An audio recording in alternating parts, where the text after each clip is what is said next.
Welcome to everyone. Welcome to Everyone Has Their Story.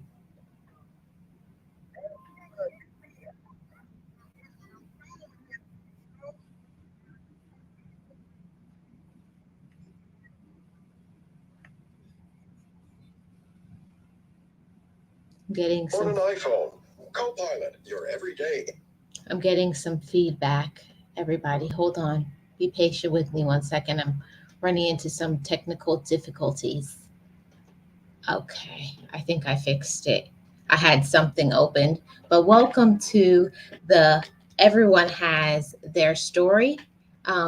This is in hopes to encourage, to motivate, and to help somebody to be able to feel not alone. Welcome to the show. Be encouraged, be inspired, be yourself, you will survive. Just know it, just breathe it, and be it, and live your best life. Hey, everybody. Welcome to the Motivators Marathon. I am Marlene of Marlene Motivates, and welcome to my channel. My channel is all about motivation, inspiration, positivity, all of those things. And over here on this channel, my hope is to motivate, to support a healthy and positive mindset, to encourage communication and today, I thought by doing this motivators marathon, to find people in everyday life, because every single one of us as human beings, we all go through something, right? We all do. And I want for us to stop holding back from not telling our story. Every single person has a story, every single person has been through something. And I'm hoping that by sharing our story, that we can feel more encouraged, that we can feel normal and not to feel strange or weird that we struggle or we go through things and deal with things. So let me go to the chat and see who's in the chat. First in, hi Rudy, how are you doing? Welcome. Hey Boss Life Online, how are you doing? Welcome in. Thank you so much for being here. Yes, welcome in everyone. Hi Ria, welcome in. As I wait for my guest co-host to come in, I'm going to first start off by, sharing a little bit of my story because, in talking about the motivators um, marathon, I am, I have a story. And it's a pretty big one. I really didn't really think about what story. It was just like whatever came to my mind first. That's what I was going to go with, right? So, on today, I want to share a little bit of my story to show that everyone does have a story. I grew up in having not very good communication. In my with my relatives, we didn't communicate well. We really didn't know our worth. We didn't know what we deserve, and it's just not something that we did back in the day. We did not have conversations. I was raised in keeping everything to myself, not talking about anything, just letting things be what it is. You have a problem, ignore it. You have a problem, it's whatever, it doesn't matter. So I definitely wanted to encourage that, to show everybody that, you know what, you can have a story, I have a story, and let's push through it. Let's fight through it. So one of the things that I wanted to share my testimony or my story about, something that I went through in my life that I feel is very important to share. I went through a really long season in my life of being very depressed. I grew up very depressed. I don't know if it was an imbalance. I don't know if it was because I was being bullied in school. I don't know if it was the situation in my home environment, but because of some of the things that I have went through in my life, I felt very frustrated, um, because like if you feel like you're not supported at home and you feel that you're not supported when you go to school, where are you supposed to feel your support? So I went through a very dark period of my life through my preteens to my teen years, and feeling very depressed, very sad, and very frustrated. And it caused me to develop an eating disorder. And that eating disorder caused me to go down to be 62 pounds. 62 pounds. And, that's, if you guys really know about that, for my height and my age, I should have been more than double that amount. But, but God, so there are some times that we go through situations in our life, that we go through things, but we really don't understand that we can make it through. I know I didn't feel like I was going to get through that situation. I was in such a dark place. They said that if I had probably went one more month, I would not be around. I would not have survived, because when you get to be about 40, 47 pounds, that you're so emaciated and so malnutritioned that your body would just shut down and you will be unalived. So that's what happened to me. That's my story of, just one of them, of what happened to me. And it's just to show that we go through things in our life. We go through situations, we go through sadness, we go through trials, but we don't have to go through them alone. We don't.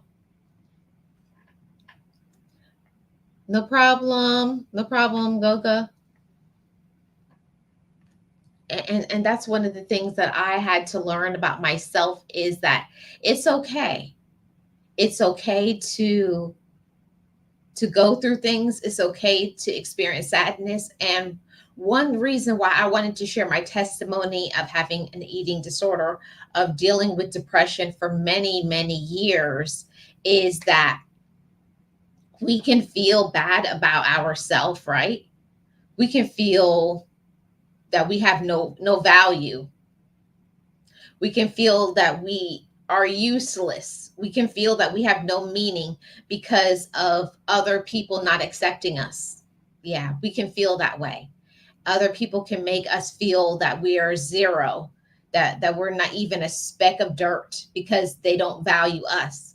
But what I learned in my testimony, in just that one of the trials in my life, that even when other people don't accept me, I had to learn to accept me. What do I think about myself? Do I value myself? Do I love myself? And we many times put so much value on other people, right? We put so much value on what other people think about us. And do they value me? Do they like me? Do they believe in me? And I had to learn to believe in myself. I had to learn to be my own friend, not looking for love from other people, because sometimes people cannot give you the love that you need. They cannot give you the love that they need, because they don't have that love inside of themselves. How can someone give you what they don't possess? So that taught me a valuable lesson, that never again in my life will I ever let anybody devalue me. I'm the one that has to value myself. I'm the one that has to know my worth, and I'm the one that has to do something about it. We can't change and make people love us and treat us right. But what we can do is love our own self, respect our own self, value our own opinion, and get busy in making our life what we want it. We're not going to hold back. We're not going to slow down. We're not going to stop our progress. We're not going to stop our joy. We're not going to stop our life. Don't do that. Don't stop your power. Don't stop your life. Don't stop loving yourself and taking care of you. And I know that I'm speaking to somebody with this on time message that even if you've been down, even if you feel sad, you feel depressed, you feel like you're nothing, you feel like you're no one, you may have had to restart your life, rethink, learn how to be your own friend, learn how to communicate. See, all of this is not an easy thing. It's not an easy thing to learn to love yourself, because many times we're taught to love others, but we're never given a guideline, a set of rules that shows us how to love our own self. Now, that's something that I had to become responsible for, that for myself as a full grown adult, as a mature woman. That yes, when you are a child, you cannot control what other people do. But as an adult, are you still making excuses? Are you still blaming somebody else because of what you don't have, what you don't possess? We are the ones that have to elevate ourselves, develop our own mindset, and encourage our own self. And I'm here to give you this message that even if other people don't value you, and I was in that position, even if other people don't value you, know that God values you. You are somebody to God. Yes, you are somebody to God. And we forget that sometimes because of our trials. We forget it because of our difficulties. We forget because people backstab us and hurt us and don't love us and do some awful things to us, mistreat us, disrespect us. But you're not less. You are not less because other people don't see the value in you. Okay? Just because other people don't see the value in you does not stop you from having value. Each of you has a story. Every single one of you has a story. Every single one of you is somebody. And I wanted to share one part of my story on this Motivators Marathon. In hopes that somebody who is feeling down or discouraged or abandoned, even if everybody abandons you, I want you to know that you have power. I want you to know that you have value.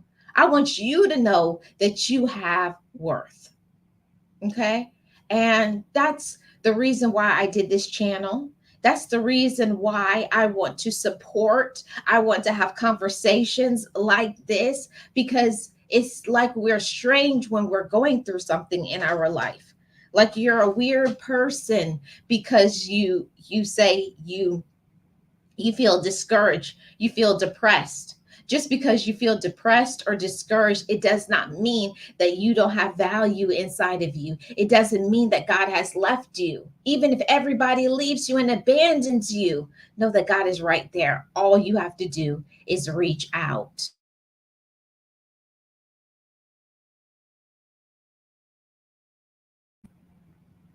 Um, Go into my, it seems one of my co-hosts is here, so I'm gonna wait for that. But let me welcome everybody who is in the chat. Welcome Boss Life Online. Welcome to everybody to the Motivators Marathon. I really appreciate it. Hey to Gio. Hey to Rudy. Thank you so much for being here. Yes, and welcome. And everybody, if you have not hit the like, please hit the like. I'd really appreciate it. See, we have Be Amazing Sylvia. Welcome, Sylvia. How are you doing? Thank you so much for being here. A moderator and a channel member. Also, Boss Life Online, a moderator and a channel member. How are you doing, Ria, today? Thank you so much for being here. And if you guys have not already, please like, share this out. I would really appreciate it. Yes, Boss Life Online, we have to accept each other. And that's one of the things that I didn't understand when I didn't know myself, when I didn't love myself yet. I didn't accept myself because other people don't accept me. And I learned in what I went through, that depression, my eating disorder, which I speak of very openly and transparently, that I was looking so, I was so interested in what other people thought of me that I stopped thinking about myself. What do I think about me? What do I value about myself? What do I want to do? What is my reason for being? And we get wrapped up in that. Sometimes we get wrapped up in worrying so much about what other people are doing, what other people are saying, if other people like me, do they dislike me? But that has nothing to do with you and your reason and your purpose. Don't lose yourself inside of friendships, inside of coworkers, inside of, monetary means, inside of your health. That does not define you. You define, yourself by the way you choose to live your life, how you choose to treat other people. See, we can use our stories. Our stories can encourage another person to get through it, because I know when I was going through it, I felt like I was alone. I felt that nobody cared. Who cares about me? I'm just Marlene. I was I'm like insignificant to everybody. But one person that I'm never insignificant to is God. And I got away from that. I got aside from it. So whoever needs to hear that, you may have got disconnected from God for a while. Maybe you have lost your faith. Maybe you just feel some type of way. But just know that God is always there. All we have to do is reach out. Yes, you have to give it to yourself. You have to give love to yourself, and you have to give friendship to yourself. You really and truly do. Yes, Sylvia, that part. You have to know yourself and you have to love yourself. I feel like that's one of the most important things is self-love. Knowing to love and support yourself, and keep yourself encouraged, keep yourself motivated, and to know your personal worth. That's one of the most important things, knowing your own personal worth. Yes. So the link is in there for Gogo when he's ready. Yes, you have value and worth.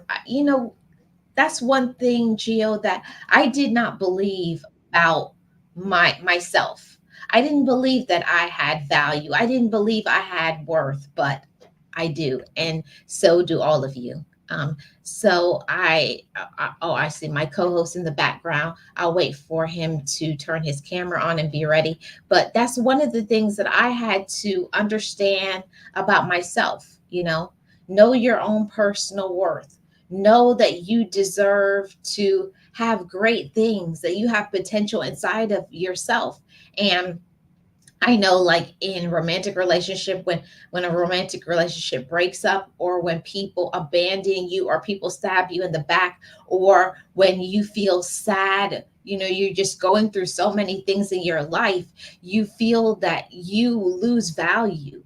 You don't lose value because you have trials. You don't lose value because of other people. You don't lose value because of whatever the situation is. I want you all to know that.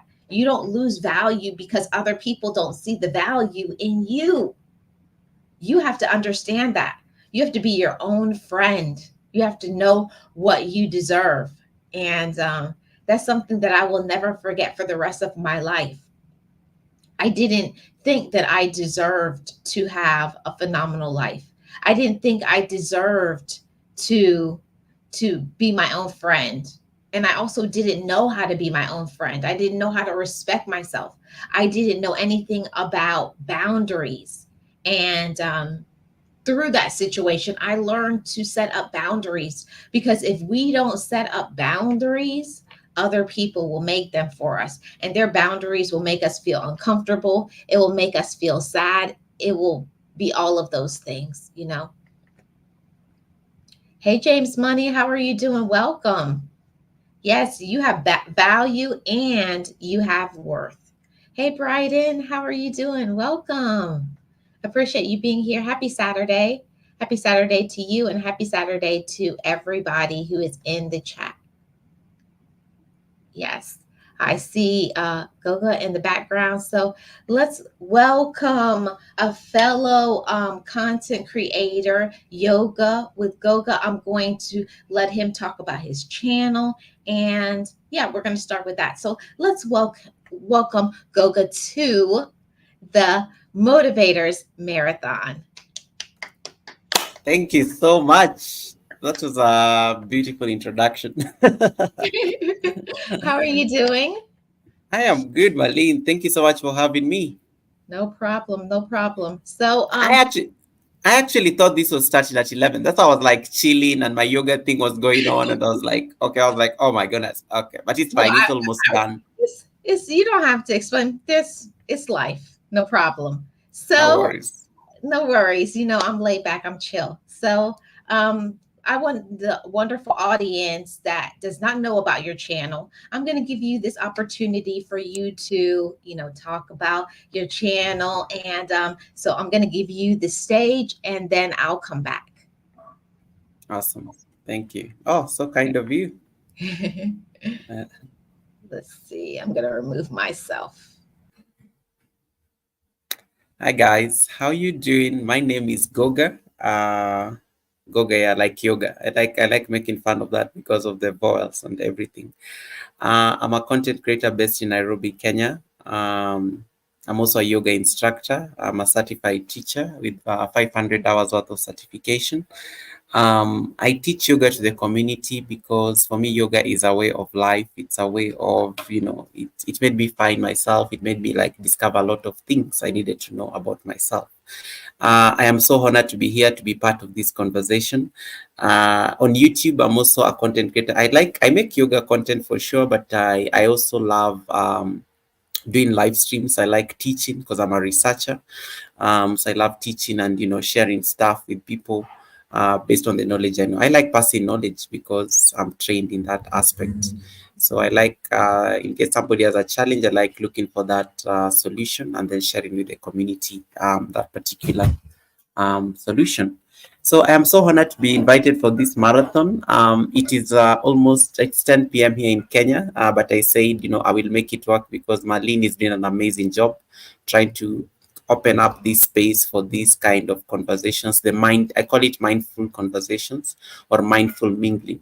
And I'm so honored to be here to be part of this conversation for the next couple of minutes. So thank you so much, Marlene. No That's my problem. introduction. Yeah. Thank you so much. I appreciate it. So I'm going to put the link to your channel. I'm going to ask my moderators to put a link to your channel, but also I'm going to put it in the description box to anybody who is catching this in the replay. So Thank you. I'm going to ask you, okay, so this is called Everyone Has Their Story. What Mm. is something that has happened to you in your life? A story, a challenge, a trauma that you would like to share, something that you went through in your life that maybe could cause some people to, let's be honest, some people unalive themselves after Mm. difficulties and trials. But what is something that you went through in your life that was difficult, and how did you get through it? Oh, thank you so much. That's a very loaded ask, and it's. I always say that we are, we are all as some of the choices we've had to make in life. When you see somebody exists, there are certain decisions and there are certain things they decided to do in their life to be where they are at that particular present moment. So I always think of my life as a book. And when I think of a story that could have really driven me down to the pits, um, the one that comes, the one that I thought was the story at some particular point in my life was, losing a parent, and I was so young because I was around 14 years old, and it changed a lot of things because there's a certain way I was brought up. There are certain benefits I used to enjoy as a child, being raised by a single parent. And when this single parent left and I was just joining high school, it was a very dark time. I couldn't imagine what life was going to be. There were a lot of structures that had to change in terms of support, coming from the guidance. These are my uncles. And these are like relatives I never really used even to interact with.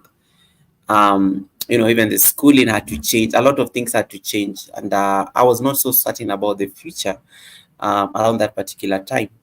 But as you get older, because I was 14, as you get older, I guess life has a way of life has a funny way of happening, and I grew old. I became an adult. I started making adult decisions. I got into college. I started working. Da, da, da, da. Um, Life happened until 2017.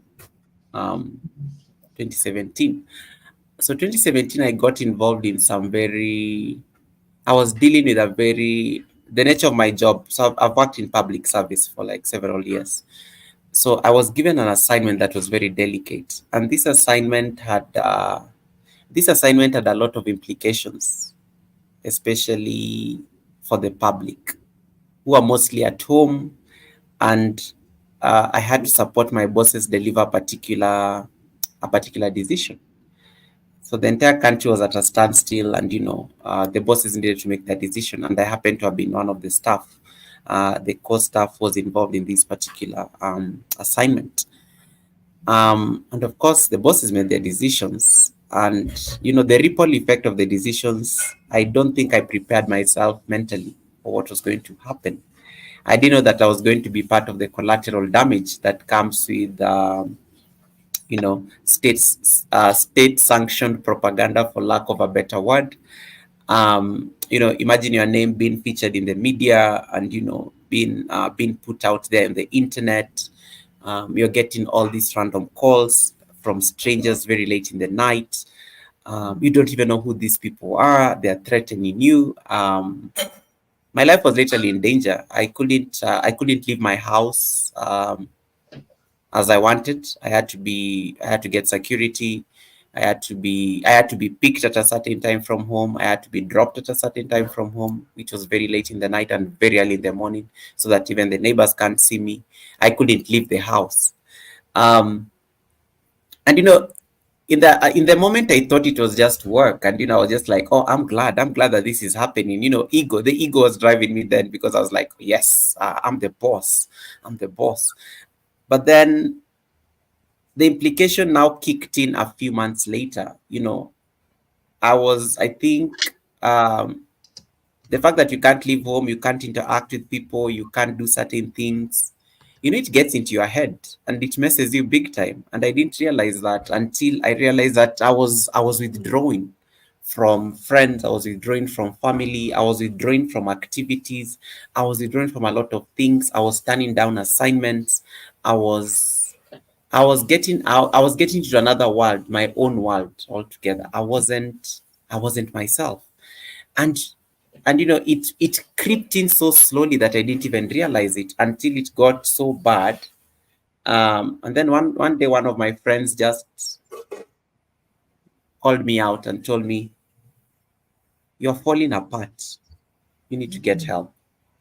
You know, and it was such a light bulb thing for him to say, because we were just hanging out, and he could see right through me. He could see through the facade that I was hiding, because I could smile. I'm very good. I'm very good when it comes to public relations.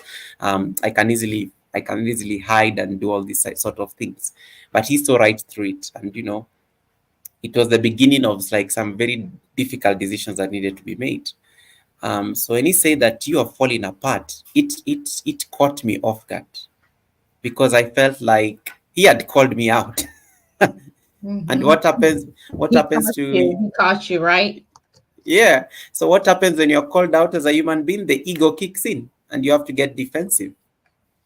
But you go back to your house. That time when you're just about to sleep and you're the only one in the room.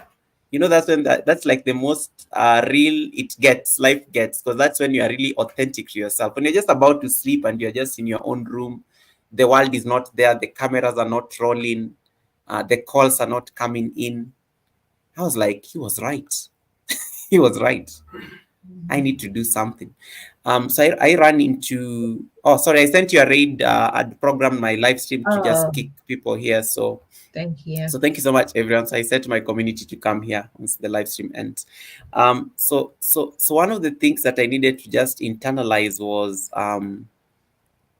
what was going to be the what was going to be how was I going to like get myself out of that situation.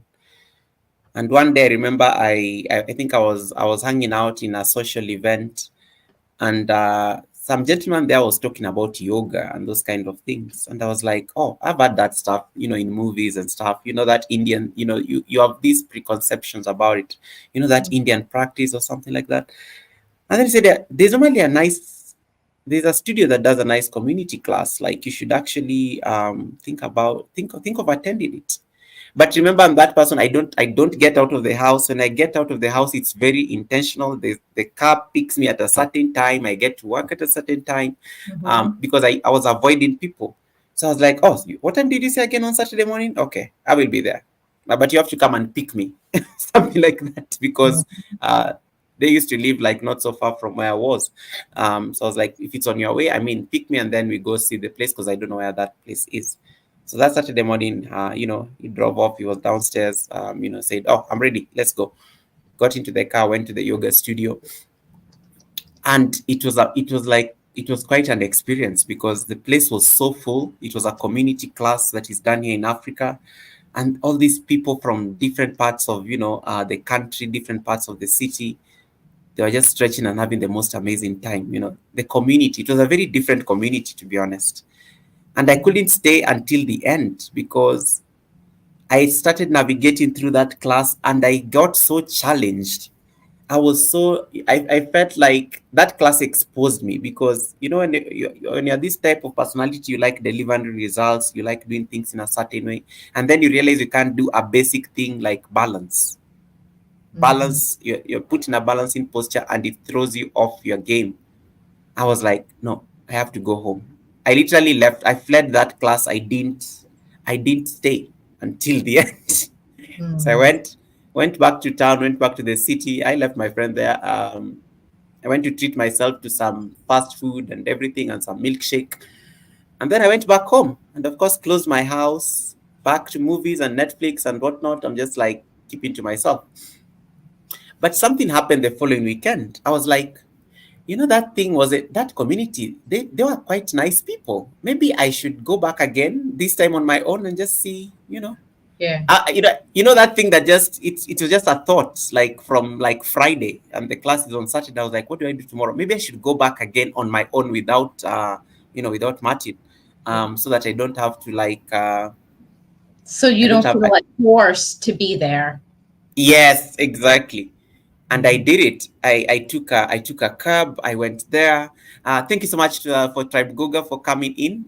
Thank you so much, guys, for joining Marlene. I really appreciate you guys for coming in. So I took a step of faith. I jumped into the car. I went all the way to the studio, and it was a different experience. I stayed until the end. Whoa. Yeah, I stayed until the end. I stayed until the end. They invited me for snacks after because apparently they were serving. I didn't even know they used to serve snacks after practice.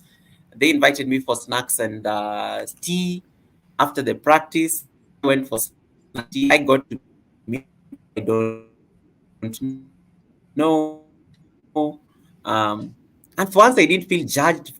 That fear, I didn't feel any of that. I didn't feel like these people are these people after me or something like that. I didn't feel any of that. And I left so happy. And I put a mental note that maybe I should be doing this on Saturday. Because I mean, what else do I do on Saturday morning? Maybe I should be doing this on Saturday morning because I love it. I love it. Then I went the third time. I went the fourth time. You know what's happening? A shift is happening. I'm Mhm. actually getting out of the house now. So I'm not just going to work and, I'm actually getting out of the house. I'm spending extra time socializing with people I don't know. I'm getting to learn something that I've never like done before. But what was happening? My body was also changing. I used to have like very serious body image issues. images back in 2017. I didn't like how I looked. I used to feel insecure about how I looked.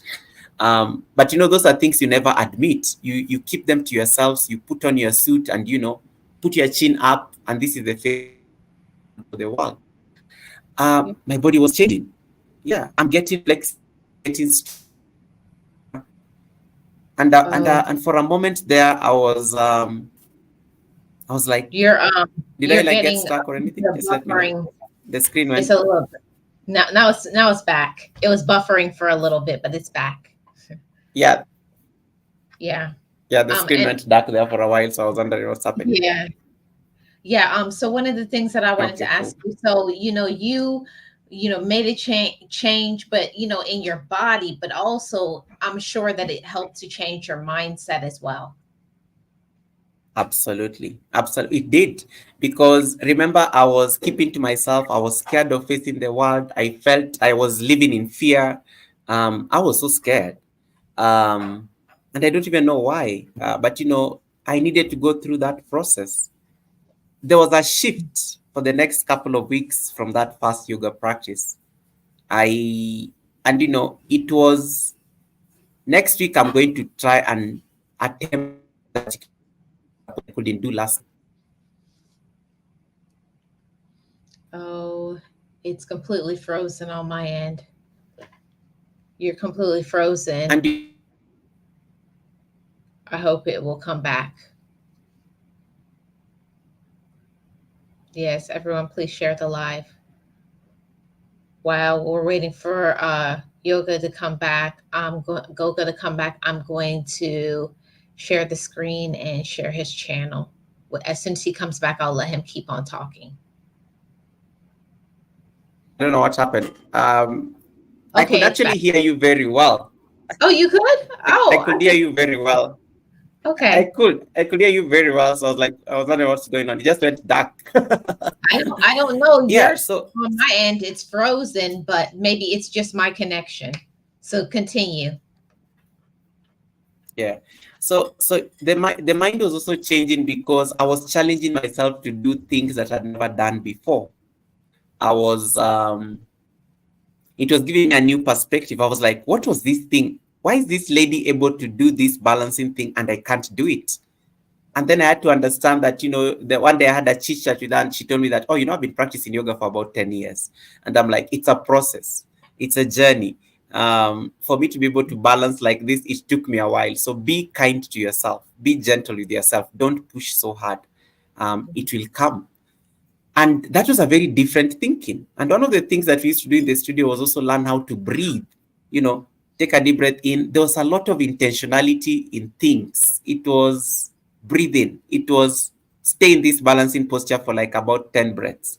And you're like, why? It was like a very different experience. But deep down, I didn't realize that that also applies when you get out of the studio. Like when somebody says something at work and I'm about to just get annoyed, I remember the breath work. And I'm like, Mhm. I had to remember that, I had to remember that, wait, in yoga, we normally breathe. It's just 10 breaths and I'll be out of this.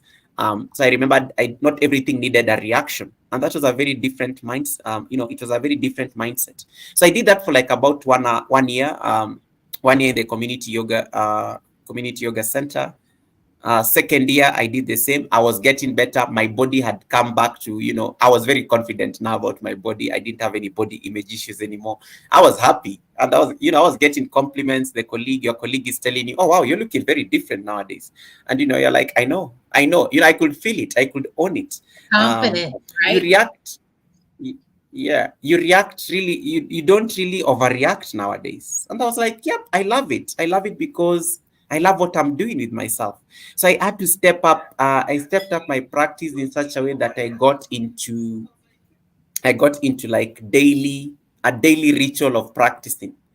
And by that time I was ready to it got to a time where, like when your teacher starts telling you, have you considered becoming a yoga instructor? And I was like, why? No, I love the practice. It's like, no, you've been practicing for 2 years. It only makes sense that you need to step up your practice.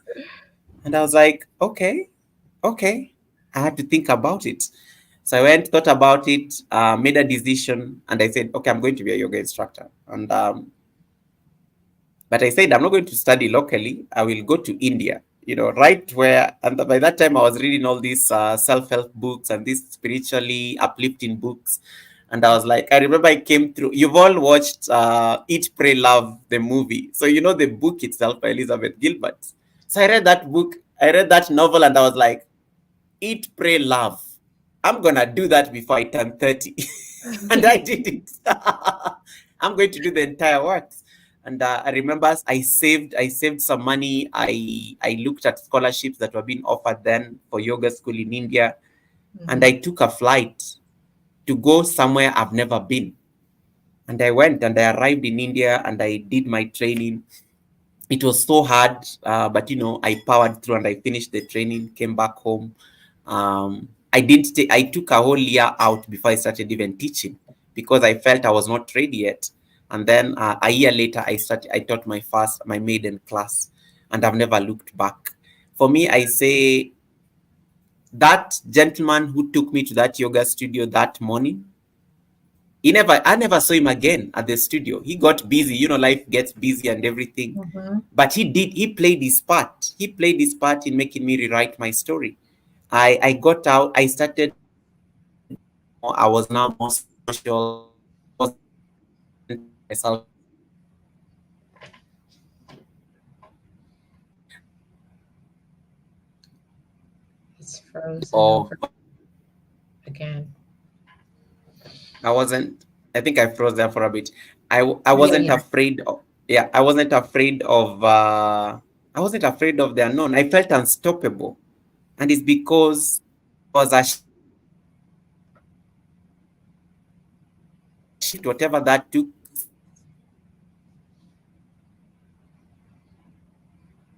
Yeah. Some find it in a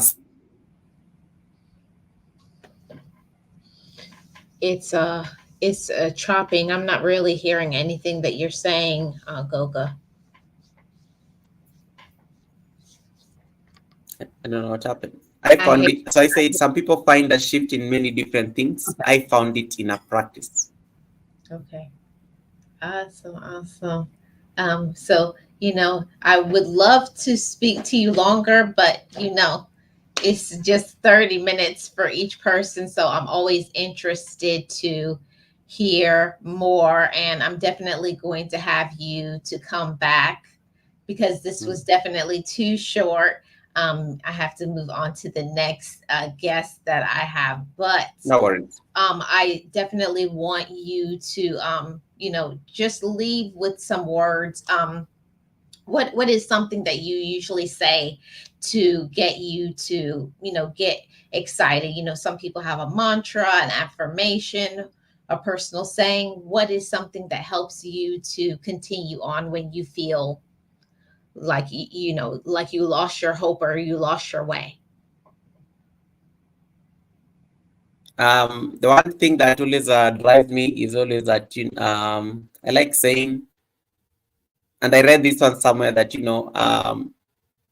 90 days from today you'll be in a very different space.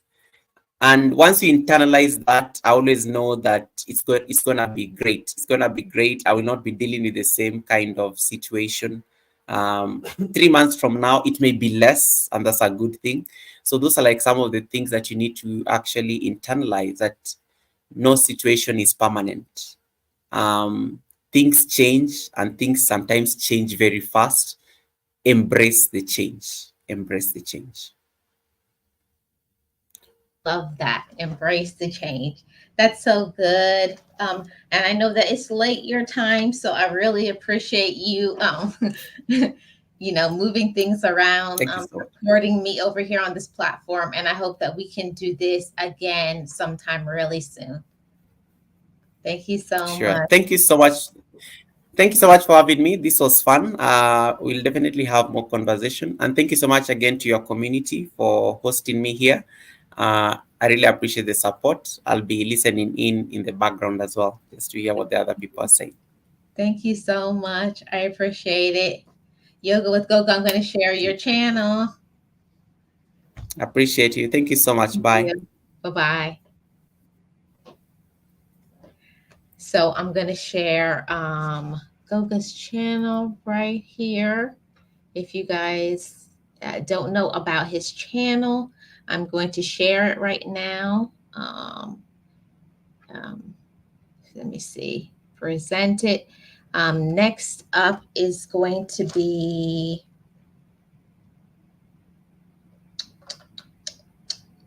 it's going to be amazing, Sylvia. I'm going to put the link in a little bit. So first, I'm going to share my screen, and I'm going to share. This is Yoga with Goga. This is his channel. He has an amazing channel, and his channel is, as you can see, about yoga, but also he gives great motivation, lots of tips and tools. He talks about YouTube stuff.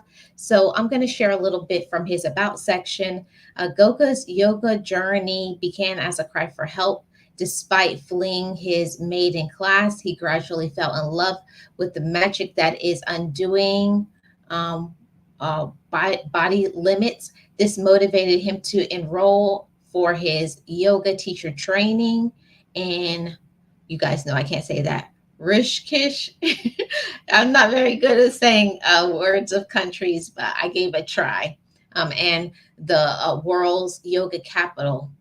And he got certified, and he's been privileged to advance himself as an instructor. So he's certified, he knows what he's doing and talking about. So a great channel for those of you who are looking to, relax, to empower yourself, and to center and focus. So another amazing content creator. Thank you so much for tuning in and being here, Yoga with Goga. If you guys have not, the link to his channel is going to be here in the chat, but also it's going to be in my description box. Next up is going to be amazing, Sylvia. I'm going to put the link to StreamYard for Sylvia to come up. So thank you so much to Goga, and I'm going to say, like, what an amazing story that Goga has, a great channel. And just like I was saying, everyone has a story. Everyone has been through something, every single person. But, it's up to all of us to, do our best and to be our best. I think that that's so important for us to just be our personal best, live to our personal best. And, I love that Goga didn't give up. Losing his mother is one of the worst pains ever in this world, to lose somebody that you really love. But he turned that around and found an outlet, and now he is helping and teaching others. So now we're on to another wonderful motivator who has a story. This live stream is all about those who have a story. And I know that all of you have a story, but I am grateful for these wonderful, wonderful women and these wonderful men who come up here and they openly share their story transparently. Connect to their channel, watch their videos, support them. They have a story. They didn't give up. They're fighters. So now we're going to welcome up Be Amazing Sylvia to the show. Yes. Hey, Marlene. How are you today, beautiful? You are looking gorgeous. Thank you. Welcome. Hello. Yeah. Hello, everyone. Yes. So for those of you who don't know about Be Amazing Sylvia, you need to. I'm going to remove myself from here, and I'm going to let you have the floor, Sylvia. Tell them what you do on your channel, and all of that, and then we'll come back. Okay. Hello, everyone. I am Be Amazing Sylvia. That is my channel name, and the name says it all. I am amazing. And I say it time and time again. My channel is all about motivation, uplifting, and supporting. I am a breast cancer survivor, and I trust and believe God got me every step of my life. So I do Tuesday, Car Chronicles, I'm praying for you. So after I got through a lot of devastation, God put it on me to pray for others. So every other Tuesday, I'm praying for you. If you go look at the last Tuesday Car Chronicles, I'm praying for you, leave a prayer request right there. I will pray for anything and everything. All you have to do is put your request in, and God gives me the knowledge to pray for you. I promise you. I don't write anything down but your prayer, and then I pray and I shout out your channel.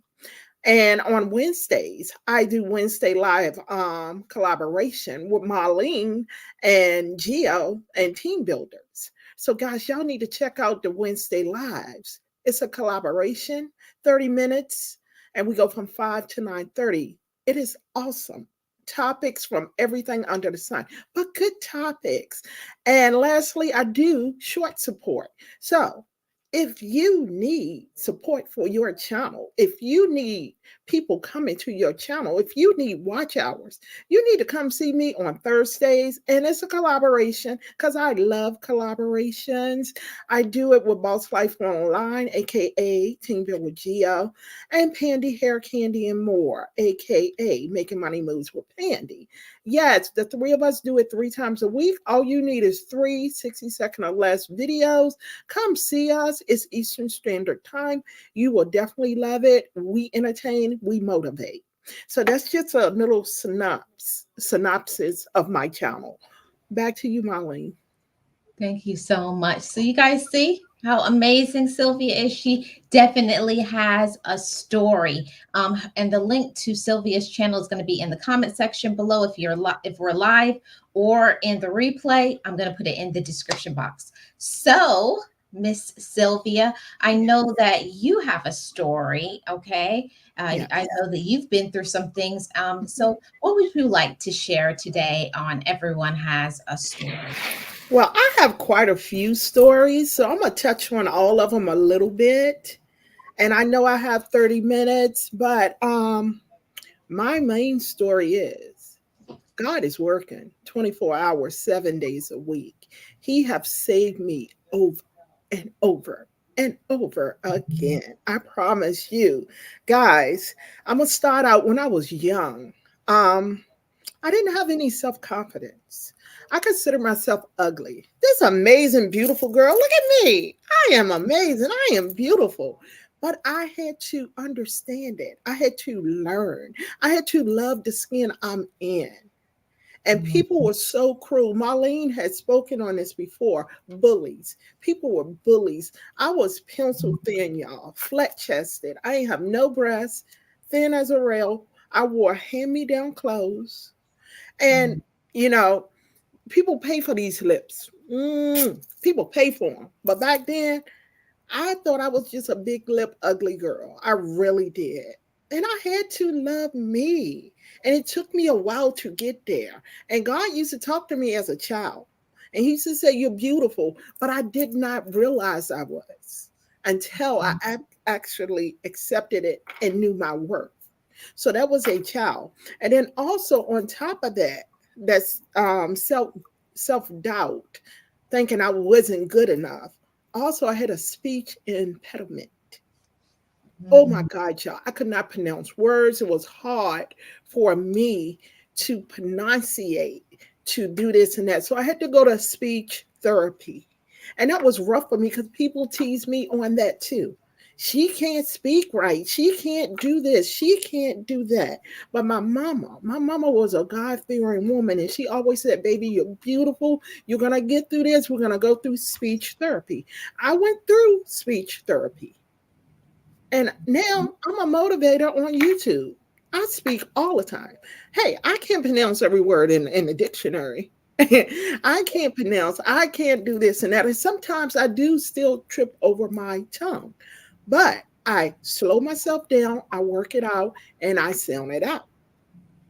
And now I'm speaking. And I'm proud of me. All right, so that was just one little tidbit there. Also, as a child, I just said that I had hand-me-downs. I was the baby. I had two older sisters, so I never got any new clothes. I never got anything new. And the reason we didn't, because we lived in poverty. We were poor. We had love, but we didn't have money, y'all. We barely had food on the table.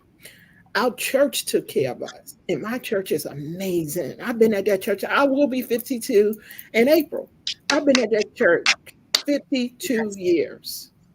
And I love my church, and they always been there. They put food on our table. They paid our bills. They did everything. The rent, because my father left my mother. He Mm. left her for another woman and went and took care of a whole nother family and used to leave half a bags of groceries on the steps. What kind of bull crap is that? Half is not even a full bag of groceries, y'all. So, but that's all right because we had our church family, and our church family was amazing. They fed us, they clothed us, they paid our bills. My mother finally went and got a job. She got up on her feet and she made it through. She did. So we had that poverty going on. I had that speech impediment, that self doubt. Um, and I couldn't even, can you believe I used to be shy too? But that was due to, What? Hold on. We're gonna have to wait yes, a minute, put it in park. Put it in park. The yes, Sylvia that we see right here, right now, this mhm, confident, this, yes. Sylvia, that's hard for us to believe. Can you kind of tell us a little bit? How did you get that, like, that confidence? I think it was just me believing and hearing what people saying. So that made me shy. It made me an introvert, and I didn't want to speak out. I didn't want to talk to people. I didn't want to express myself because I thought I was ugly, that speech impediment, and I didn't have that confidence. But it was God, y'all. I promise you. One day it just popped in my head. You are beautiful. You are strong. You're amazing. You got this. I think by ninth grade. It was almost ninth grade. I was a shy child to about ninth grade. I blossomed into myself and I realized I was amazing and I was beautiful, you know? And, I think that had to do with, too, the little boys in high school. They thought I was cute because I had a big booty. I was a big booty Judy back then. I was a little thin girl with a big booty. So, and they liked the big booty, so they thought I was cute, and they used to always say I was cute. So that helped me get a little bit self confidence. And then, God in my ears telling me I'm amazing. My mom always told me, "You're a beautiful baby. You're amazing. You're gonna be so awesome." I was the first child to actually go to college. My two sisters didn't go, but my mom said, "You're going to go to college. You're going to be a success. You're going to be bigger and better than everybody." And I did that. I did that and I excelled. So yeah, that's I think that shyness just came from a lot of inner conflicts.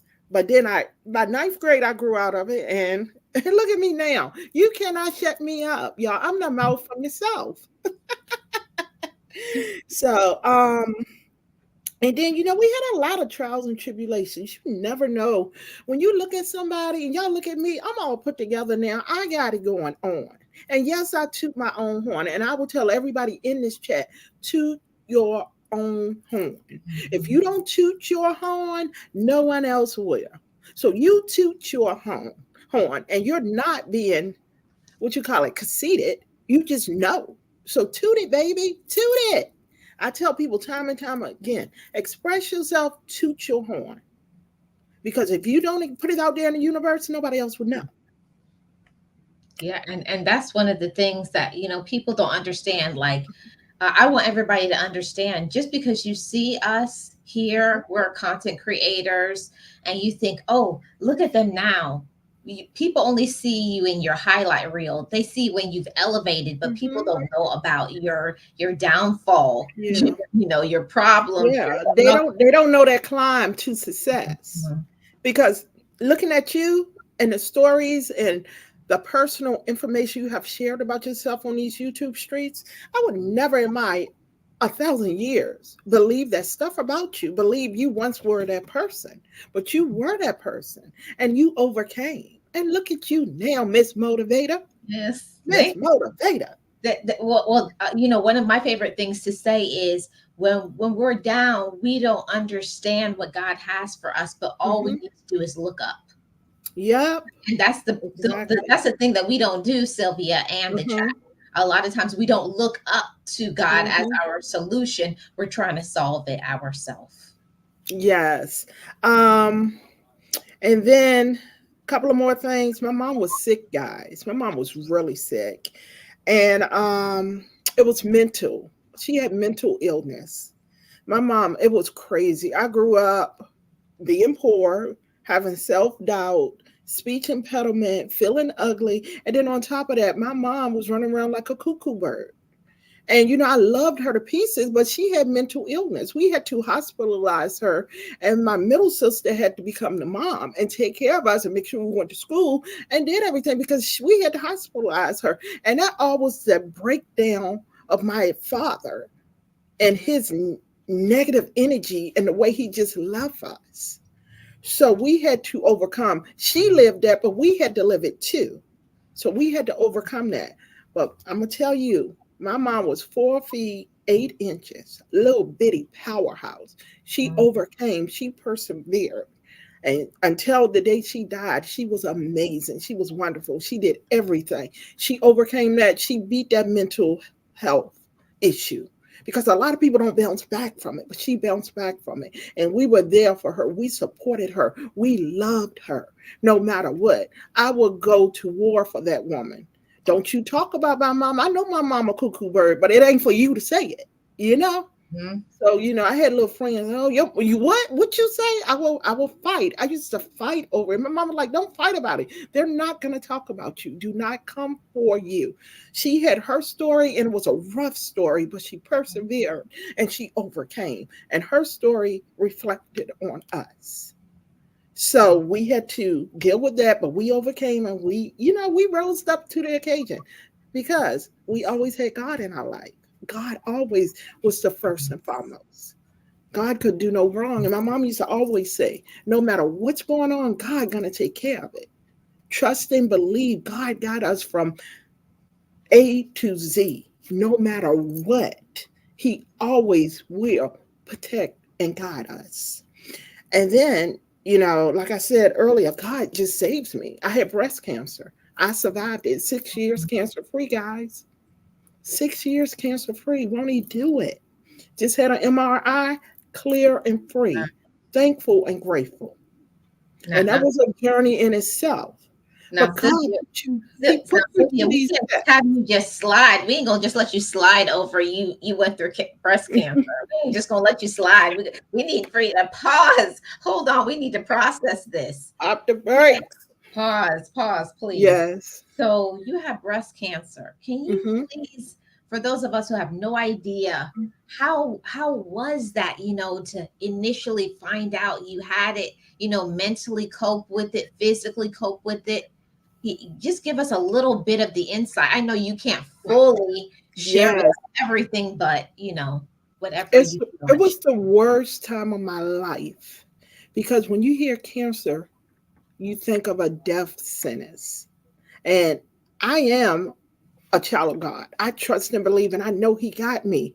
But I doubted my God. I did. I doubted Him because I was like, why? I have walked in your steps. I have done what you needed me to do. I have listened. Why did you put the sentence on me?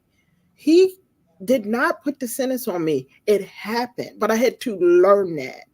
And I was devastated. And I questioned God for weeks. I really did until my mom passed away in 2012.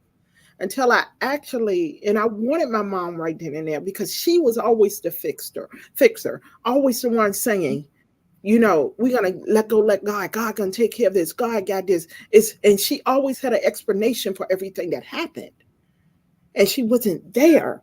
So I'm sitting here all mad in my feelings, you know, doubting God, fussing with God, ready to curse God out, letting the devil steal my joy, because Mhm. that's what happened until I was sitting on a couch one evening, and I was just sitting there, y'all. I was stuck. I was stuck for weeks.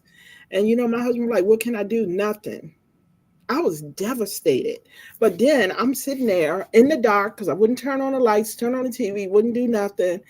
And I heard my mom, and I felt her presence. And she was like, baby girl. If you don't get up and walk with authority like I taught you to do and trust and believe God is going to take care of this, you better.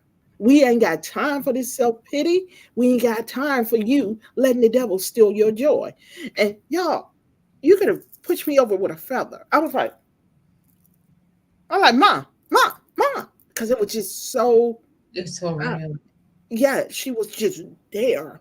So it just like a whole film covered me. And then I decided I'm going to fight this with everything I got in my power, in my being. I know God is going to protect me because the doctors had already told me it was caught early, really early. Mhm. And I have one of the best types of cancer you can have. And I was like, how in the world you can have a best type of cancer? And the location of it was to the point where they had to do just a lumpectomy. So I didn't even have to have a mastectomy. A lot of people have to have those where you lose your whole breast. I didn't have to do that. I have mine. Thankful and grateful. One a Yeah. little smaller than the other, but that's okay. I'll take it any day. But you're Any day. here. But you're here. And I'm here and I'm cancer free 6 years. Won't he do it? Yes. Mm. Yes. Wow. So Wow. yeah, you never know, like Marlene said, somebody's story until they tell it. And a lot of times people just sit there and they suffer and they don't express themselves and they let that story or that situation just eat them up. You don't want that. Y'all feel free to release your story, talk about your story, tell people about it. Let Marlene bring you up when she does this again. Because once Marlene gets something good, she do it over and over and over again. So I'm sure it will be another one. I'm gonna go back to the chat right quick. Delightful Dawn. She said a lot of your story reminds me of me. Delightful Dawn. I can believe that. A lot of young ladies, a lot of young men, a lot of children go through this. A lot of people deal with the struggles of life. And you never know because we smile and we Mhm. act like everything is good, but it's not because behind that smile is a broken heart or it's a That- broken person. Yes. So, I know. I know. Let me pause for a second, Sylvia, and welcome some who've come in. okay. Puzzle Pieces. Hi, Lisa. Hi, Miss Tracy. Welcome in. If you guys have not already, please hit the like, everybody. And subscribe to this wonderful content creator to my right or to your left. I don't know how you're facing on your, but yeah, all of that. So, okay, cancer free, everything is Mhm. good and all of those things. But I know that you have had another struggle after that Yes. that breast cancer. Can you tell us a little bit about that? So, y'all know the devil is busy. He works all day, every day, just like our God work all day and every day. He's trying to match his badness with God goodness. So he always on the prowl, always attacking. So me and my daughter last May had a major head-on car crash. We should not have walked away from that. That car was tore up, but the impact stopped right at the dashboard. That whole front end of the car should have been inside the car, but God reached down with his arm and he blocked it. Just like this. He blocked it. He's like, oh no, not today, Satan, not today. I Mm, told Satan, get thee behind. Victory today is mine. And he said, you're not doing this today. We were broken up. We were discouraged. I will be doing a live on this real soon because it's everything is still in litigation, so I really can't go into full right. detail. But I'm gonna have pictures and I'm gonna do a live after everything is closed with that case. But the guy saved me from that. I'm totally healed today. I feel better. But it was a struggle. It was 2.5 months of pain. Um, Ooh, just trying to make it through. But God saved me. So I cannot complain. I am walking today because of him. I'm here today because of him. He Exactly. saved me over and over and over again. Wow. Oof. Okay, so I know that you can't talk about Mhm, everything about what you went mhm, through because it's still in litigation, but can you tell us a little bit like, okay, you said the front end of the car, mhm. you weren't supposed to make it and everything. So tell us a little bit about that process. Did they have to cut you out of the car or were you able to walk out? Did they have to? Um, I could not walk. I had four broken ribs. I didn't realize it at the time, but I was in excruciating pain. So they brought the stretcher, but they had to like jimmy. They had to jimmy the door and kept pulling, pulling, but they finally got it open. They got the door open. But Sierra door, my daughter, was fine. But my door was like jammed. And I was just freaking out after the after the hit. And by the time I was like floating and looking down on it, like an out of body experience. And I was trying to, and the airbags were smoking and everything. So I was trying to get out. I was trying to get out because I just knew the car was going to catch on fire and we were going to burn up. But here again, God blocked that door. I could not open my door. And I was pushing and pushing and pushing. I'm screaming, trying to get the door open. God wouldn't let me open that door because he knew I needed to stay in that car. So, but Wow. when the emergency people came, they finally got it open. Wow. Because it was in time, because he was protecting you for a Hmm. reason and a purpose. Yes. Mhm. Yes.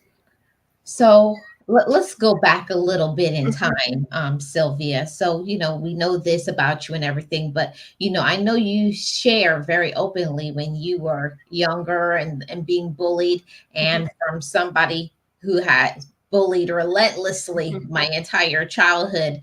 Um, what are some of the things that, helped you to get through that? I know when I was going through it, I really didn't feel like I coped with it very well, but, what are some things that you think that helped you to continue on through that phase of your life? Well, my mom used to always say, turn the other cheek and let it go or whatever. But then my sisters, my two older sisters, was like, stand up for yourself, get in their face, do this, do that, do that. So I got all these people in my ear telling me what to do. And I tried to do it my mom way, but it didn't work because that only made them push them more to continue to do it because I was a Right. pushover. So I finally took my sister's advice because my sister actually came one time, my middle sister, the one that was like my mother figure. She came to the bus because this girl was picking on me real bad. And I didn't want to get on the bus. I was scared. And she came on the bus and she got in that girl's face and she told that girl, you better back off my sister or you're going to have to deal with me. And she got off the bus and the girl left me alone. So after that, I was like, well, maybe I need to get tough. Maybe I need to show them I'm not a pushover. So, the next time something like that happened, I looked at them and I'm like, look, let me tell you something. I'm about sick and tired of you and your nonsense. If you want to fight, and I was like, I was a skinny little Whoa. thing. I was a skinny little thing. Y'all know I couldn't fight. I ain't never had a fight in my life. I'm like, bring it. You I had said, your, you had I your said, stance. I hit my stance. I said, bring it. I said, because I'm gonna knock you out. Just like LL Cool J said, Mama gonna knock you out. I'm gonna knock you out. I said, and we can do this right here and right now. And I don't care if I get suspended. So I was like, and I guess it was just the look in my eyes. They backed off. They know And, you were serious. They knew you were serious. and then after that, a little bit later, I just kept standing up for me. Mhm. And then my mouth got a little sassy. It got a little Mhm. nasty, got a little grit to it. So people started being afraid of just my voice. Because once I realized that worked, I'm like, ooh. I had one fight in my life, y'all. I got beat because I couldn't fight. But my tone and my attitude and disposition keep people away. And my Mhm. husband always said, even to this day, you have a nasty attitude when you get mad. And I do. And I know that. And that's something, y'all, I've been working on because I want to be a bigger, better person. Like Michelle Obama said, when they go low, we go high. I want to be that. I want to do that. But it took me a long time, y'all, a long time to get to this space in my life. Right. It does. It takes a long Yeah. time to get to that space. So okay. So, we know about you being bullied. We know about Hmm. your car accident. We know about Hmm. your breast cancer. So, tell us a little bit about, what are some of the things that helps you be amazing Sylvia to be the wonderful woman that you are? Knowing my blessings, knowing there is light at the end of the tunnel, knowing when I do good, I will get rewarded 10 times fold. Mm-hmm. That is my purpose in life now. And when people come at me, I had two incidents last year. Two people close to me, very close to me, and I was not expecting that, but that was the devil using them. And my middle sister, she passed away too, guys, and I miss her. That's the one that was my mom figure. My middle sister, she used to say it all the time. The devil jumps into people and they control people. And she used to say it all the time. We're like, this girl is tripping. And she said, you can see the devil in the person. Because if somebody is acting outside of their self, outside their ordinary, that is not them. It's the devil. And the devil is driving them. So you have to push back. And you can't accept that. And you can't do tit for tat. And I experienced that with two people, and I didn't do the tit for tat. I just let it go. I said, okay, if that's how you feel, that's what you want to do. I'm just gonna back away from it, and I let it go. And that was the first time in my life that I ever did that. Normally, I go boom, boom, because that's just with me and me being defensive and me taking up for me from that childhood. I'd never let nobody bulldoze me or talk to me any kind of way. But I let both of those incidents go, and one was never mend, but the other one was. The other one was mended. Mhm. So, Yeah. yeah. Yeah, that I think that's one of the things about life is that we have to understand the difference and know the difference. Like there's some relationships that we can save, there's Hmm. some relationships that we can't, and some relationships that we don't even need to be in. Period. Right, right. And Yeah. if it's not positive, ladies and gents, and it's not lifting you up and motivating you and taking you to the next level of positivity, bye. Release that. You don't need that in your life. Because Mhm. guess what? God is going to bring you somebody bigger and better. He does it every Yes. time. Yes. You I know. have people on these YouTube streets that are bigger and better that have replaced those negative people. Marlene is one. Geo is one. Pandy is one. I Mhm. consider these ladies my sisters. We have never met, but and I'm looking forward to the day we meet, and we Mhm. supposed to be planning a trip. Geo, get on it because she is the leader. Get on it, Geo. I think we should go to Vegas. I think we should go to Vegas. I know Pandy will be ready. I'm ready. Yes. So Miss Sylvia. So okay, we got 10 minutes left of to chat with you. So I want everybody to see your amazing channel. So I'm gonna Okay. pull up your channel here. Hold on one second. Okay.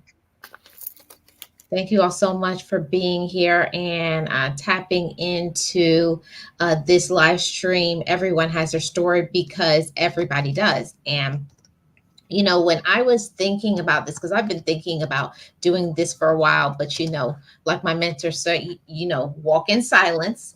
You don't tell everybody what you're doing, what your plans That's are, because right. you got people, in the bushes. You got people in the bushes who will, try to, whatever. But don't let anybody stop you. If there's something that you want to do, don't let anybody stop you from doing what you're meant to do, what you're meant to be. Even if you don't understand how you're supposed to do it, just know Mhm. that you can do it. Yeah. So I felt like that was important to say. So this is Be Amazing Sylvia's channel.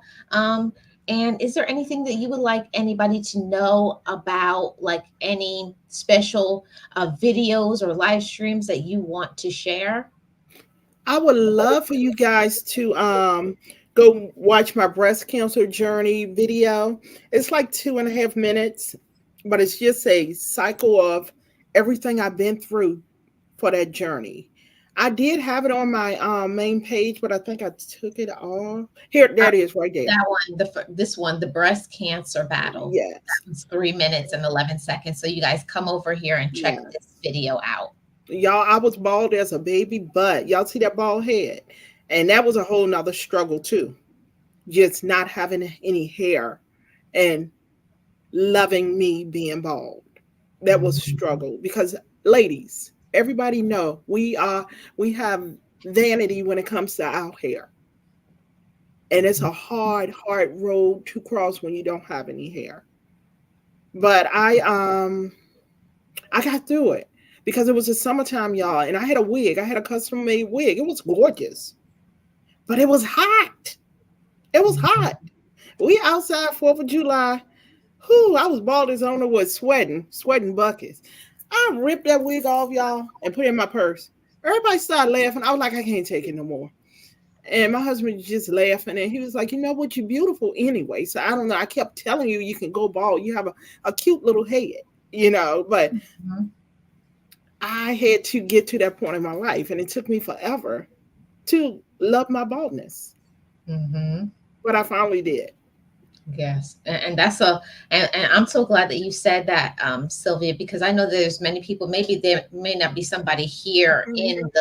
in the chat, but I'm sure that there is somebody who is going through it, has gone through it, or they have Mhm. a family member or a loved one that Yeah. they're dealing with that issue. I've had a family Mhm. member that dealt with losing the hair from having the chemo, and that Yeah. was the whole thing because you still have the thing as a woman or a man, you want to Yeah. look good looking, and you don't want people to like look at you and stare at you, and that gives a Mhm. complex. So I'm so proud of you for everything that you have done, Sylvia. I really am. I'm Thank proud you of the so woman that much. you are. You're phenomenal. You Thank really. you. Thank you. And I appreciate you always considering me for to be part of your collaborations. I'm honored every time, and I jump on it because you already know I'm in there unless I'm out of town. And Right. I am thankful. And a quick plug, everybody, we do the empowerment conferences every quarter. And the spring one is coming up. I need to do my live and make my thumbnail, but the spring one is coming up. And I know I got it written down. This my look, y'all. I got my little notebook and I got You all my stuff prepared. in here. But hold on for a second. Empowerment conference blossoming into whatever you're gonna talk about. Mhm. And we do this as a group. And how many we have this time? Six. Do we have six? We have six. It's Mhm. six amazing, beautiful women. If you go to my channel, I have the playlist from all of the previous ones. Marlene started this about a year and a half ago, Marlene, maybe. Oh, Sylvia, it's been 2 years now. This Oh Lord. Well, look. exactly 2 years. This is the 2 year anniversary of us doing these empowerment Wow. conferences. And I've been there since day one. I have. And I Mhm. have all of if you go to my playlist, just look for and if you type in empowerment, See? all of the playlists of the beautiful, amazing, wonderful ladies, they're in there. And we get 45 minutes to express ourselves. And we go from channel to channel to channel. And Marlene close it out. This is her baby. This is what she birthed. And it's amazing. That's my baby. That's my baby right there. This Yeah. empowerment, that's my baby. Yeah. So, you guys, be amazing, Sylvia. Isn't she wonderful? You guys see why I hang out with Be Amazing Sylvia because she's so wonderful. She always has something to always has something amazing to share and all of those things. So thank you so much, Sylvia, Thank for you. up. And you guys go over to her channel. And yeah, thank you so much for coming up. And there is Be Amazing Sylvia. She has a story. Thank you all so much. I appreciate the time. Thank you, Sylvia. Bye bye. Bye bye. Yes. So amazing content creators, everybody. And next up, we are going to have Boss Life Online. Now, y'all know I don't play any games about my Geo. That's my girl. That's my home girl, my ace Boon Coon. Okay, my partner in crime. And we met here on these YouTube streets a while ago, almost a little bit over 5 years ago. And we've been rocking together with each other. And she has a story just like you have a story. So let's welcome Boss Life Online to the the Motivators Conference. Hello, hello, everybody. Hey, Hey, Marlene. And hi. look, just for the record, y'all, I don't be committing no crimes.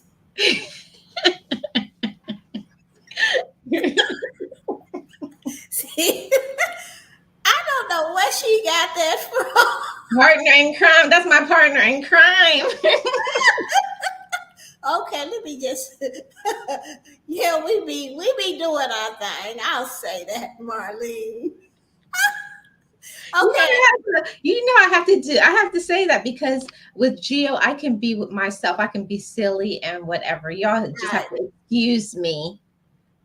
That No, this. I was just teasing her, y'all. She know how I am. But anyway, guys, is she in a crime? I'm probably gonna be right there with her. I know That's you just how will. it is. When you That's how it is. That's yeah, how it when is. God put two people together, see, that's just the key to everything. When God put two people together, it automatically works, no matter what. Even if I get a little mad at Marlene, I can say, Marlene, why you do such and such and such, and she Well, me, and we work that thing out you yeah. know. And I always tell her, we made it, Marlene. And that is why God has us up here telling people about our story and how we made it. We made it. We blessed. So we are up here blessing other folks. Yes. Okay. And I hope you guys get a blessing from what I am about to share about my story. I ain't got but one and I'm sticking to it. But Yeah. see, Wait a the minute. re- Jill.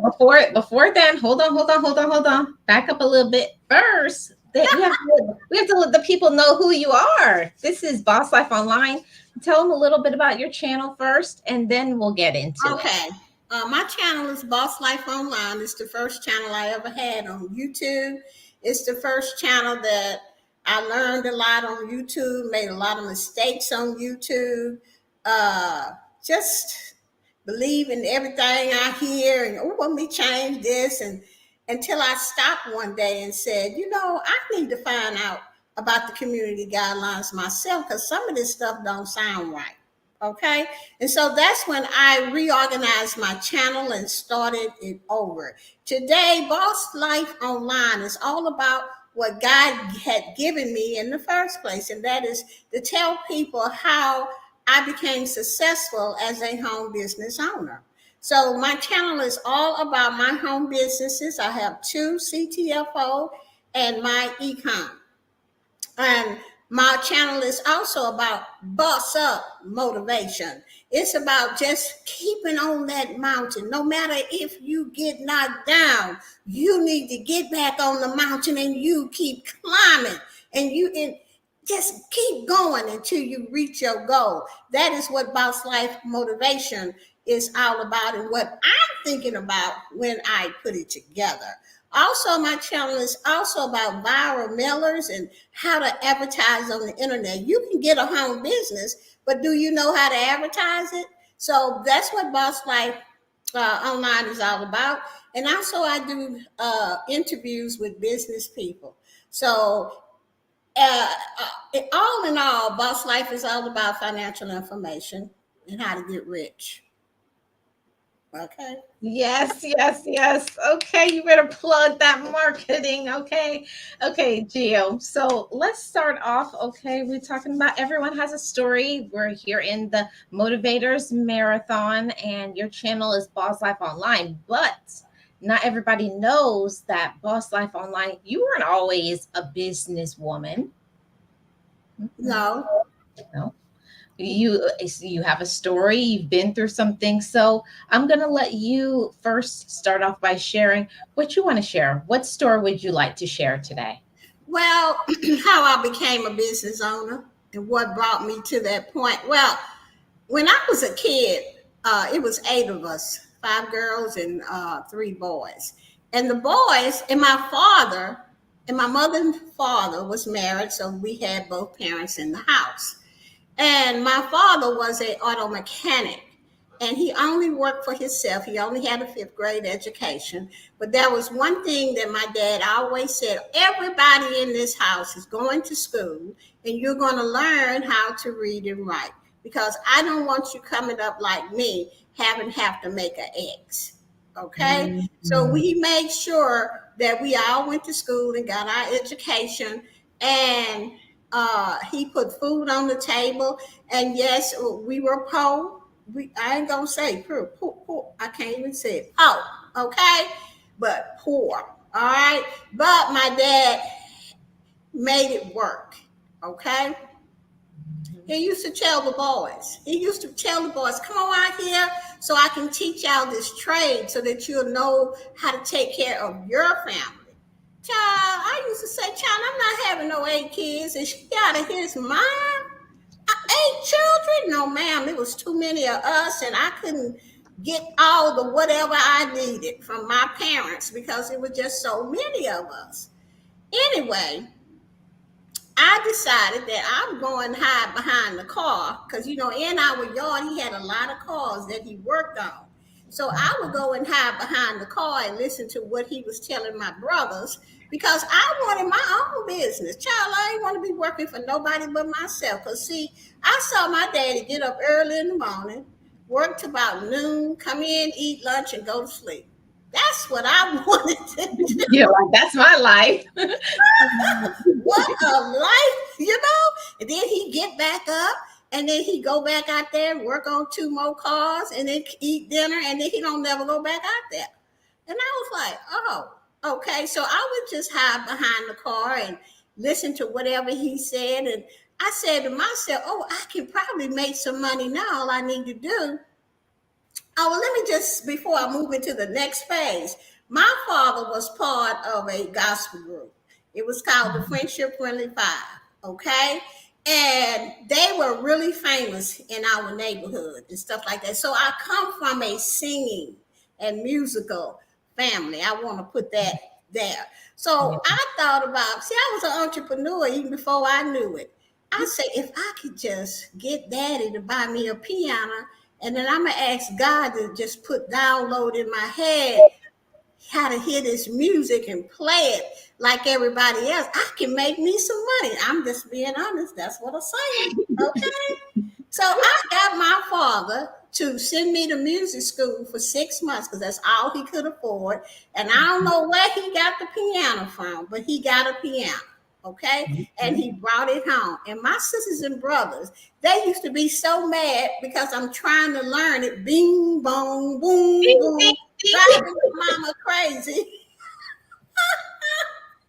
But finally, one day, after 3 months of going to Miss Boyd, who used to hit me on the hand when I hit the wrong number, and I told my dad, I ain't going back to her. I said, I'm just going to wait for God to just send me what I need. And so what happened was, y'all, I was trying to play what other people play. Okay. That's when I figured it out. I am unique. I can't play like everybody else. I can't play all the things that that I want to play. But I can make up my own song. I'm gonna try to make up my own song and write it out. First, I wrote it out. It is, and then I sung the melody to myself over and over. Have faith in God when your pathway is lonely. Have faith. Okay, I sung that over and over for about 2, 3 weeks in my head. And then one day, and I had it written down. My mama used to say, Gio, what are you doing? I say, Mom, I'm trying to play this piano because I'm trying to make some money. Because when you cook them beans and rice, you know I don't like that. I could just go down to Jack's Club right here and buy me a hamburger. She just fell out. She said, well, go ahead on, baby, write that song. Gave me more courage. Okay. And she was always so important in my life to do what I was doing. And I went to the piano maybe about after 3 or 4 weeks of singing that in my head. And I picked out the melody. I could not believe I'd done that. And then I put the bass to it. You couldn't tell me nothing after that because I wrote that whole song that same day. Okay. The same day. Yeah, the same day. It's like I write anything else, you know? And so my dad, he said, who is that playing that piano in that house? I said, it's me. Okay? So I'm just saying, and he came and he said, baby, sing that song. And I sung the song. He made my mama stand there and my other sister, because she sang real good.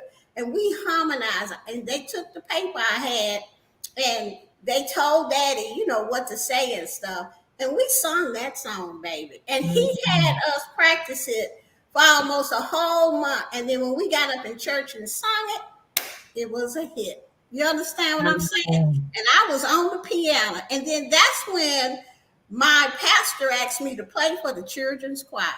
And I was like, I don't know how to play but one song. And then in my head, I heard God telling me, sing the song and go pick out the melody. Just like you did before, you can do this. I'm telling y'all this story because that when I think about how I can't make it, I think about that story. I think about I was only 12 years old. 12 years old. But as time went on and we became pretty famous, in our area, and people would request that song everywhere we go. We could not go to no church without singing that song. As I grew up, and nobody really picked on us in high school because people liked us because they knew we could sing, but we was poor. You know what I'm saying? But my whole family, could sing. And then on down the road, when I was 17, my mom died. That just took a whole nother turn. A whole nother, I don't know who that Geo was. Yes, I do today, I do. She was hurt, okay, afraid, abandoned, because I don't know what happened to my dad. And this is something that I guess I would never know. And every now and then it creeps back up on me. I don't know why he left all of us, the 8 kids. He just left. And he went to California, and me and my sister was 18, Beverly, and I was 17, and we had to raise our siblings. Here I am, and just couldn't believe none of this stuff had happened. And we had buried my mother, but I didn't have any feelings about it, or either I was too scared to have the feelings. I just buried them. And I just walked through life like, oh, she coming back. That was really a dark time in my life.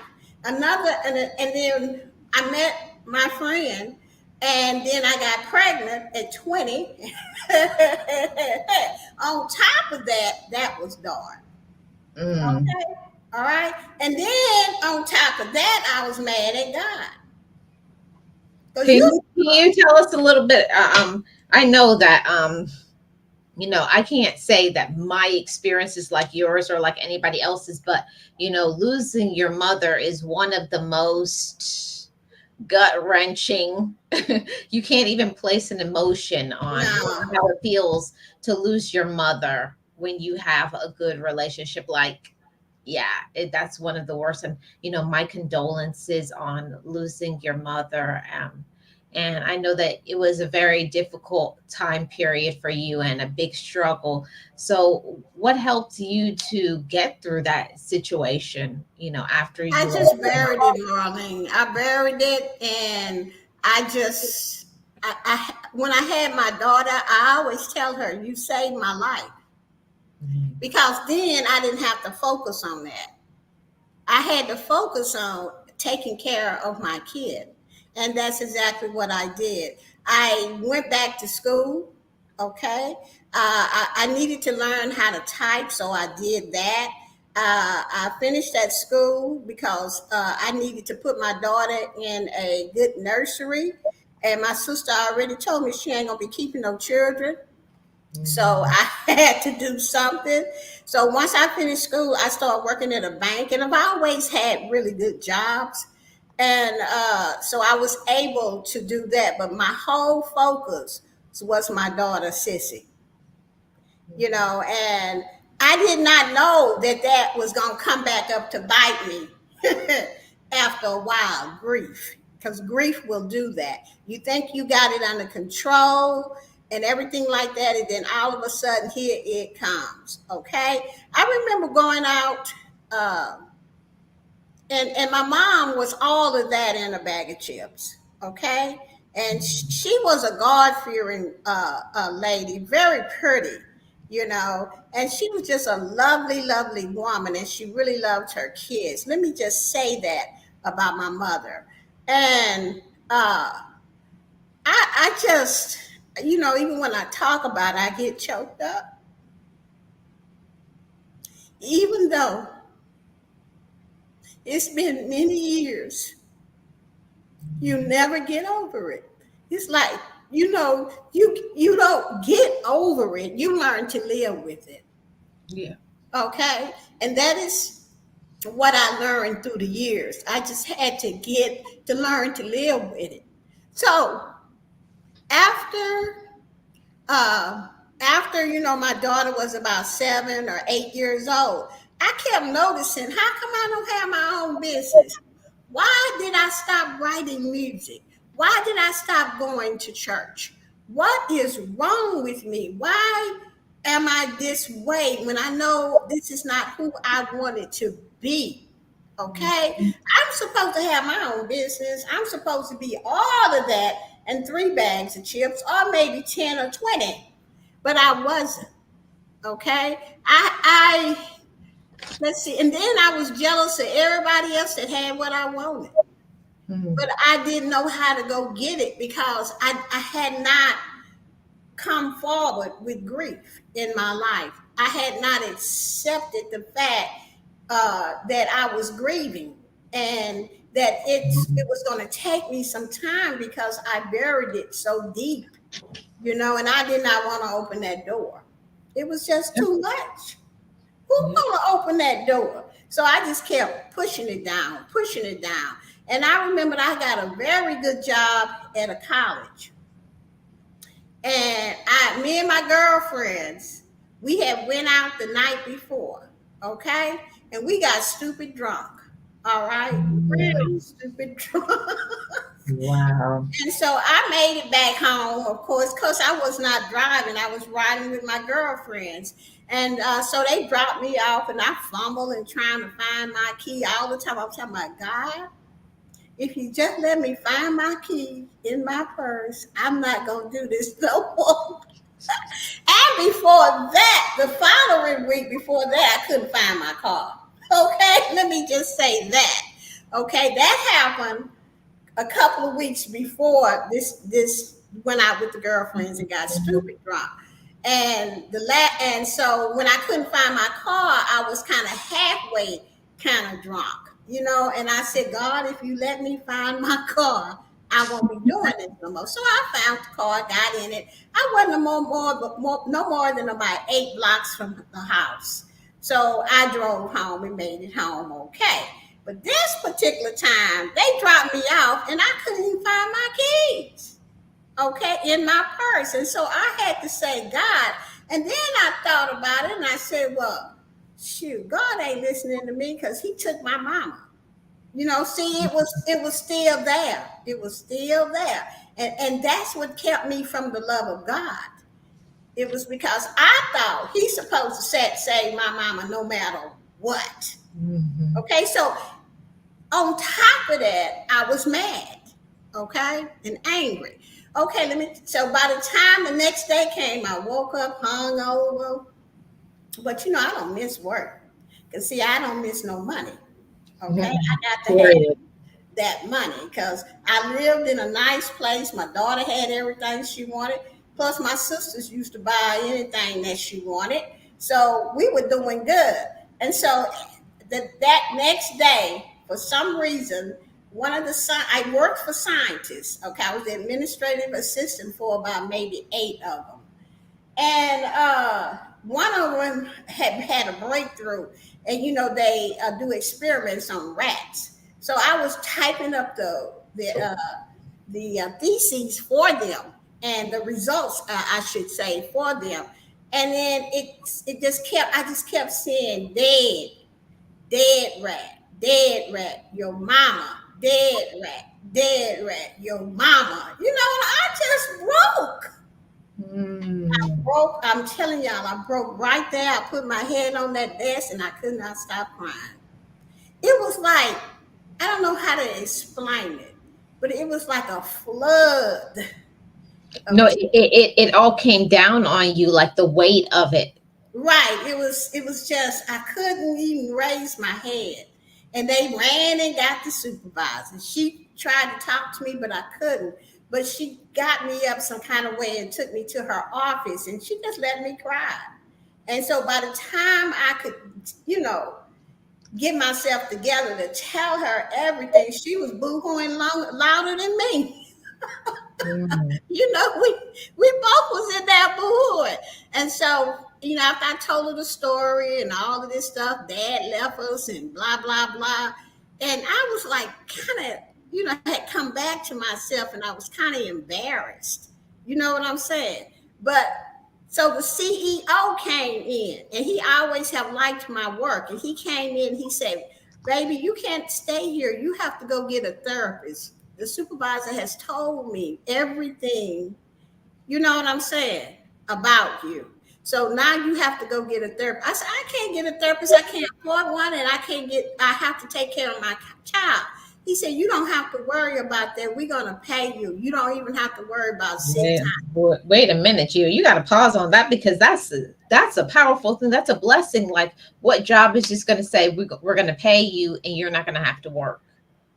I Have know, you and I didn't have to use none of my sick time or PTO time. have you ever thought about how amazing that is, Gina? Yeah, that's why I tell that story, that look at God. And all the time I'm mad at God. But God is such a wonderful, loving God. He didn't even pay me no attention. He just reached down there and picked me up and said, this is what you finna do. And I went and got a therapist I could have just lied, which I was lying when I first went there. Mhm. And she told me, if you don't stop lying, I can't help you. I can't, you're gonna have to just leave. And that's when I started crying. So, ooh, don't put me up. Take me back. I'll tell the truth. And so she gave me homework to do. And I did not want to do that homework. So I went home and I wrote a letter. And she had told me to write this letter, but it was supposed to be about something else. But I wrote, Dear God, Jesus, and the Holy Spirit, help me. I said, if you just help me get up out this dark hole, Mhm. I will do what it is that you put me on this earth to do.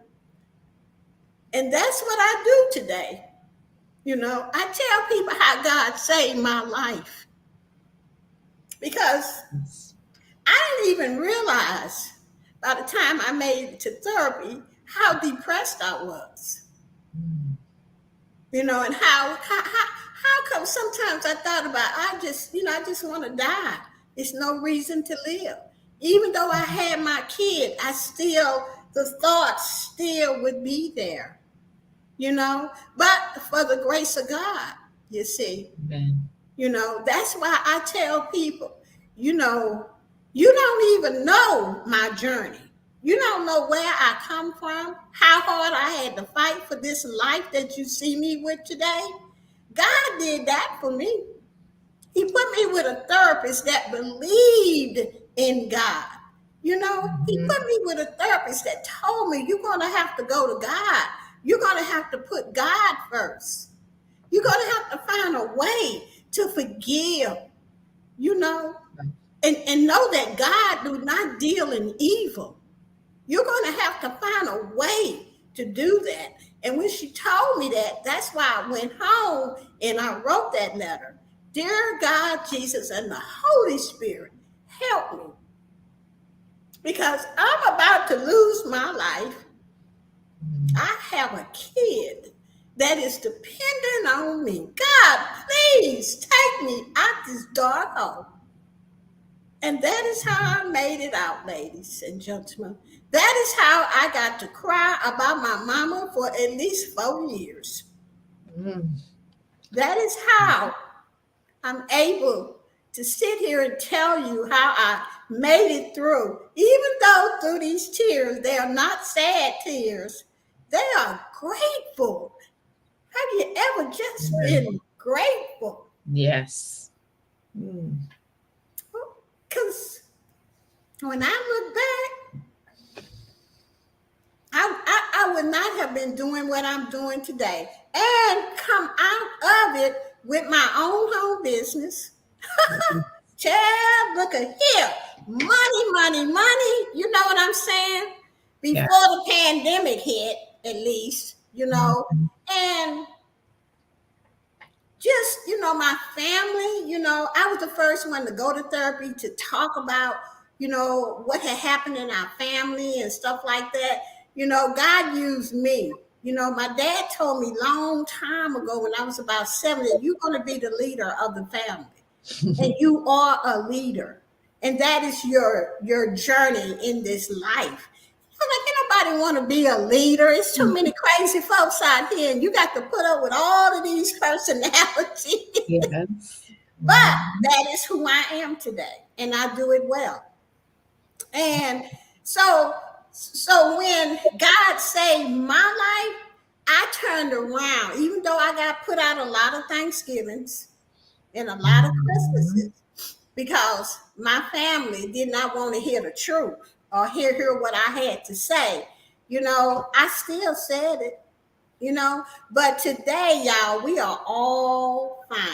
Today, most of us have been to some type of therapy to help us get through abandonment, because that's exactly what it was. That's what it was. And abandonment is no joke. Because what you do and what I did back then was create scenarios that would abandon me. And people would abandon me instead of walking toward me. I created scenarios where they walk away from me because that's the only thing I knew.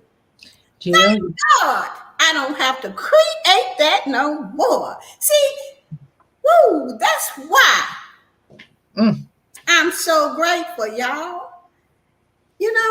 This my last marriage I had was the only marriage I really, really, truly appreciate, because the other ones was about walking back. I mean, walking away from me. But Philip, he walked toward me, and this time I was good enough in my head and thinking healthy enough to say I surrender.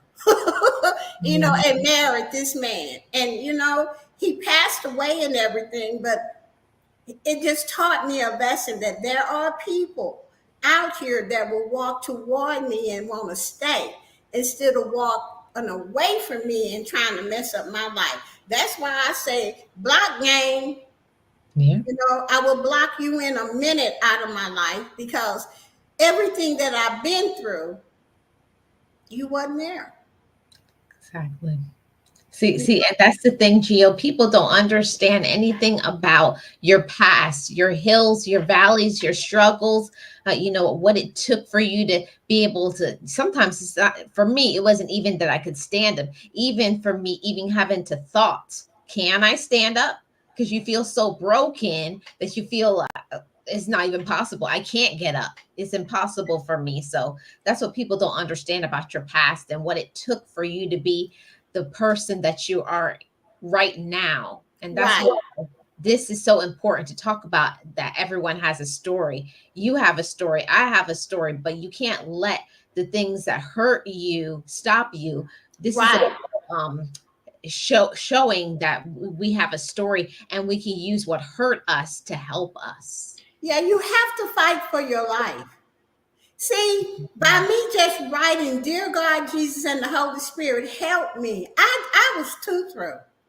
I know I couldn't do it, but I knew what my mama told me. And she told Yeah. all of us kids. She said, when you in the hole, when you in that dark place and you don't know what to do, call on the name of Jesus. And that is exactly what I done. And guess what? Yeah, I didn't even know if I believed. All I said was my therapist said you could do it. So could you just do it for me? And God, like I said, reached down and drug me up out that hole, put my feet on solid ground, and this is the Geo that rose up. And I would tell anybody, you wasn't there in my room that night. You wasn't there to see the love coming from somewhere up in that room. So you can't tell me I'm a miracle. Yeah. I am a miracle that I am still here because the thoughts would come. I don't want to live anymore. How come I can't? I'm sick of these jobs. I'm sick of, this, that. And it was because I would not grieve. Okay? I would not grieve. So don't let grief take you where it almost took me. If someone you need to grieve for 20 years, grieve. If you think so, sometimes I could be looking at TV and it be something that remind me of my mom. I sit there and just say, Lord have mercy, here I go again. You know what I'm saying? But God, but for the grace of God, that's all I can say. I don't care who don't believe me. But because I know what happened in my life, I know where God brought me from. I know when I called on the name of Jesus, my life changed. I could open up that left door where all that pain was, put God in the front, and walk through it. I could open up that left door, open up and put God in the front and say, my mama is dead. She ain't coming back. That is what I had to face. And that was hard. But today, it still is somewhat hard for me. But I know that I don't have to stay there. And sometimes that's why I don't like telling my story, because it's just a hard story to tell. But because God saved me, I needed to do this. And I haven't really had to start telling my story until I came to YouTube. Yeah. No, and guess what? I remember when I told you you need to start sharing some stuff. Remember, I said, Jill, you're a motivation. I said, you're a motivator. And you was like, no, I'm not. You fought me on that. I said, yes, you are, because you sure are motivating me. Well, like I say, nobody knew this about me until I came to YouTube. And then God had to be funny and put me and Marlene together, And so, but I had already knew Marlene had been through something when I first heard her speak. I said, oh, this is where I'm going. This is where I'm going to hang out at. And then for the other part of it, we just met each other and decided that, hey, we need to be friends. But today we're more sisters. Yes. Okay. And I just thank God for her, but I had never told this story. And I believe that's how come I still have tears too. because even though I made it through therapy and I made it, to be successful, I didn't have this platform for years to talk about how I made it. You know what I'm saying? So that's how come I think I still have tears about it too, because it is my mama, and you ain't gonna never get over that. My father died. I cry for him too sometimes, but not as much as for my mom. And then they are also about just being grateful, because I couldn't do this before I met Marlene. You see, I wasn't about to tell you nothing other than how to make some money. But like I said, God has other plans. And you know what? And the funny part that, I say about this is because Gio says that she didn't want to share her story. Well, you all don't know in the background that I didn't want to do this. I didn't want to do this YouTube and motivational speaking and Right. talking about my story. This was not my purpose and my plan. My plan was I was just going to be on here and just be a supporter on YouTube and watch people's videos, leave comments. But one day, God put me in a situation because back in 2007, you used to be able, if somebody made a video, you used to be able to click and then do a video response. And I didn't know in that I became a content creator. I didn't know that. I didn't know you could be, just making a video made you a content creator. But that's how I got into being a content creator. And I share that because sometimes we don't feel that we are good enough for something. We don't feel like Right. we're capable or deserving. And just like I had my mentor, my therapist that helped me to get to start believing in myself, I feel on my platform, I help and support other people, even if they're not content creators, just a supporter of, wanting to have motivation in their life, but also to other content creators, like to encourage each and every one of us, because everyone has a story. Everyone has been through something. Oh, you're unmuted, Gio. Oh yeah, right. And for me, I just never thought that I was going to be on here motivating nobody.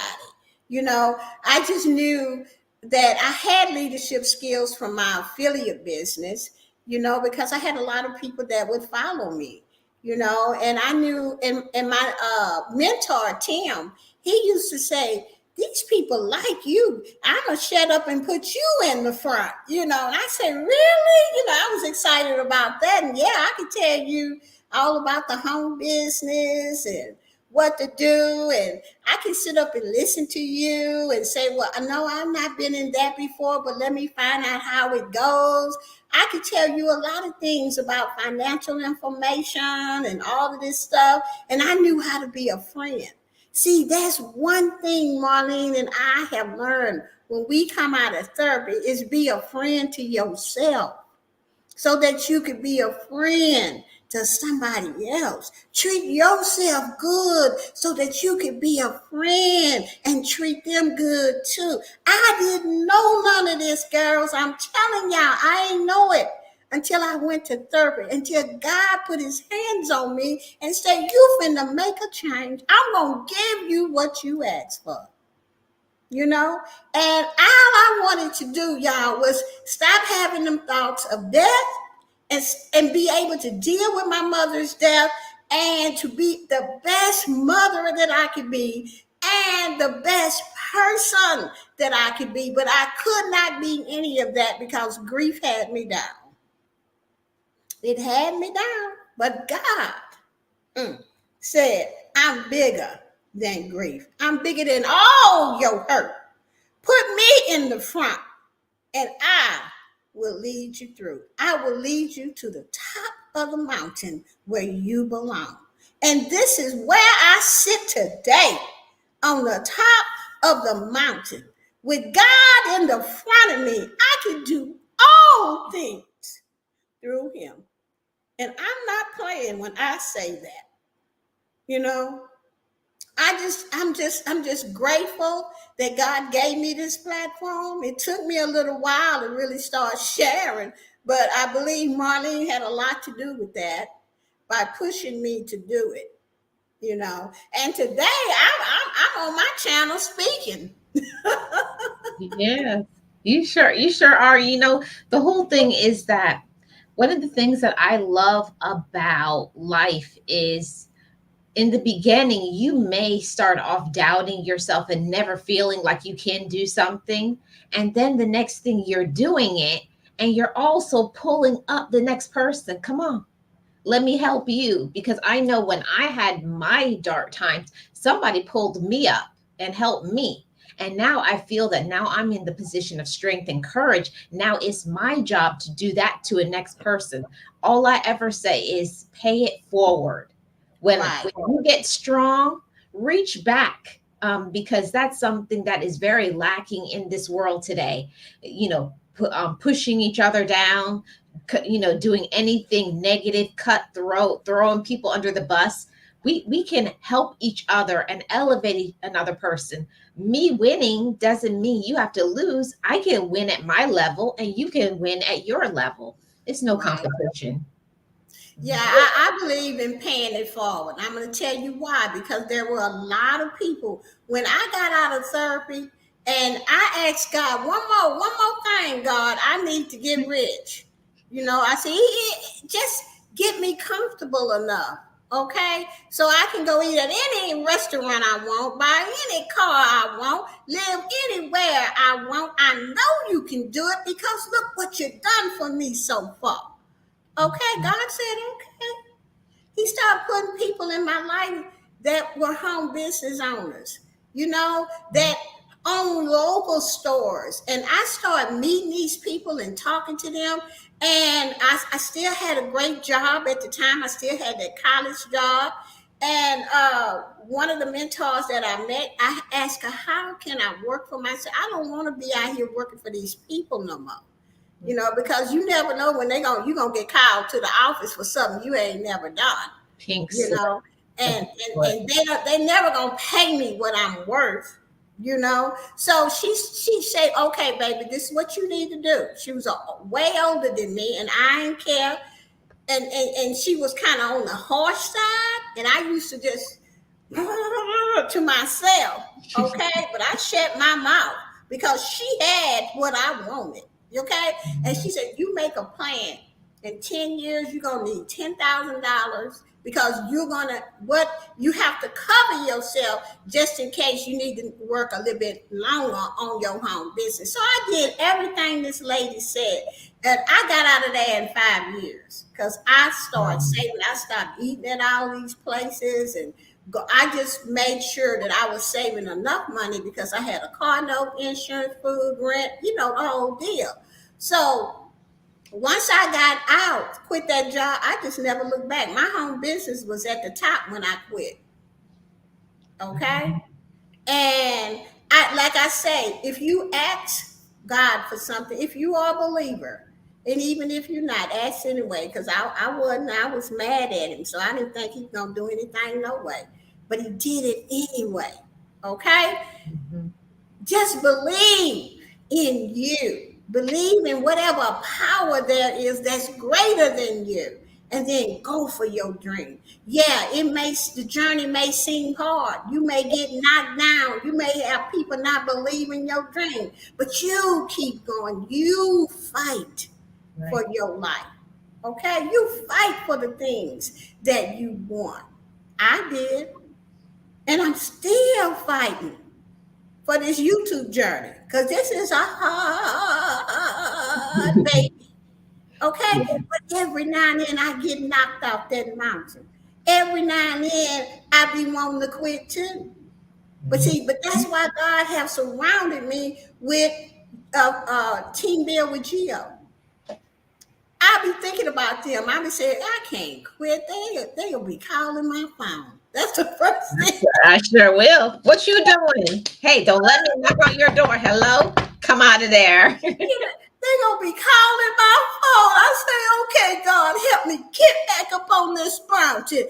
And then, I am truly winning this thing. Okay. It may not be a lot to anybody else, but I'm seeing my channel, Boss Life Online, turn around when I start venturing out to other places and other people, and believing in myself, you know, that I'm going to do this. But see, what I forgot to do is put God first in the front of it. Say, okay, you navigate and I'm going to hide behind you. And then when you make a stop, that's where I'm going to stop and get my blessings. Okay. And that's what I did. And I'm seeing that my channel has turned around.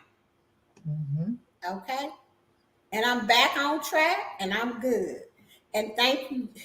And when Marlene asked me to do this, I was like, okay, you know what I'm saying? But every time I do this, I get freer and freer and freer.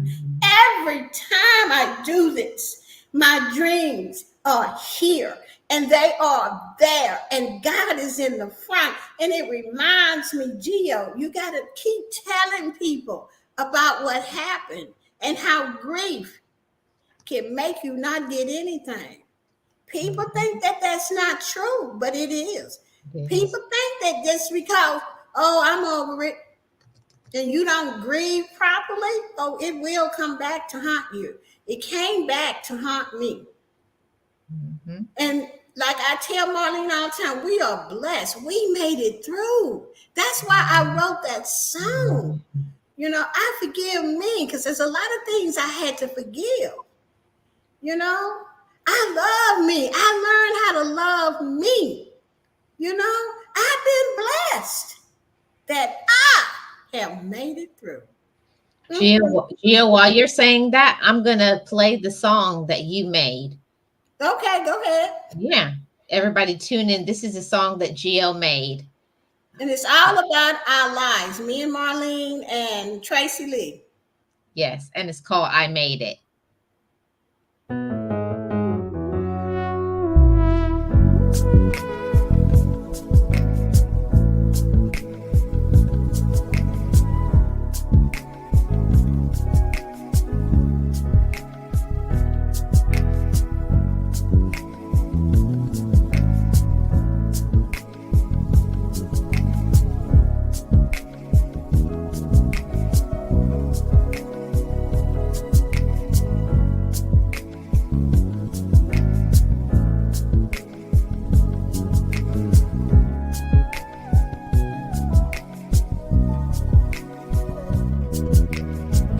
I forgive me.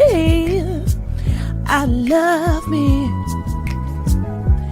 I've been blessed that I have made it through. I'm stronger and worthy.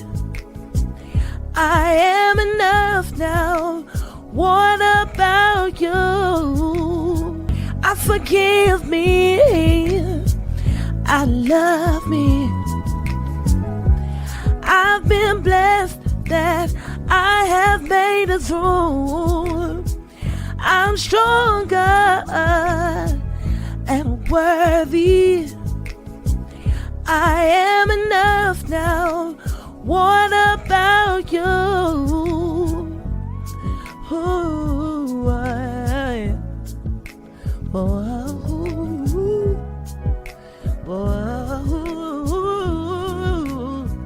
hey, yeah.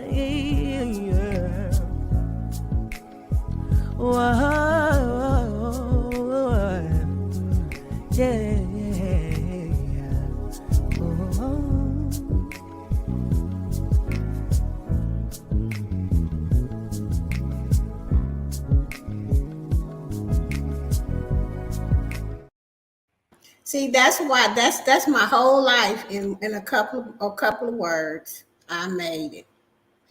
Do you know how many people don't make it? Listen, listen, Gio. When you talk about, when you said, the part that gets me choked up is every time is say I'm stronger and worthy. Right. That thing beats me in my heart every time because there were so many times where I didn't feel I was strong enough or worthy. I understand. That That's pounds me in my that's heart when I every wrote time.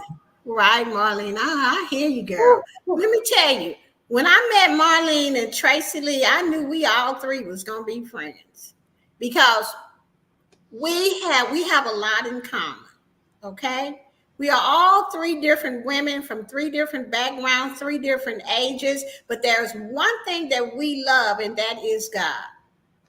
Okay. And God has brought us through.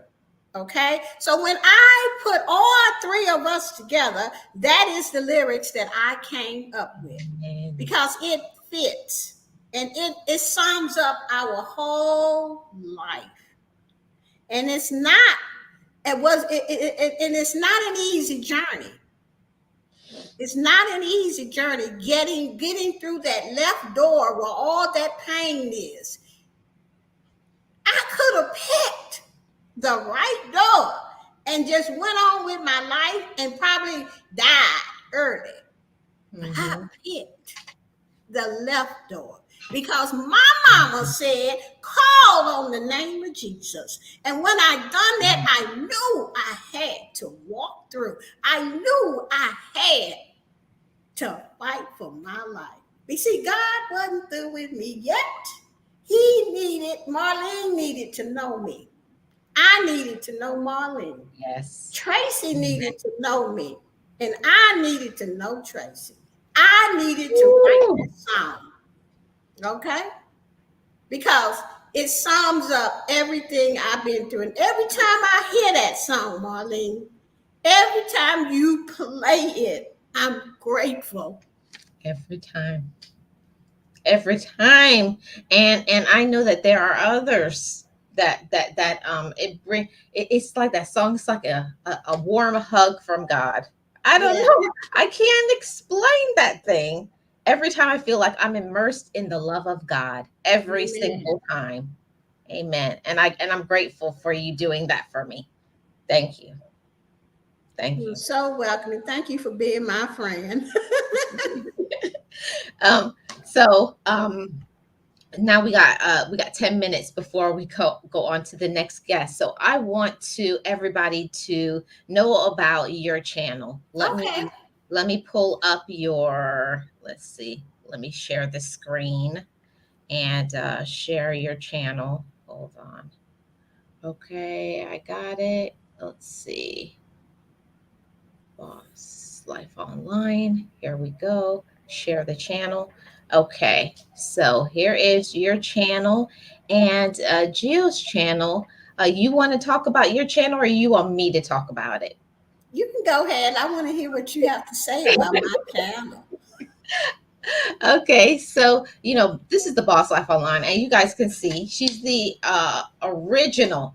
She says the singing, I say the original because there's a lot of imitators and duplicators. She is the original singing affiliate marketer, and you can see she uses viral mailers on how to earn with affiliate programs and home-based businesses. But also, what people don't know about Geo under the umbrella of Geo, she also is a motivator and she puts up boss up motivations. She also does shout outs, what's it called? Big shout outs, where she gives shout outs to her members and her subscribers, I mean.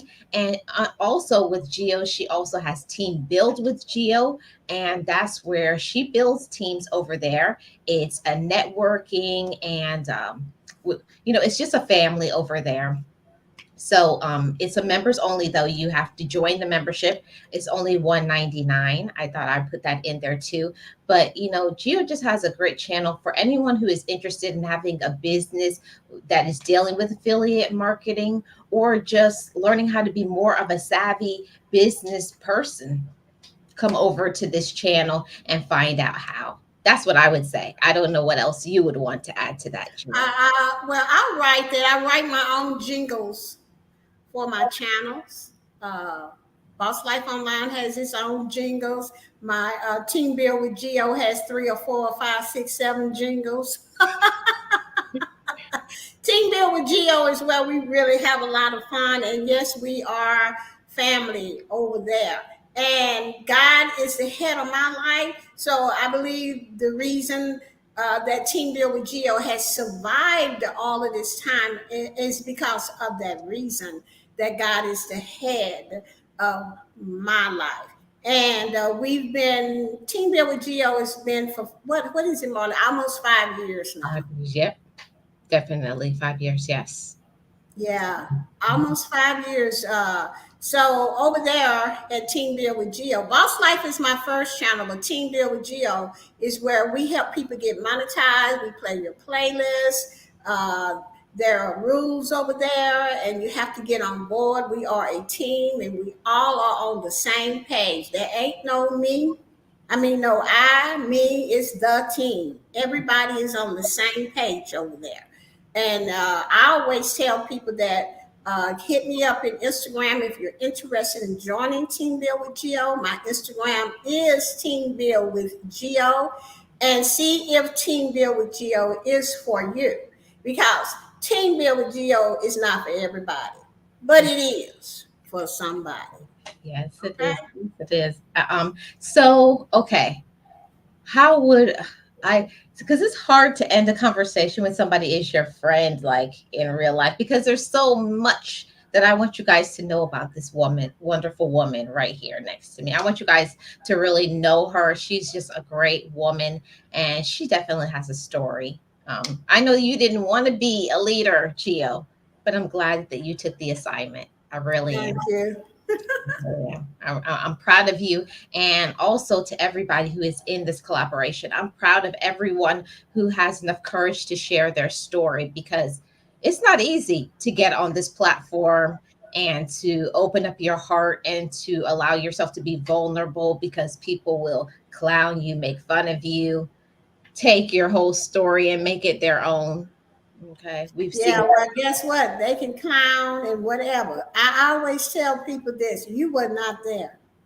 You wasn't in that room with me when I called for help. And did your phone ring? I don't think so. Yeah, Okay, it did. so they can make whatever they want because see, all I know is that I'm going to keep going higher and higher because I believe.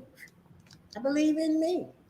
Today, I believe in me, Marlene, whereas before, it was a front. Yeah. You put on the, what do you call it? The plastic smile. And Right. inside you're dying. But this is me, tears and all. This is what you gonna get mostly every time. Yeah, and that's okay. And that's one thing that I'm grateful. Once you work on yourself, you find that it's okay to shed those tears. It's Right. okay to be vulnerable. I don't have to be afraid and scared. It's one of those things that I learned when I went to therapy. When I learned to look at my own self and face myself for the first time, I didn't have to be embarrassed or worried that other people were going to share my story, because I was like, I know that. I know my story. Right. Yeah. Okay. All right. Like what? What? Well, I just want to say, Marlene, I want to thank you for having me on here. And like I said, every time I get to share even a piece of my story, I feel freer and freer from it because stories that you when you are traumatized, it just take a long time to get over it. But what I've learned, like I said, you don't get over it, you learn to live with it. And I am just so glad that I get a chance to share a piece of Geo with you guys because every time I do, I get better and better and freer. If you don't understand freer and freer, share something. Yes, that's true though. Be vulnerable about it. Share it for real and see don't you get free. Yes, that's true, Gio. And that's one of the things about life. And just, I find that, when you level up, you learn maturity, I've learned how to speak to other people. I've learned how to speak to myself. You learn how to treat yourself and to not be embarrassed of my story. I no longer Yes, am going to let my story embarrass me. My story empowers me. that's where I'm coming from. That's the word. I Amen. feel empowered. Amen. So thank you so much, Gio, for coming up and joining me. I really do appreciate you. And you guys, Boss Life Online. Bye Thank bye, everybody. Love you. you guys. Fight Love for you. your life. Yes, hope for your Bye. life, everybody. Thank you, Gio. Amazing conversation with Boss Life Online. As you guys will know, the links is in the chat, also in the description box if she is a new channel to you. And yeah, all of those things. This has been great so far. Next up is going to be my weight loss with Keto Granny, Miss Linda. I put the link in the chat, waiting for you to hit that link and come up. You're welcome now. But in the meantime, waiting for Miss Linda to come up to the panel. I want to say to everybody who has been through something, which I think it's everybody. I think every single person has been through something. Every single person has had difficulties. Every single person has had trials. Everyone has a story. But don't let other people embarrass you. Don't feel ashamed of your story. Don't be ashamed of what you have done or what other people have done to you. Don't let it break you down. Let it strengthen you. You know, my mantra is letting what hurt me help me.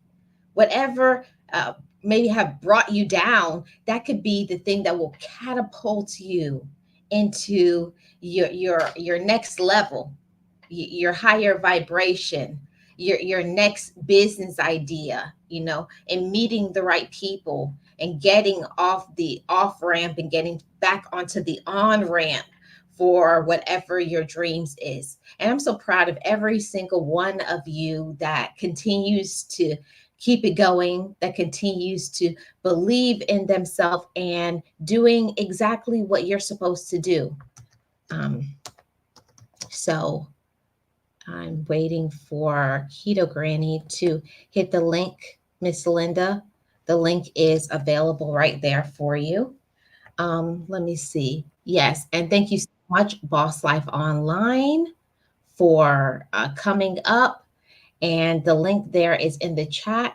We have Miss Linda. I see her here in the background. So before I introduce my keto weight loss, my weight loss with Keto Granny. Let me get the name right.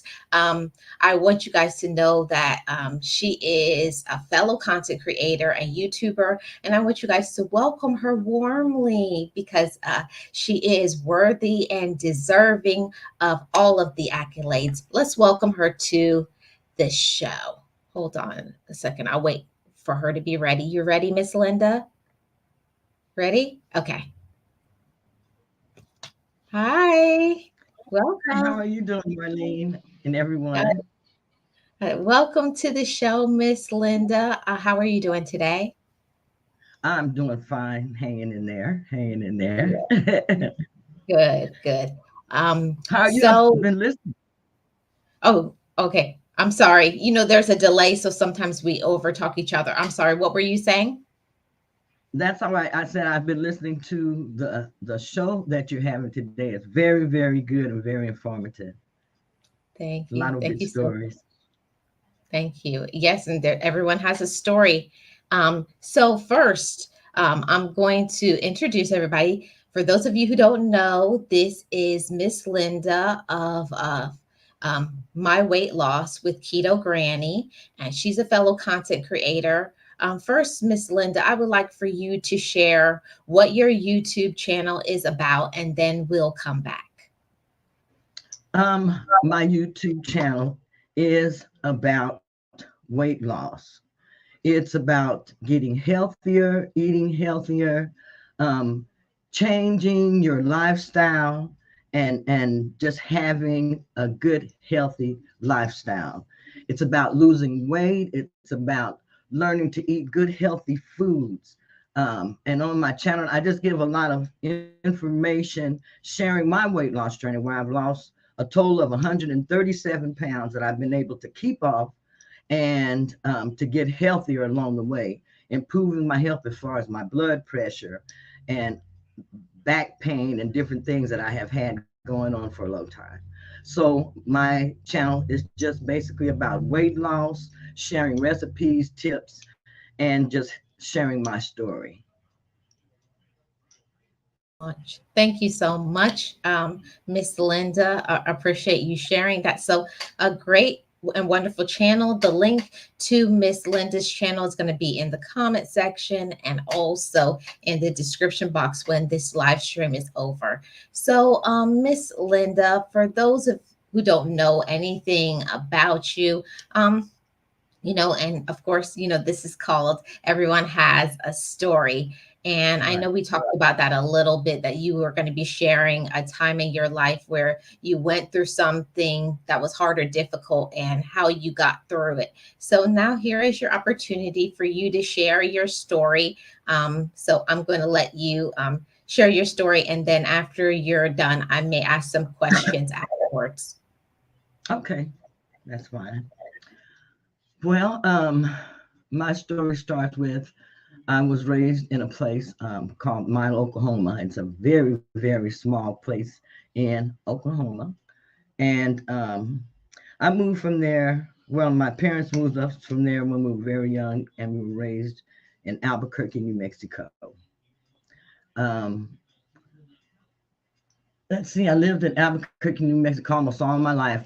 When I got older, like at 17, I graduated. I went back to Oklahoma City because I wanted to find out how it was actually to live around um, people, that I knew and people that were more or less like me. Because where I was raised at, I was mostly raised around a lot of other people, a lot of different races like that.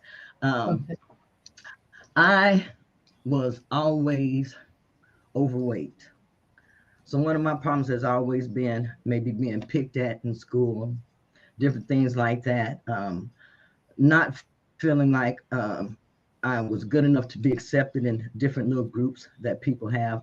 I know that people, you know, um, go through that when they have to face things like that in their life. Someone says that they know where Milo in Oklahoma City is. Oklahoma Yeah. City is. I'm surprised that anybody knows where Milo is. Yeah. That's very good to know. There- There's But always, it's a small world. it's a very, very small world.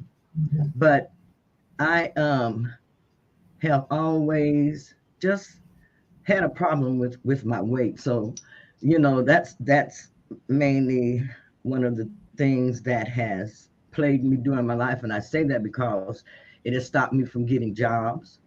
Being overweight has stopped me from getting jobs. And so that can put you in very depressing state of mind when you know that you can't advance because of your size.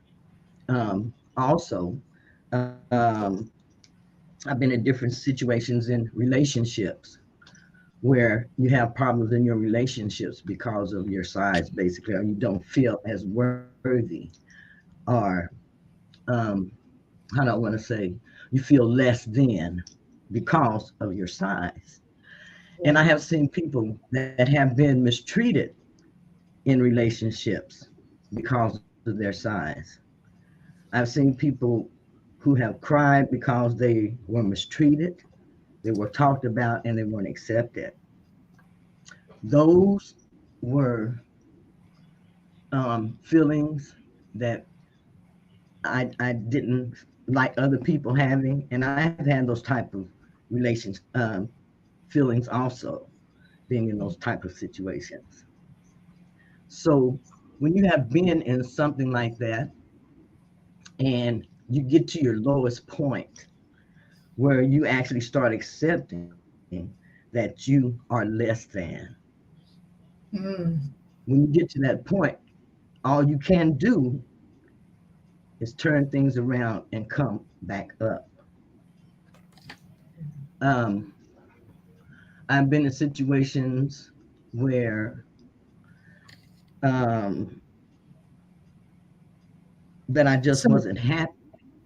so, so, You know, um, so Keto Granny, I wanted to ask you for a second. I'm sorry to interrupt you, but while I have the thought in mind, mhm, I wanted to ask you. So I know that it's a very difficult thing when people could be so mean and bully right. you and make you feel some type of way about yourself. What are some of the things that helped you to push through that, even when you were getting that sort of treatment? The things that helped me push through those type of things were my faith in God. And by having faith in God, it gave me faith in myself. It gave me strength to know that I could overcome anything that I wanted to overcome, no matter what it was, no matter what was standing in my way, or no matter what I had to face. I had came back here from Oklahoma City, and when I got here, I had housing and everything set up. This I'm in Seattle, moving from Oklahoma City to Seattle, and I was taking my mother with me, who was basically she couldn't walk, paraplegic, she couldn't walk or anything like that. So she was in a wheelchair. I had to Okay. leave here like a couple of days ahead of time and get to Seattle, Washington by a certain time for an interview. I arrived in Seattle, Washington about 2 hours late that day. I had to be there before 5 o'clock, and I got there like about 7 or 7:30, driving from Oklahoma City to Seattle, Washington. The next day, I called and told them that I had made it to town and that I wanted to go ahead and come in for my interview, and they told me that it was too late. I didn't have housing or anything. But this is still hard to talk about to this day. Take your time, Miss Linda. Take your time. I had enough money on me to go to a Motel 6. I had two children with me. They were about 7 and 8 years old. Anyway, I rented a room at that Motel 6, and I didn't call my mother, I didn't call my father, my sisters, or my brothers to tell them the situation that I was in. The next day, I got up and I went and I started applying for jobs. I took my kids with me. I went and I started applying for jobs.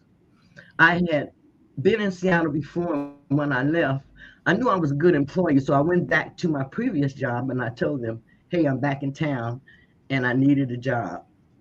They hired me right there on the spot. They paid me Mm. $17 an hour to start. And I was the staffing coordinator for the hospital, staffing the hospital with nurses and, filling spots to run the Mhm. hospital. God was very, very good to me. I had enough money with me to pay for that motel room for about 2 weeks. So I paid for my motel room for 2 weeks. I went and I found some friends that I had and I talked with them. I set them up as far as they helped me with watching my children while I went to work. So I was able to do that. Um, then in 2 weeks, I got my check. And when I got my check, I had made enough to get an apartment. And I went and I applied at an apartment complex that I used to stay in, and they okayed me. At that point, I saw my life go full circle. It had came from the point from when I first went to Seattle many, many years before that. I believe it was in 1999. And I moved in that complex when I first got there. And I ended up moving there again when I went back. And it was like everything came full circle for me at that time. I ended up having the same job. It was like God put me in the same place where I left from. I ended up getting the same job, same position. Um, I was walking from work one day and I passed. I said, God, I need a car. I need a car because I was walking back and forth, catching the bus. And I worked for Novos was the name of the hospital, Novos Mental Health Hospital. I walked down the street that day and I saw an old station wagon and the guy wanted something like about $600 for it. I called him and I told him, I said, "Hey, I have $300 and I really need a car." He came down and he met me and he sold me that car for $300. Wow. Mm, I say favor. That is favor. So I got my first car in Seattle, Washington, $300. From then on, I knew that God was on my side. Everything worked out. I was able to live in Seattle, Washington. I mean, the rent being like 12 and 1300 just when I first landed there. I was able to pay my rent by myself. I was able to put my kids in school, get them through school. Um, I was able to open my own business. I opened a nursing agency where I was able to hire people and send them out to work for hospitals in Seattle, Washington. And I did that for about a year and a half or almost 2 years. So I know that God is good. He will get you through anything in your life. I moved back here to Oklahoma City, and I only came up here to visit. People talked me in the stand, and I tell you, they gave me everything. They furnished my house. We looked at a house. We hadn't even decided if we wanted the house, and I came back to look at it one more time and show my sister. The landlord was here, and he says, "No, I want you to have it. I was going to call you and tell you." So I said, "Well, if I can get my money back for my ticket from the airline, we'll pay you for this house and we'll stay here in Oklahoma." We were able to get a refund on our tickets in a few hours. We gave him the money for the house. We were able to move in. We had no furniture, no furniture. The people who told us to say, said, "Why go back to Seattle? You can stay here." Because to me, we had just moved in with my daughter. So us being independent, we're so used to being on our own. So Right. when we kind of came here, like I said, they brought us furniture. People bought us TV sets, mattresses. They bought us groceries. Everything. It was just like God gave us everything we needed to stay here. So that's where I am now. So Wow. that's my story. Wow. Now I got God is goosebumps always all over. good things. And like I say, I give him the glory all the time. I try to read my Bible on a daily basis. Just give God all the glory because God is so, so, so good. Yes, yes, Miss Linda. I agree. And now I am so grateful for your testament, and and you're just so strong, Miss Linda, because I look at your channel, you're just going doing your Thank you. exercise, doing your thing, but you have a story. Other people who Yeah, will look at you and uh, they see you, continuing to go on, they don't know about your story. People just look at you and say, look how strong you are, but they don't know that about you, Miss Linda. that's right. That's right. Everybody has a story. Everybody has a story. And Mhm. so, you said that you lost a total of 100 pounds. Less 137 total. My biggest that I was weighing in was at 368 pounds. Today I weigh 237 pounds, 237.8.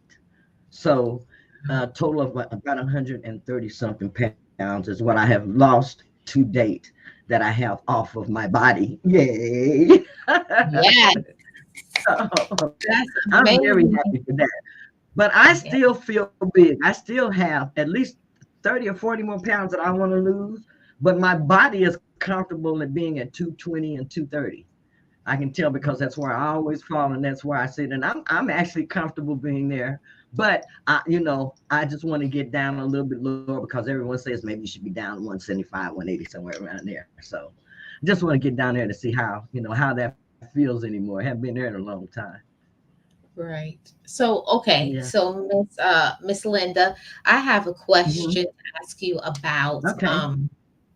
Your channel is about, you know, the keto. You know, so can you tell Right. us a little bit about that, since that's what your Hmm. channel is about, and what helped for you to be able to have the loss that you had? Can you share some Um, about what is keto to begin with, and then tell them a little bit about? okay. The ketogenic diet is a diet where you will be lowering your carbohydrate intake. You want to lower your carbohydrate intake on the ketogenic diet. That's what you want to focus on. A lot of people think that you want to focus on eating fat. That is not what you focus on. You focus on lowering your carbohydrate intake and your macros. You want to eat something like 70% worth of fat. Now I'll explain what I mean when I 70% worth of fat, maybe about 20% worth of what is it? The protein, and then 5, 10, 20% worth of carbs. The best way to do the ketogenic diet is to keep your carbohydrate intake as low as possible. Some people say 100 carbohydrates. For me, I have to keep my carbohydrate intake 20 carbs or lower in order for me to really see any results on the ketogenic diet. Okay. On the ketogenic diet, you'll be eating a lot of vegetables, is what I eat. I eat mainly a lot of vegetables. And then the next thing that I eat a lot of is my protein. And I really just try to avoid carbohydrates, as much as possible on the ketogenic diet. And by you doing that, you're lowering your insulin level. And if you keep your insulin level low, then you will burn body fat as long as you don't replace it with too much fat on your plate. So that's Wow. the basic way that the ketogenic diet works. And once you get that concept in your head, it's really easy for a person to do it. At least I feel it is. Yeah, I'm so proud of you. You're getting a lot of congratulations, Miss Linda, in the chat. A Thank lot you, of everyone. Thank you. Thank you. Thank you. yeah, But yeah. We're so proud of you. I know that that's not an easy thing to stick to that. right, that's what a lot of people say. But I guess for me, I found it easy because I was able to learn to start making my foods. I started learning how to shop in the grocery store, like shopping the outer aisles where they got the Whole Foods and all that different Yeah. kind of stuff, and then going down to certain aisles to get your fruits and vegetables, and stuff like that. But once you learn the foods that you enjoy and that you like to eat, you can really do the keto diet very, very easily. And if you want to have some sweets or some carbs, you can work those into your diet and still be successful. Okay. Yeah. Hmm. Wow. I think that's the thing, is that most people don't understand how you can fit those carbs into your diet. It's about a lifestyle. Basically, Right. you're saying, right, Linda. Right. It has to be a lifestyle change. That was my problem before. I looked at everything as a way of dieting. I'm on a diet. I'm on this diet or that diet. And I had to stop looking at everything as a diet and start actually just make it a lifestyle change. And if you fall off, just get up and start again. And I fell off many, many, many times. But the trick is just getting up and keeping on going. Just get up, keep on going, and eventually you're gonna get the hang of it, and you're gonna start seeing those healthy benefits, and you're gonna want to keep doing it. Yeah. And Hmm. that's the thing. I think the exciting thing about it is when you start losing, you start looking at yourself and going, I look good. That's right. That's right. Look, I look good. No, no, no, no, no. Yeah, you do, you do, and that Yeah. makes you feel good when you can actually start saying that about yourself that you look good. And that's what I want. The message I want to get to women. I am be 69 years old in about 2 months, but you can look and you can feel as good as you want to, but you got to put a little bit of work into it, and it's worth it. You are worth it. Just remember that you are worth it. Yes, you're worth it. So, Mhm. with all that being said, for next, all we have left to do is talk about your amazing channel. So, I'm going to share your channel up here. Let Okay. me share the screen. Hold on a second. See, share the screen. And here we go. We have, let's see. Hmm. Where is it? Okay, I think I gotta pull this down. There it is. Keto Granny. So is that sharing? I think it is. Okay, it is. Yes, Okay. ma'am. So this is my weight loss journey with Keto Granny. Would you like to me to share something about your channel, or do you want to talk about your channel? I'd like for you to share. Let you go ahead and Okay. share about Okay, the channel. so my weight loss with Keto Granny, one of my favorite things about my weight loss with Keto Granny is what she shared. I think it's in one of your favorite videos or your most popular ones. It's, let me see if I can find it right here. And it's this one, the one that Miss Linda made, my carnivore diet update meals. I'm eating carnivore. That one, I think the thing about keto that I like that Miss Linda shares is when we see like it can really happen, seeing recipes and you start saying, oh, I could do that. Oh, I could That's eat right. that.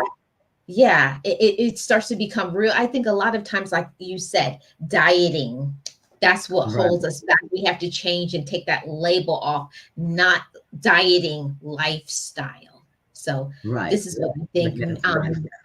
Keto Granny has helped me to start like unlearning those bad behaviors. And I want to read a little bit about your about section before I let you go, Miss Linda. Okay. And she says her channel is this is my weight loss and life journey. I have weighed over 350 pounds. I'm on this journey to get healthier. I share my results of dieting, exercise, and changes your body will experience before starting any weight loss plan. Of course, check with your doctor. I'm not a doctor. I share what works for me and the foods I eat.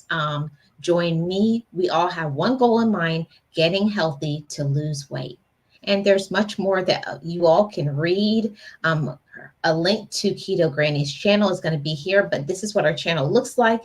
Head over there and see how it can happen for you. Okay, everybody? Okay. Thank you, Marlene, for having me. No Thank you problem. so much. Pleasure. Bye-bye. Bye bye. Thank you. Bye, everyone. Bye. Thank you for coming. Okay. Awesome, awesome, awesome. We are rocking here on Everyone Has a Story.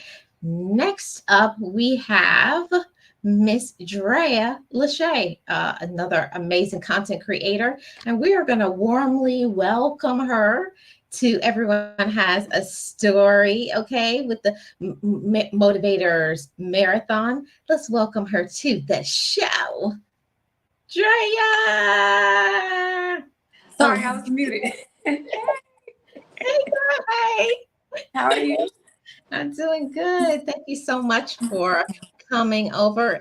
Welcome to Everyone Has a Story. Thanks. Yes, Thanks yes, for having me. you're welcome. So, for those who don't know anything about you, and let's first off, we have to stop calling her Drea Lasha.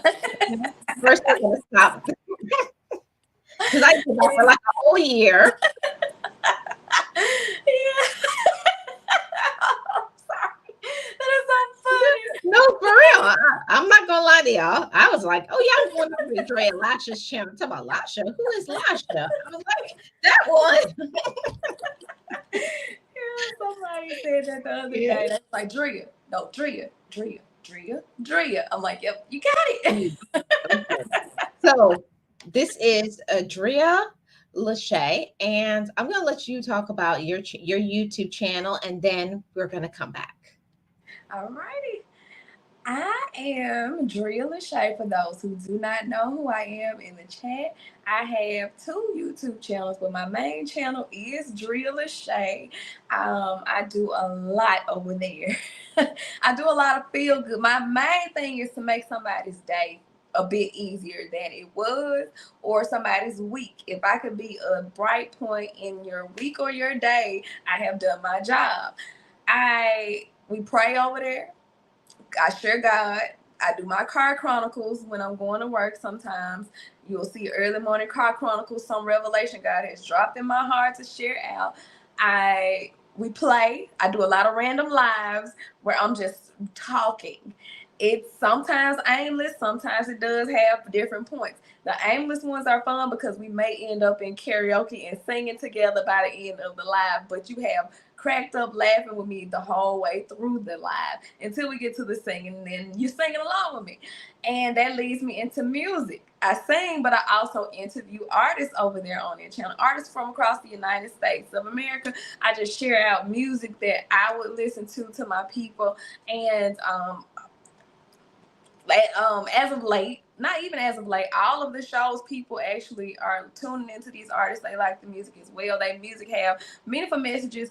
What else we do? We laugh, we cry. I share transparent emotions. I think this, in a way, YouTube is kind of like therapy on their channel for me, because I'm able to show that, yes, I'm this bright, bubbly personality and everything that I just told y'all about my channel, but I also have my down spots. And I was like, everybody don't share their downside. Like, you see the glitz and glam on social media, you get the snapshots of the good moments. And then when you find out people are going through, you're like, dang, what happened? I thought you were so happy. So I share the cry. So we cry together. We have done group huddles on my channel about, okay, let's get in here. What are we going to do to feel better? This is how I'm feeling. I'm letting this emotion ride. So now let's talk about how to get over this emotion. And what else? We laugh, we play, we cry, we pray. I said we pray. Yeah, all that. I'm just a bundle of Drea in one. So that's the gist of my channel. The second channel is working out, and it's a lazy natural. I won't talk much about it, but it is the lazy natural for people who sometimes feel like working out, sometimes you don't. Sometimes you feel like doing your hair, sometimes you don't. That's still what that channel is for. Again, it's relatable like my main channel. I like to touch people who have gone through things, have gotten through things, or who will go through some of the things. Because life is like it's an everlasting cycle. Some people, if they haven't gone through what you're going through, they will. If they have gone through what you're going through, they've gotten over it. And it could be in a way that I've gotten over it. I just share my testimony. I want people to be able to relate, feel all the feelings that they're supposed to feel, natural feelings, and feel normal about it. That's all. Awesome, awesome, awesome. Yes, and I'm here, and we're here for all of it. We're here for all of it, Dre. Like, I love all of it. So welcome to the Everyone Has a Story. So, you know why I invited you over here, to share a story. We're going to have a conversation about a period of time in your life where, you went through something and how you got through it. So, I'm going to let you share your story. I may come in, with some questions as you share. Okay. So I will start by giving a little synopsis of the younger Dree. And I thought about, I was like, what am I going to talk about? And every time I come back to just share your story, just share your story. So oops, I'm so sorry. Can you still hear me? Okay. So I think of my life as this is going to be a weird, scenario, not even a scenario. I haven't been able to find my words, but think about the video games when they disintegrate, they falling off a cliff, or they run into trouble and they just disintegrate and then they come back. That's basically how my life has been. I've been counted out. I have been pushed aside. I have been looked over. I have been in situations that could have broken me, and somehow, and I'll share my somehow how I come back in little pixels, and I'm just walking where I left off at. And that somehow has been God. It's like I disintegrate. I'm like, I come into struggles, and then I always pop back up. And so I want to share a main struggle that I share on my channel like that.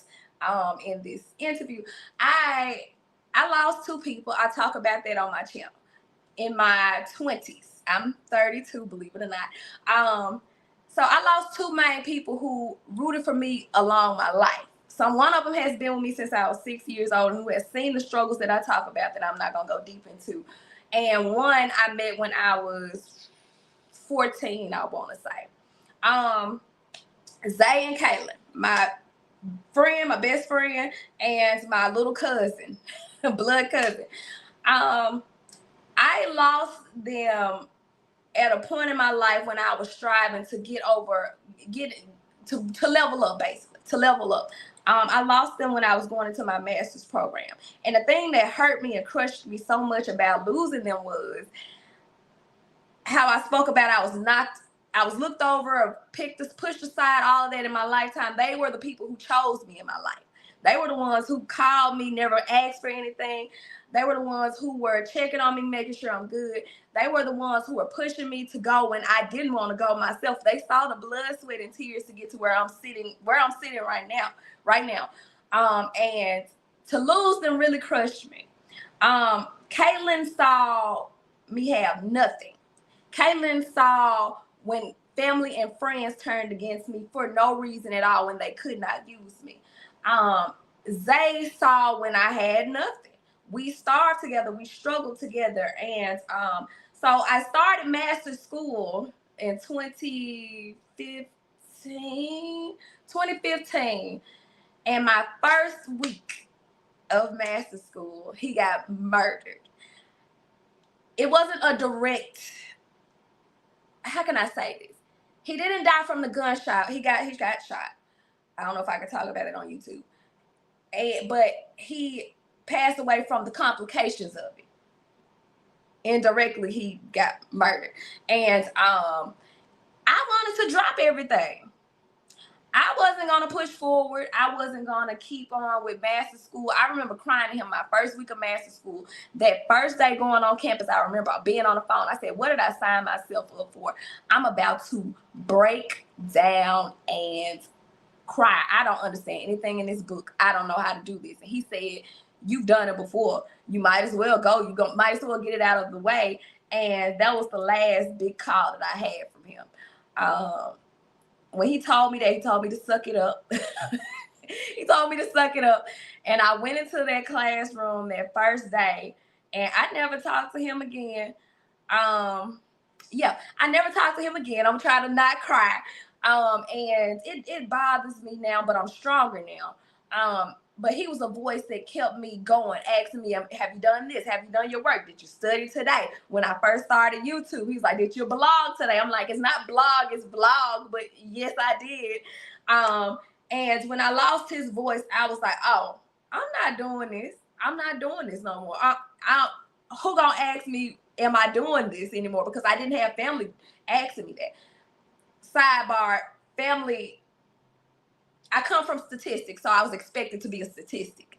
And when I decided to go to school and I stepped outside of that realm of being a statistic, nobody was rooting for me. So that's why I said Kaylin and Zay were my two people. So I wasn't expected to be where I was even in master's school. I got laughed at. I shared that on my testimonies. That's another thing I do on my channel for my podcast, where I was laughed at by family. Until they couldn't laugh no more, until they saw what God was doing. So when he left, I was like, I don't have that person pushing me. Nobody else was calling me, pushing me. He was my reasoning why. And Kaylin was as well. She was still here though. And I would cry to her so about him. And I said, I want to quit. And she always used to be like, he wouldn't want you to quit. He wants you to keep pushing. Don't you drop everything that you're doing. Keep going. You got this. And when he died, she stepped in a big way. So I would go on campus, but sometimes she would come on campus with me. She would stay in like the tiger den eating lunch or whatever, or she'll go to my class with me. And it pushed me through math. When I say God placed her there, now that I'm thinking about it, I never said it out loud.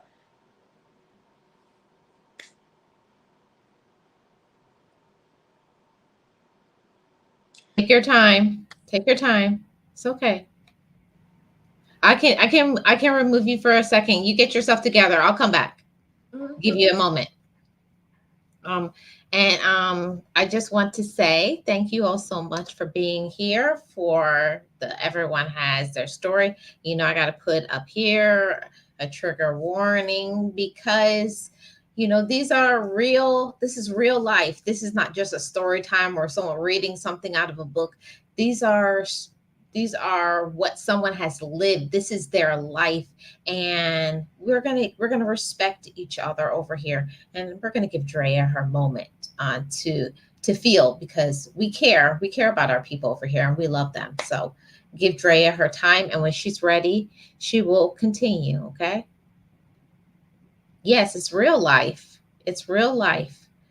And God gives us who and what we need.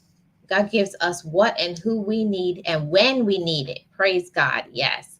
Real stories. Real stories. Yeah. So we're proud of you. Drea says she's good. So let's continue. So sorry. Oh, you don't have to Just be saying sorry it out about loud. nothing. You don't have to be Yeah, sorry about nothing. saying it out loud, God placed her there to push me through when I wanted to quit. He put, we talk about him being so strategic, and a lot of these things I don't talk about, because I, like when Zay passed, I would talk to her about him. When she passed, I'm like, who do I talk to about her? So he placed her there to drag me by my ankle through graduate school. And as soon as I was about to graduate, 2 months before I was about to graduate, she passed. Mm-hmm. So he passed the beginning of graduate school. In 2 months, when I she was like, I can't wait for your graduation. We planned this, everything. She passed away. And I found strength in her passing away more than I had from when Zay passed away. The reason why is because all I could hear was, every time I thought about quitting, it was easy for me to want to drop it when he passed away. But when I thought about quitting when she passed, even though I was tore up when she passed, I kept hearing her say, nope. Every time the thought formed in my head, I heard, nope, nope, nope, in her voice. And I'm like, I can't quit. This is painful, but she is not going to, I can't quit. I want to quit, but I can't even say it out of my mouth because she's not going to let me, even though she's not here. And I found my strength in, she was such a powerful voice in my life, that her voice was everlasting and it was audible even when her physical body was not here. So God placed her strategically to put a stamp in my head to remind me that no matter what happens, you got to keep pushing through. She drugged me through when Zay passed away, and then she drugged me through when she passed away too. And I saw counseling. I did see because I saw counseling. Another sidebar. Who you choose as a counselor, pray over your counselors before you choose them. It really matters, because I got counseling when he passed away. It wasn't a good match. I dropped it. I reached out. I did reach out for help again when she passed away. I told my professor, look, I've lost somebody else. I want to quit. I'm just letting you know that right now while I'm proceeding in your classroom. I want to quit. And me even reaching out to them, they was like, well, we're not going to let you do this. Take all the time you need. If you need to do work at home, do the work at home. But you're not going to quit. You're about to graduate master's school. And so I was like, that was Kayla's way, and God strategically placed her in my mind, strategically placed the right professors. You said what? I just said amen. Yep. Yeah, amen. Placing the right professors in my life, and I found strength in reaching out for help and asking. And then when I got counseling, it worked for me. And then also just God, period. God has been always been he's been everlasting. Yes. That's been his name in my life for my whole life. I didn't tell little Drea stories, so we'll be here a whole another hour. But more than an hour. But in that case, he did pull me through, and I found strength in him. I have cried out to him, and it humbled me too. I haven't told that side of my story. It humbled me to know that I'm going to go through some tough stuff. People talk about them going through tough stuff all the time, and I used to be on the outside looking in until I started getting those hard hits, and I'm like, oh, stuff does happen.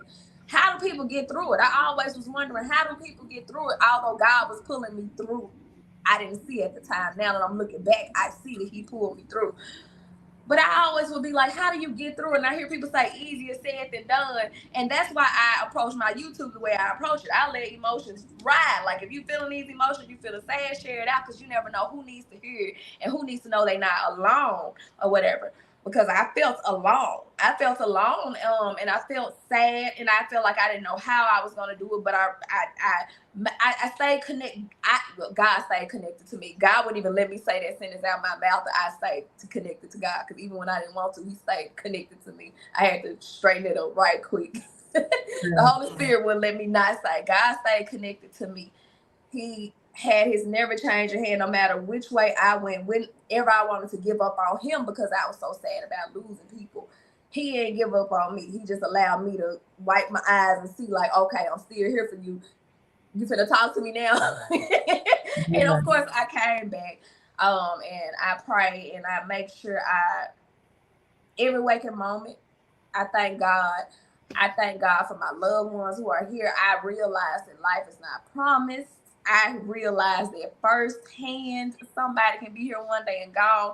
And so it makes me more thankful for life. It makes me even thankful for my trials that I go through because it shows me how strong God is, not how strong I am. Because if it's up to me, I would be in a fetal position, not doing anything. Exactly. Exactly. So, I want to ask you a little bit of a supplement questions. I know that, from, your losses, and you had two of them, and I'm sure that you had many other trials because you're not going to share every single thing, but, these things were very, pivotal in how you were feeling and coping in your life. So, when you felt that way, and I don't know if you felt that way, I'm just asking, but when I felt that way and I was in such a dark space and I felt like the most important people to me now are gone, what do I do? Did you ever feel like there were like certain people that came in and said something to you at the exact moment you needed it? Because the crazy part about it is when you're talking about your story, Drea, I'm telling you, you sound like me because I always have said it's wonderful if you have, when people say, "Oh, my family and family is everything," and for me, I roll my eyes. I was like, and flip my hair, child. You can keep that because I didn't want it. When they were toxic. Now some of my family relationships are better, but at the time when you have relationships with family and you can't deal with them or they don't deal with you or they're toxic using or all of the above, I have you ever had times where because I know I have, that came from God.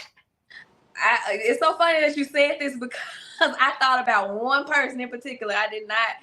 My brain did not stutter, none of that. Small synopsis of this person. I met her when I was in fifth grade. It's when I had moved into another town in Memphis, and I knew nobody at the school. I got to give this synopsis because it would not give her justice. I always say first impressions last a lifetime. Be careful of how you make people feel because they will always remember it. I went to this school. Nobody would talk to me because I was the new girl.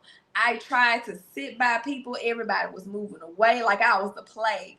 And I remember her looking at me and she said, "You want to come sit with me and my sister?" And I came and sat with them. I was so uncomfortable and awkward, but I never forgot that. Fast forward in my 20s, we found each other on Facebook when I had Facebook. And I never said anything to her, and somehow we were friends on Instagram. And I ended up writing her. I said, nope, rewind. She wrote me when Zay passed away. She saw me going through online, and she wrote me, and I said, "Can I tell you something?" I said, "I remember you from when you were so nice to me when nobody else was." And I said, "It's so funny that you are reaching back out to me, helping me in our 20s." I said, "I don't know if you remember this story, but I remember it." And I told her, "Your first impression lasted me my whole life." I met her when I was in fifth grade. And we weren't close. She just reached out. She got me through. She reminded me. She said, "What are some things that you would do when you're feeling? What would Zay say if you're feeling this way? What would Zay if you're feeling this way? What would Zay say if blah blah blah?" And she got me through that a lot too. I forgot about that part. And then when Kaylin passed away, she did it again. She just came out of no. I'm saying I have not talked to this girl since they passed away. He passed away 2018. Caitlin passed away 2020. 2 years. She came right back. I was like, who? What? God, what are you doing? Every single time. And it just brings me back to when I first met her and I needed somebody because I didn't know anybody. And she just reached out to me and told me, hey, you can come with us. It made me feel so not by myself anymore.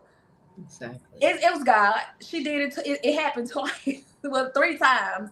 But yeah, it was God putting her in my path to help me out, make me feel like I'm not. Let me know, not make me feel like. Let me know I wasn't by myself. Yes, and I feel like for me that like the goodness of God, like it's not that God has to do these things to make our life pleasant. He got all these things that he's working on, but yeah, he cares about how we are feeling. And for me, that always makes me feel some type of way. I get choked up when I start thinking about how good God is, that he loves us enough to care about when we are broken in our spirit. Oof, that's something good about God. Amen. I'm telling you, God is so good. Yes. So Miss Drea, you shared your story and all of those things. So for you, your motivation in getting through it was God being there and pulling you through it. Mm-hmm. Yeah, it was good. Well, that's amazing. And I know that it was so hard for you to talk about. I know that. I know. And we are truly grateful for you in trusting us to be on this app. And we appreciate you. Our condolences are with you. And know that we love you. We care for you. We're here for you. We're supportive. So anytime, reach out. Okay. And I mean that. And I say that to all the people that I connect with here. I mean that. I have real life, like the people that I've met here on YouTube, they have become my family because I'm not going to cry Mm-hmm. because not all of us have that at home. Yeah. Yeah, that resonates with me because I didn't, kicking it with the roots. I bring her up all the time for a reason. I met her once ever in my life. Here I go. Here I go. I met her once ever in my life. And when I had a YouTube, she didn't have a YouTube. And she used to write me saying she wanted to start one. And I said, y'all are going to be great on there. I think y'all, because I met them. I knew that they would be good. Um, I said, it's hard. She was asking me, how is it? And I said, it's hard. I said, none of my family pushes me. I look on their stuff. They push everybody that are not even related. I ask them to share stuff. Nobody helps me. And I met, she first of all brought me into this community. And second of all, y'all accepted me and pushed my stuff out more than I had been trying to get it pushed out for years within 1 year. Yeah. God accelerated that when I met y'all. I met y'all when I was supposed to. And yeah, I know how that feels because I had no help. I had none. And I wanted to give up. I gave up YouTube a couple of times. And Shanti was kicking it with the rooks. She's like, don't, nope. Not this time. Yeah. And that's the good part about life is that you never know where your help is going to come from, because I believe 100% that God uses certain people to reach out to you when you need it, to call you when you need it, to just say something out of the blue, something kind that you need to hear. So all of those things, all that positive energy and vibes going to you at this time and at all times. So now we only have 10 minutes left. So now it's over. You can relax on you. You ain't got to talk about nothing no more. You can chill, relax, start sipping your drink or whatever you want to do. I'm just going to share your channel here, up here, so that everybody can see your channel, Drea. Hold on. Let me go to this. and change it to, let's see. Okay, it should be this one right here. Pull that up. All right, now I can share the channel. Mhm. Right here. Okay, so here is Drea's channel, everybody. Miss Drea, not Lasha, y'all. Remember, everybody. You heard it. It's not Lasha. Do not go to her channel and say hi, Lasha. Okay, it's not Lasha. Okay, we fixed that. Okay, Uh-huh. I fixed that for you.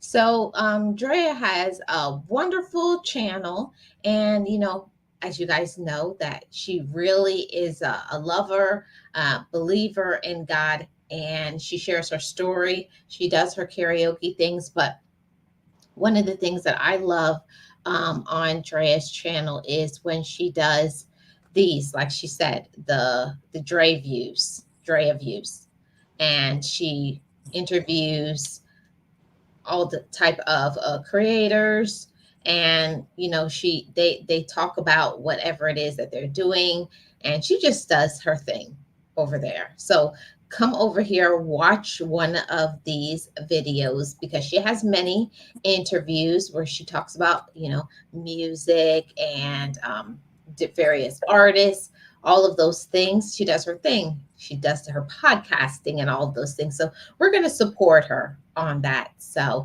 come over here, watch a video. But before I go, I'm going to read this about her about section. She says, God is life and love. We laugh, we pray, we cry, we play. Join me if you love God, life, and laughter. So all those things. We love all those things. So I know my community will support you. So thank you so much, Drea. Really appreciate you and sharing your story. It's been wonderful. Thank you for having me, Marlene. Thank you. Oh, yeah. Thank you. Bye bye. Awesome. Awesome.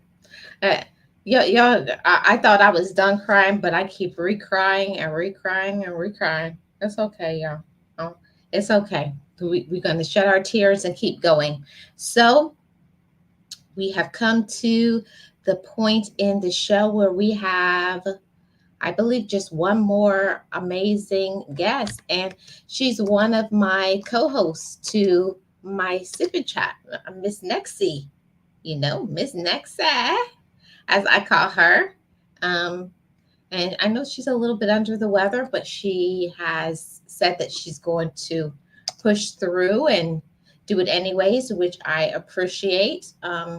She's going to do it in a podcast format where her camera is going to be off, but we're going to be supportive of her, sharing her story and talking about what she wants to talk about. So, Miss Nexie, the link is there in the chat. Hi, Winsome. How are you doing? Welcome in. Good evening to you. Appreciate you being here. Thank you so much. If you have not already, please hit the like. And everybody in the chat, please hit the like. So, Miss Nexie is not a content creator, but she is a supporter of me and other amazing content creators.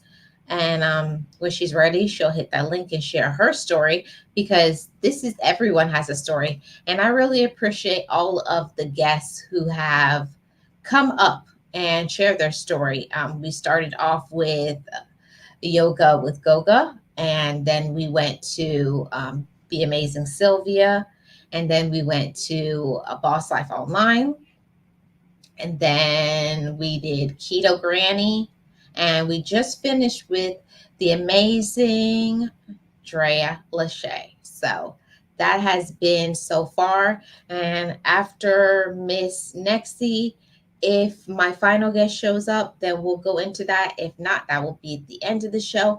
But yeah, it's all those things. So Miss Nexie, the link is there in the chat for you um, to hit that link and come and share your story, Miss Nexie. Appreciate everybody who is here and supportive of this I have to tell y'all that it was very nerve wracking. This was very nerve wracking to share, to do this, because it meant me opening up and talking about some of the things that I have been through. Because when another awesome motivator shares their story, then I share a little bit about mine. So you guys have to bear with me. This is the first of the series of Everyone Has Their Story. There's going to be another one coming up soon, but it's going to be from, it's not going to be content creators. I think I'm going to do it from a different type of audience. So it's going to be interesting as well. So you have to tune in for that one. So I also want to say, while we're waiting for Miss Nexie, I'm definitely going to share a little bit more about, I feel led to share a little bit more about something that I went through. You know, in talking about Everyone Has a Story, I feel like somebody needs to hear this. When, as Boss Life Online says, when I was in the tunnel. When I was in the tunnel and I didn't feel good about me, I had very low self esteem. Okay. Very low self esteem, very depressed, very sad, had an eating disorder. And I had made many attempts. When I say many, I mean many. And it was on the last attempt.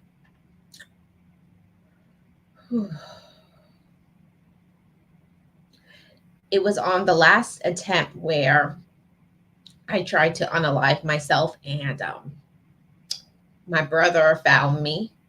I had taken several pills, and I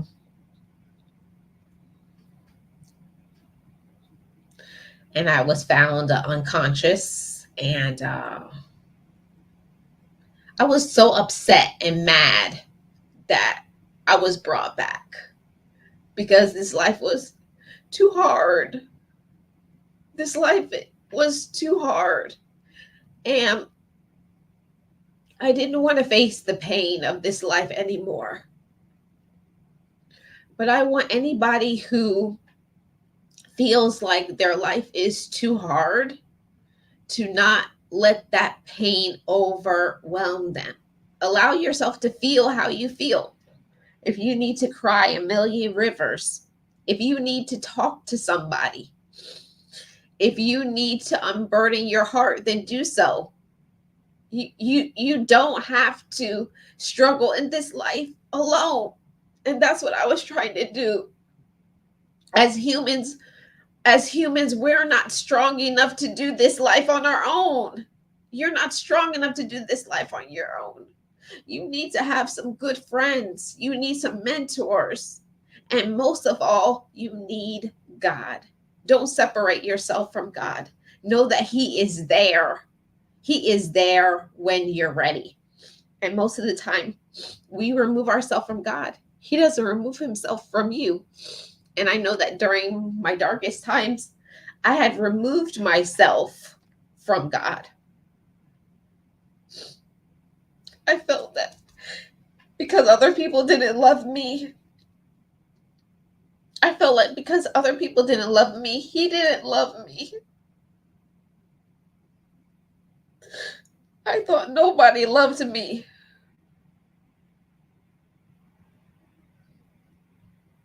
I thought nobody loved me. I felt I had no purpose. I had no purpose. I had no reason. I didn't want to be here anymore. I said, life is too hard. Life is too hard. It's too hard, God. It's too hard. It's too hard without your mother. It's too hard without your father, without your brother, without your child. It's hard.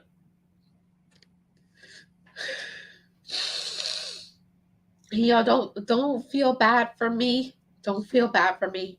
I have to cry and get this out because it's good for me. I have to share my story. I have to share this because I know that there is somebody who have tried to unalive themselves. There is somebody that tried to essay themselves because they feel that they have no meaning. But you have a meaning and you have value. It doesn't matter if other people don't see your value. God told me to tell you, He brought me back. He brought me back to let you all know that you all have value. Don't give up on your value.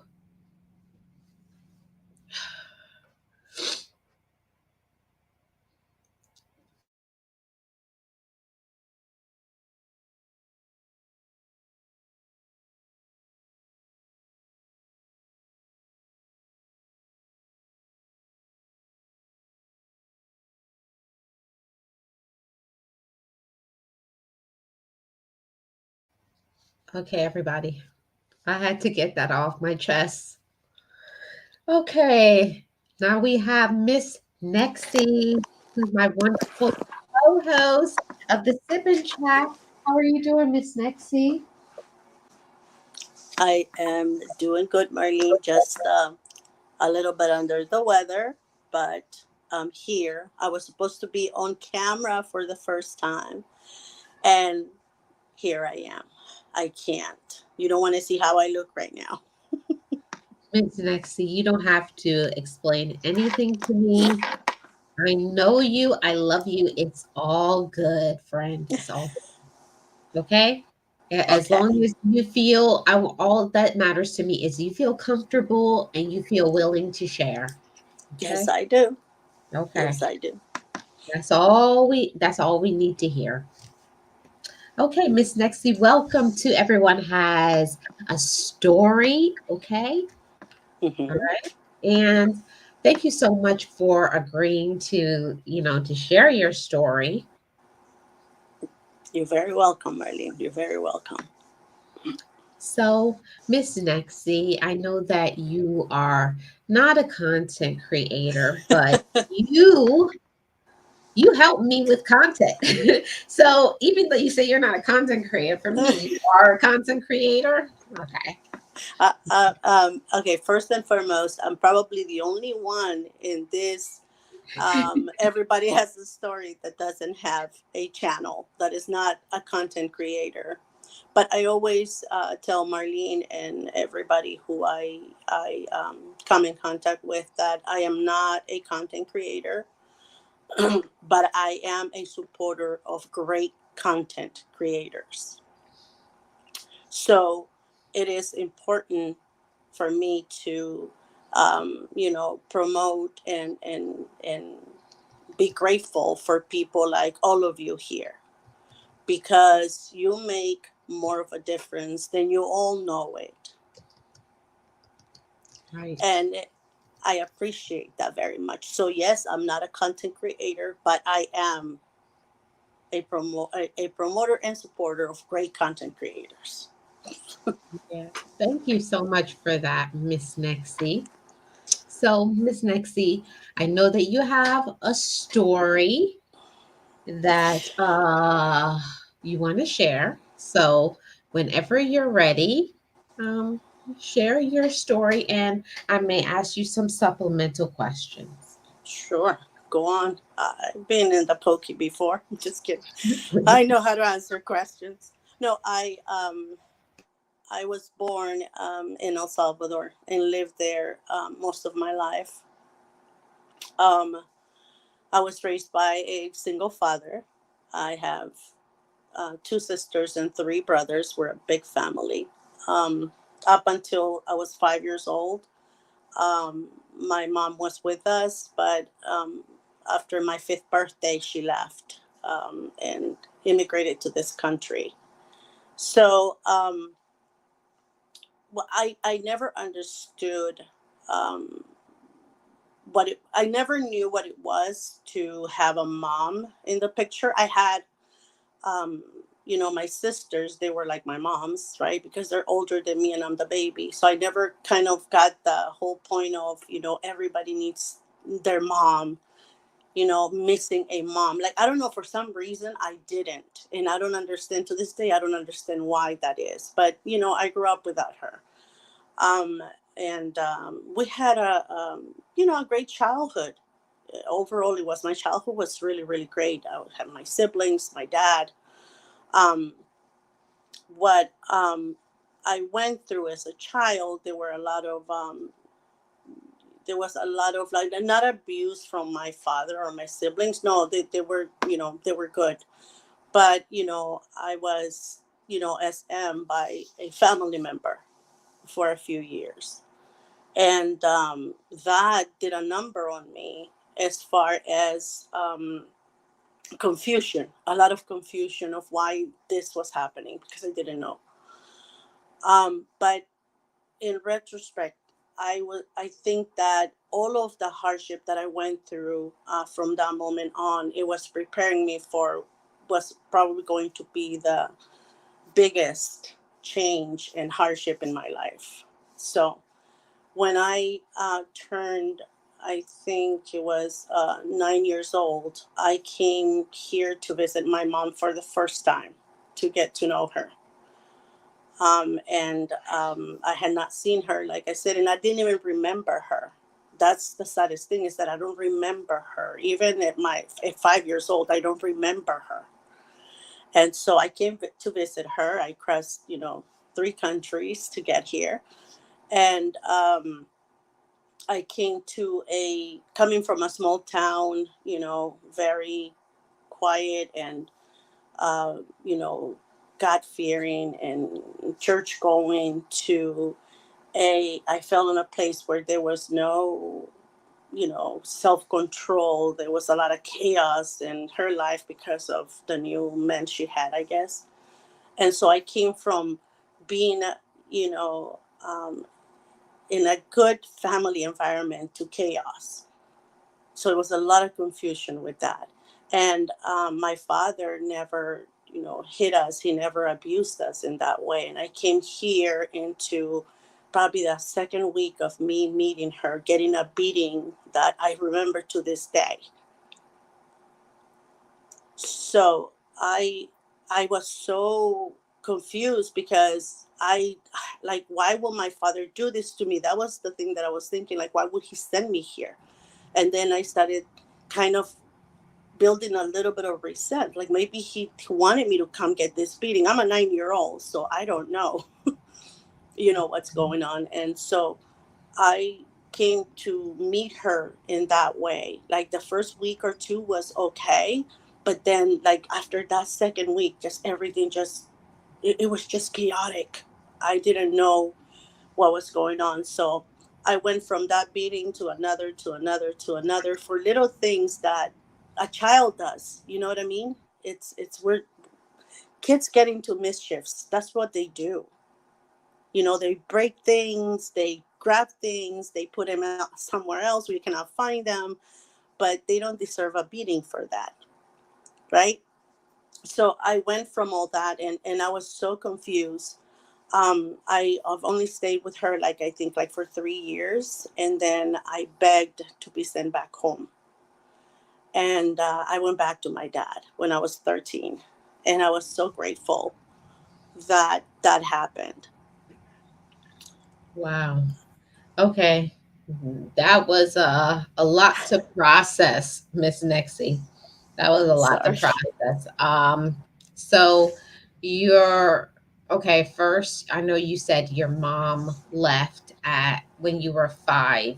Was there Hmm. there was no like conversation like I'm leaving and going to the United States, or how did you find out that your mom was gone? I think my sisters told me when I was old enough to understand that, she had left to come here. But the thing, Marlene, is that I don't even remember her raising me. That's the whole point, is that I don't remember any interactions with my mom. I Okay. don't. I don't know if I blocked them, or I don't know if, because my sister was the one in charge of all of us. My mom was always out and about doing something because she owned a small business. So Mhm. she was always out and about. So I was raised by my sisters, my older sister to be exact. So I don't remember me having any conversations or, interactions, or putting be put to bed by her. Nothing. I don't remember any of that. Wow. Yeah, right. Whew, that's a lot to process. So, and you said you didn't know her. So was there something, was there like a void that you felt by not having your mother there? I think I became very,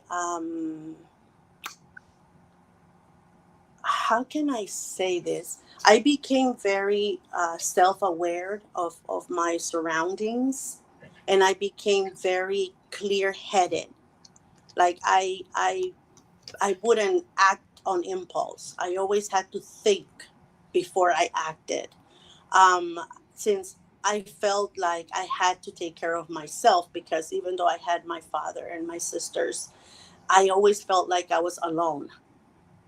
Like I had to do this on my own. I had my best friend who was my partner in crime, but I had to do life. That's what I understood from this, is that I had to do life on my own without counting on anyone around me. So I was always very level headed. I will get in trouble, yeah, as kids do, right? Because we grab this, I'll put it back later, and you never do. Or you break something, and but I always thought before I spoke. I always, any reaction, anything that happened, I always took it in strides. Like I never overreacted to things like that. I would always stop and think before I answered, or before I got to the point of angry. And I will think over and over. So I think that's what I became more like guarded. More, my mind became more mature than the little girl that I was back then, because of all the things that I went through, because she wasn't there. And I had my family. I had my dad 100%. I adore my dad. He raised all of us, and I had him always, and my sisters. But I think her absence, what that did is it made me think that I was alone. Okay. Like you said before, if she didn't love me enough, even though I wasn't thinking it, Marlene, I wasn't feeling it, I think my mind processed it that way. She didn't love me enough to stay with me, right? And be here to protect me, so I'm on my own. But the one thing I always had, Marlene, and I never ever, to the worst moments of my life, the only one I had with me, and I'm not lying, you can ask anyone in my life when you meet him, was God. I Mm. have never said, why did you allow this to happen to me? Or God, why weren't you there when I needed you? I've always known that every step I have taken in my life, good or bad, has always been guided by Him. And they have always been, because I've gone through so much, Marlene, in my life, in my young life, in my life, that I know that is by His grace that I'm still here. I survived a country of 12 years of war, in the middle of bullets flying everywhere, and I'm still here. I crossed 3 countries to come here, and I'm here. I've got an education. I have a family. I have 4 wonderful kids, sometimes crazy kids. I have 4 kids that are my life. And I know it's thanks to God, thanks Amen. to His grace. I have never done anything without Him first. I put Him on everything that I do in life. I have never lost faith. And I think that because I have always kept that faith, I have always um, kept Him in my heart, I have never been bitter. I have never been resentful or jealous or anything like that, because it's always been number one in me. I've gotten depressed. Yes, we all do, right? When we start realizing what happened to us, and whoa, how did I get here without more scars than I already have? But it's thanks to Him that I am who I am, and have come as far as I have without any great damage to me. Wow. That's incredible.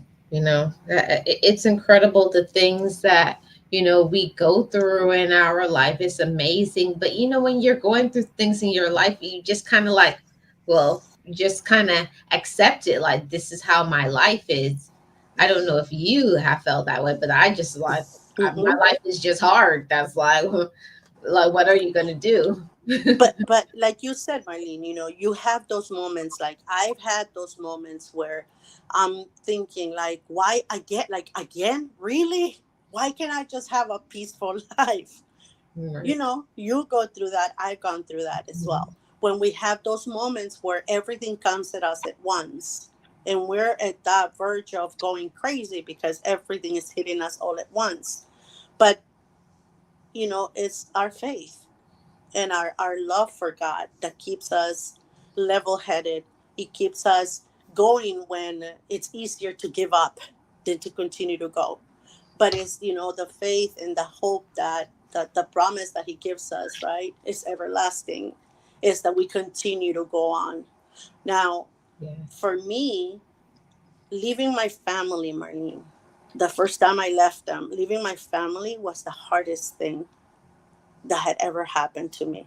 I had never been anywhere, without my family, my dad and my siblings. I had never been a night away from them.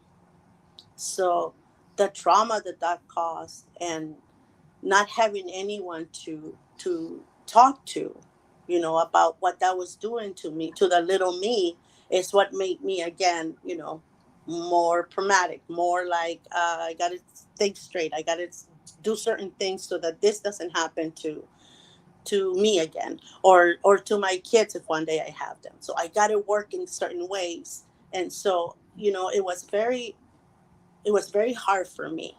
I tried to, back then, I couldn't call my dad every day because we had no cell phones. Remember back then you had to call the operator and they had to make the phone call for you. Yeah, yeah, and you had to know the certain codes or whatever. And on top of that, you only had 1 minute. and it was per minute the call charge. Yeah. So I did that a couple of times to talk to my just to hear my dad. I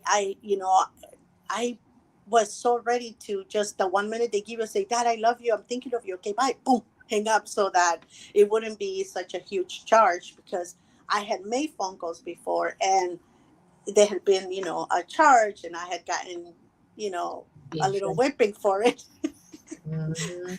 So I had to, and it took me a long time to get used to how this country was compared to my little tiny town Yeah. where everybody knew everybody. I came here not speaking the language, and not understanding what everybody around me was saying.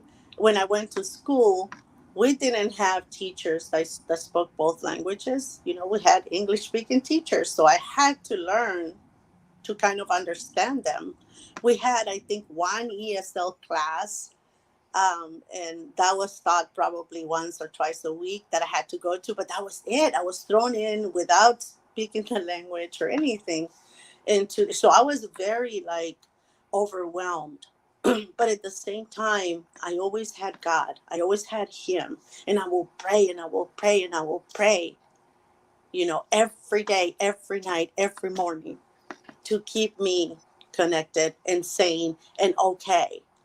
And I was the only one at home doing that, because yeah, they would go to church, but they would come home and it was just that hour of church, nothing else happened at home. You know what I mean? I Mhm. don't know if you know what I mean, but they Yeah. didn't follow God's commands at home. Yeah. It was just a church day, and they came home and it was party This central. the same thing. It was just something that they did. Yeah, You know? it was like a muscle memory. We go to church Sunday and then we come home and that's it. We just leave God over there. Mhm. So it was very hard for me to get used to, the life here and everything. But when I went back, I stayed with my dad for like 4 or 5 years, and then I got some letters saying that, I had been given like a green card. My mom, I guess, had petitioned me, so I came back. But I was an adult at this point. Okay. So, but everything started all over again. With abuse, and so the best thing I could do at that point was get married. Hmm. Yeah, because you were grown. You're like, I'm not going back into that situation. I'm grown. I was getting married. Yeah, so and the thing is, people don't understand that the culture shock from one place to the other, the number that it does on people. And when you come here and your family's is already established, they don't understand that they have to help you assimilate to this new environment. They have to help you understand what's going on. But you come here with family and they treat you the worst. Yeah. Yep. you know they don't help you, they don't easy your Yep. new environment. They're not, it's like they're not family. I found friends here, Marlene, that were more family to me, and they are to this day, than my own family was. Wow. So, because for those of you who have never been through anything like that, can you kind of share some things? Because I know having, parents and siblings that were immigrants, just the struggles of just trying to get papers to be legit, and not be, what do you call it? What I can't even remember the name, but to not be like, not really, you're not really supposed to be here. I can't think of the term, but Yeah, well, you're an illegal immigrant, right? You're really yes. not supposed to be here, though. But my mother, I think she got through an employer. I think that's how it was, Okay. that she got her papers, and through that she petitioned me. But I was, because when she got him, when she started the process, I was a minor, but I was back home. So Mm, the lawyer told her, you can put your minor child if you want to. And I guess, they convinced her, and she put me down, like, okay. So that's how I got him. Even though I was an adult when they arrived and everything, I was still petitioned as a minor. So I was given papers because of that. oh, okay. Because if the process starts, Even though you were an adult. yeah, but the process has started when I was a child. Now, Oh, if okay. you have adult children to um, petition, you can do it, but it takes longer than it will if the child is a minor. Right. Because I was a minor, it was faster. Okay. Okay. Okay. Yeah. So some of the things that I want to say, like, okay, you came to this country, you're apart from your family. I can know from, my parents being Jamaican immigrants and stuff, but they didn't have a language barrier. Can you explain some of the frustrations that can come when you leave your country and there's a language barrier? Like some of the things that maybe we don't even think about that was a hardship for you. How long we got? Yeah, we have time. I'm just kidding. Well, I was 9 years old, so the exposure to others outside of my home, it wasn't a big deal because my mom handled everything, right? When I came into school and I tried to communicate with my friends or the people around me, that was the problem. I needed a translator in the beginning, and the ESL teacher is the one that started helping me. Now, it was asking for, food, or asking to where's the restroom, or asking what class is next, or you know what I mean, like asking all those questions was very frustrating for me, because I didn't understand, I didn't speak the language. um Making friends, Marlene, that was really, really hard. I think for the first 3 to 4 months, that I was at school, I didn't make one friend because nobody spoke Spanish, and I didn't speak English at all. So I was very lonely. I would sit on my own, eat on my own, and even if I had questions with, that the problems that we were doing at school or readings or something, I couldn't ask the teacher because she spoke no Spanish. So I had to wait until I saw my, ESL teacher so that he could help me and ask her. So I was always behind on my projects because I didn't understand it. And that was pretty much it. You get sometimes that look because you don't speak Spanish, or if somebody's going to be your friend, somebody else tells them, oh, don't talk to her, she doesn't speak English, she only speaks Spanish. So Mm. you get that bullying, and not in a bullying way, but you do get bullied because you don't speak the language. You get looked at differently.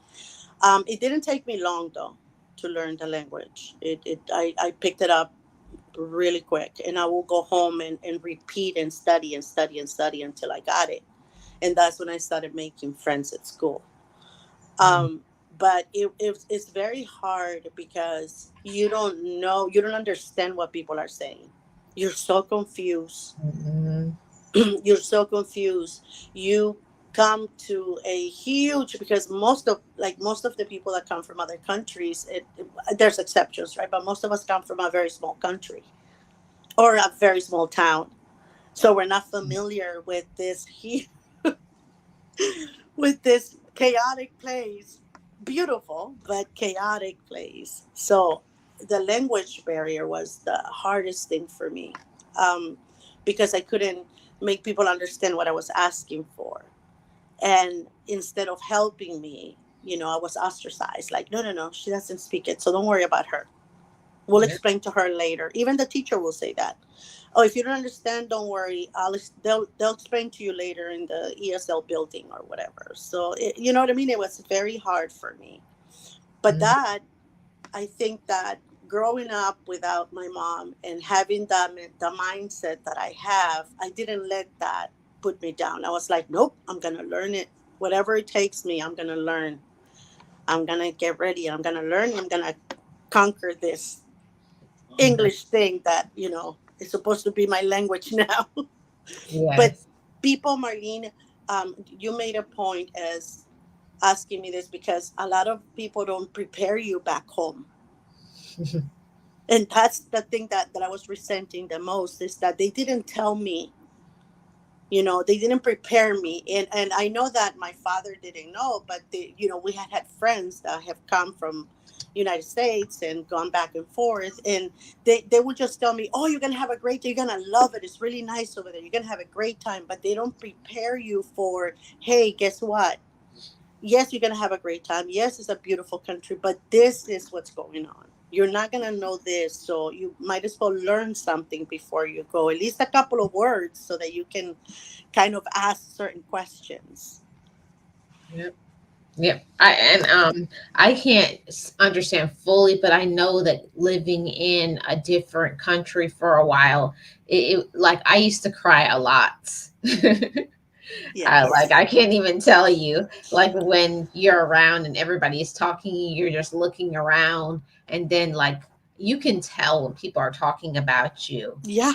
You can tell, and you're looking at them and like, and they'll be laughing, like almost mocking. Oh, Mm, they don't get it, and the funny part is I knew when they were saying something about me. I just didn't know how to respond back in English and say, I mean, not in their language. yeah. I knew how to say it in English, but I didn't know how to say it in that language. In French. Yeah, I didn't know how to say it in You're French. like, wait until I learn French. You'll Yeah. see. Yeah. I didn't know how to, what do you call it, articulate, what I was thinking. And that's the frustrating part, is that you can understand most of what they're saying, but you don't know how to reply back. I don't know. I felt like I was a mute. I felt like I was like trapped in my own body. I was like, and it's so frustrating, like when you don't get stuff. And even, okay, I'm going to say this for an example. One time in the foreign country, I went on the bus, and there was a sign on there that said the where you scan your bus card. Well, it wasn't working.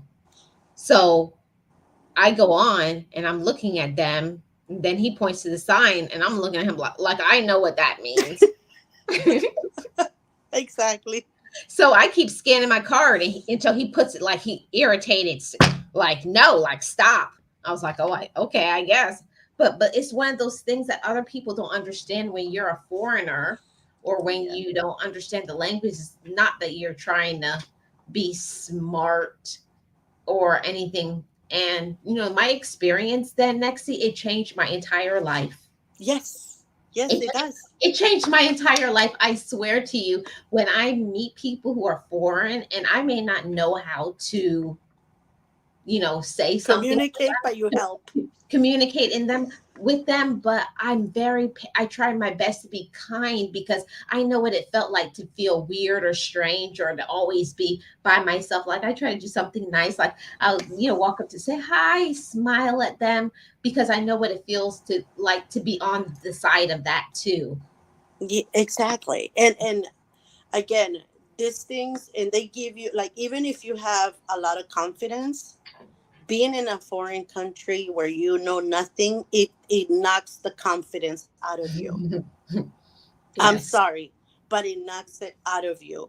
And I will go home sometimes and I will cry and cry, but I will cry because I miss my dad. I missed my siblings. And I will use the fact that I didn't speak the language and what was happening to actually convey that message that everything was turmoil in my mind, in me, and there was nobody there for me because my mom wasn't there. She didn't care. She Yeah. literally didn't. Not one Yeah. time I remember her asking, how did school go today? Or is everything okay? Is anybody bullying you? Or is anything happen? Nothing. Yep. Nothing. Yep. Not one care in the world. My auntie was the one that actually came up and said, you know what? I know that you're having a hard time, honey. We all did, but you learn it. Don't you worry about it. You'll learn it. You'll see one of these days you're going to come to me and talk to me in English. I know it. She was the only one, my uncle's wife. She was the only one that was actually there for me. And my cousins that were here as well, her kids will come up and say, "Oh, cheer up! You learn. Don't worry about it. Just give it a few months. Just remember to study all the time. Study, study, study." Okay, and that's what got into my head. But people don't understand how much we leave behind, Marine. The pain How that much you we are, sacrifice? How how much you much sacrificed? Yeah. exactly, how much we sacrifice, and how many loved ones we leave behind because we want to come here and help them. And next to because we're friends and everything, I know that I could say this and you're not going to feel some type of way, but a lot of times what people will say, oh, they come to this country, nobody told them to come here. But listen, what you guys don't understand is that sometimes we don't even want to come here. Yeah. like Amen to like that. certain countries, like there's war, there's certain situations where you have no choice, you have to leave. So if it was up to us, we want to go back home. We're get so stop saying that to people. I just wanted to put that out there. Stop telling people go back to your country. It's Yeah. rude. I'm it, over it. it's very rude, and it's funny because we don't want to get uprooted and brought up to a new country, leaving everybody we love behind, and probably never see them again because the journey can literally unalive you, because it's 3 countries you have to cross to get here. Second, we leave people behind that are actually nice and Yeah. caring and wonderful, to come to a country where everybody's different. So Yeah. no, we don't want to come here. We come here out of necessity. We come here to work, Yep. to earn money so that we can support our families and give them a better life than the one they had when we left. So Right. yes, we come to your country, but remember, we come here to work. Yep.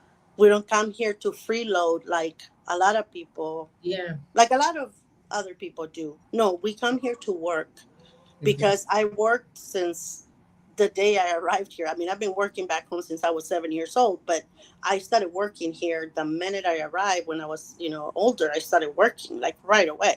Probably in a month or two, I already had a job, and I've been working ever since. Wow. We're not here to freeload. I don't think that people come to this country leaving everything behind, and people starving in their country to come to take your, I don't know, whatever it is that you think that we're taking from you. But we don't come here for that. I came here for to get a better life, a better job, so that I can help my dad and my siblings back home. And that's what I've been doing for the past Exactly. 30 plus years that I've been here, probably more. So I've never taken anything from the government. I have never asked anyone for anything. I've earned everything I got. Mm-hmm. I worked hard for it. So when we come here, it's not because we're saying, yes, I'm going to leave everything here and go to the United States and forget about my family and just live a very happy and healthy life. It's not even possible, because in this country, if you don't work, you don't have a place to stay. Mm-hmm. Because Yep. family, when you get here, the first thing they tell you, rent is doing the first. And I pay so much rent and turn off the lights because I pay a lot of electricity. And guess what? Everything in the fridge, yeah, I paid a lot of money for that. So as soon as Yeah. you can get a job and help, right? They don't tell you, just sit here and do Oh, they nothing. don't. They don't tell you, welcome to the country. Relax. I'll take you around. It's not a vacation. I Let mean, me bring your flippers so you can sit down and kick it here. Watch a movie. yeah, put your feet up. Relax. So the first thing they're gonna say, okay. Well, back in the day, they used to say, "Here's the classified." Okay. Never mind that classified. Let me show you the bills I have to pay. And then I'll show you where you can find a job. You're like, Right. Exactly. oh, yeah, yeah. Again, it's you moving through this. I was glad, Marlene, to have had the experience I had when I was younger, when my mom left, and I became that person with that mind that I did, because I analyze everything. I don't overreact to things. I go through life always thinking the steps I'm going to take and looking for those around me. That taught me the thing that I always say to you: I don't give people second chances. I don't. And Mhm. I stand by that, and I'm very proud of it. I don't. I take people at the first impressions I get, because my dad always say, trust the first impression. That's exactly who you're going to be dealing with. Whatever face they put on after, nah, that's fake. The first impression is exactly who you're getting. So I've always been that type of person. So her leaving me, even though I said it didn't affect me, right? Um, Leaving me has made me, had prepared me for the adventure I was going to have coming here, to this country, and living and dealing with people that I have dealt with. I thank God every day that I am that type of person, because I don't think I would have been able to survive it otherwise. Exactly. So, exactly. So James has a question for you. He asks, "What about the culture shock?" Um, Oh, I want to hear about that. okay. I come from El Salvador is a very small country, but I live in a town that is borderline with Guatemala. Like literally, the border is probably like 30 minutes from us. My town is a port of call, so we have a lot of cruises and stuff. But even if it's that type of place, is a very modest and very decent place. So Mhm.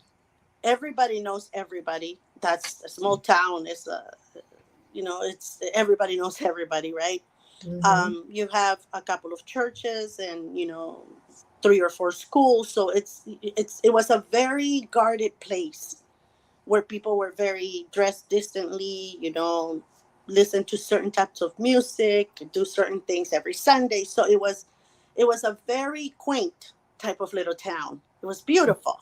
you know Coming here, Oh my God. Mm. The bustling of this, all those cars, all these lights.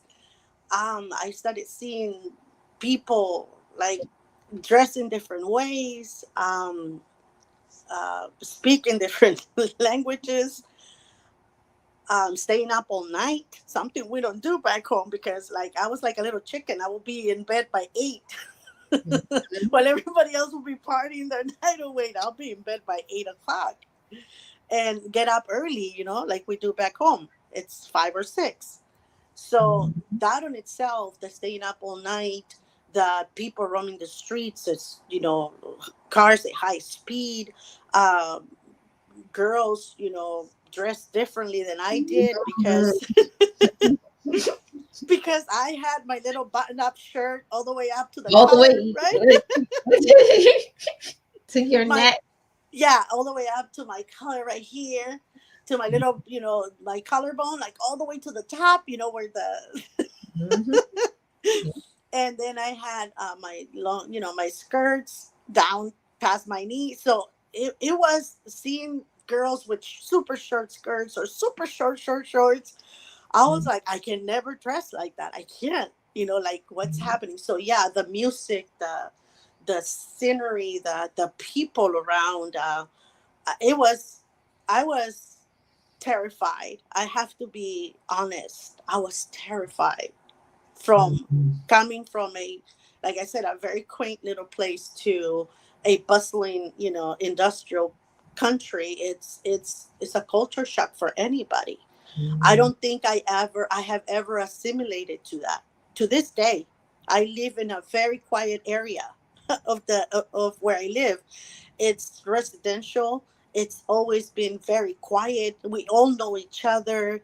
It's very like um, a very clean town. So I have always stayed in places like that because I have never been able to live in, like, I will never be able to survive New York. I'm sorry. I will never be able to. I went there on vacation and that was it. It was too Yeah. much for me. Too busy, Yeah, right? it's overstimulation.